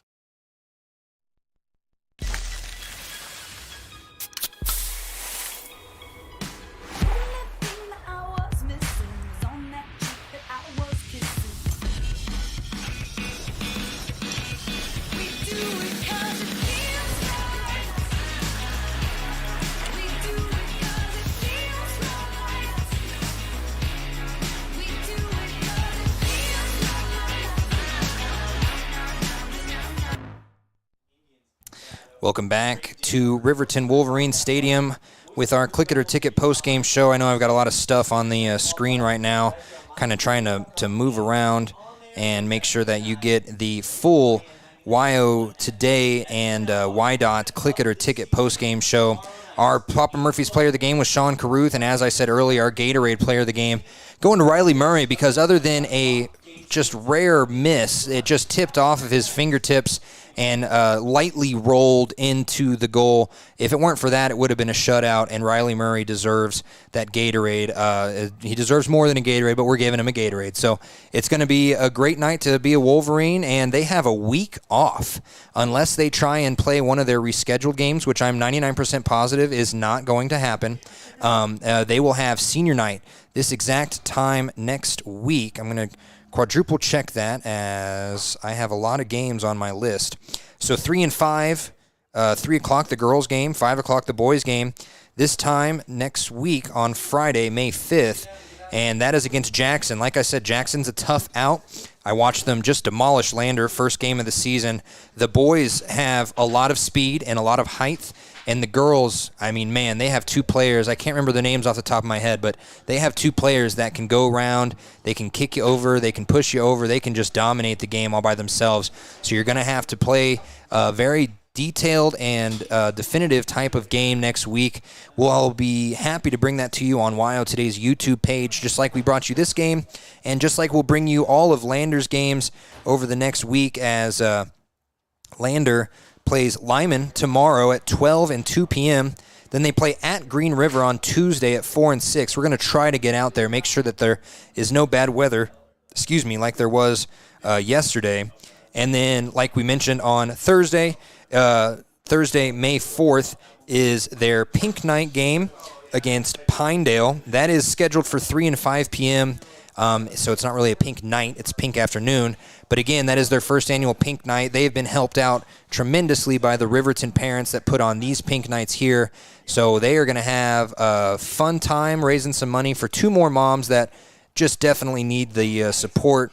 They just need everything. You know, these people have been through some of the worst things imaginable, and they're going to remember this for the rest of their lives, that they were honored in such a way. Not only these two parents tonight at Riverton, but the parents in Lander as well on Thursday. So that'll do it for me here. I'm so happy that we were able to bring you this Pink Night, this special Pink Night game on YO Today's YouTube page.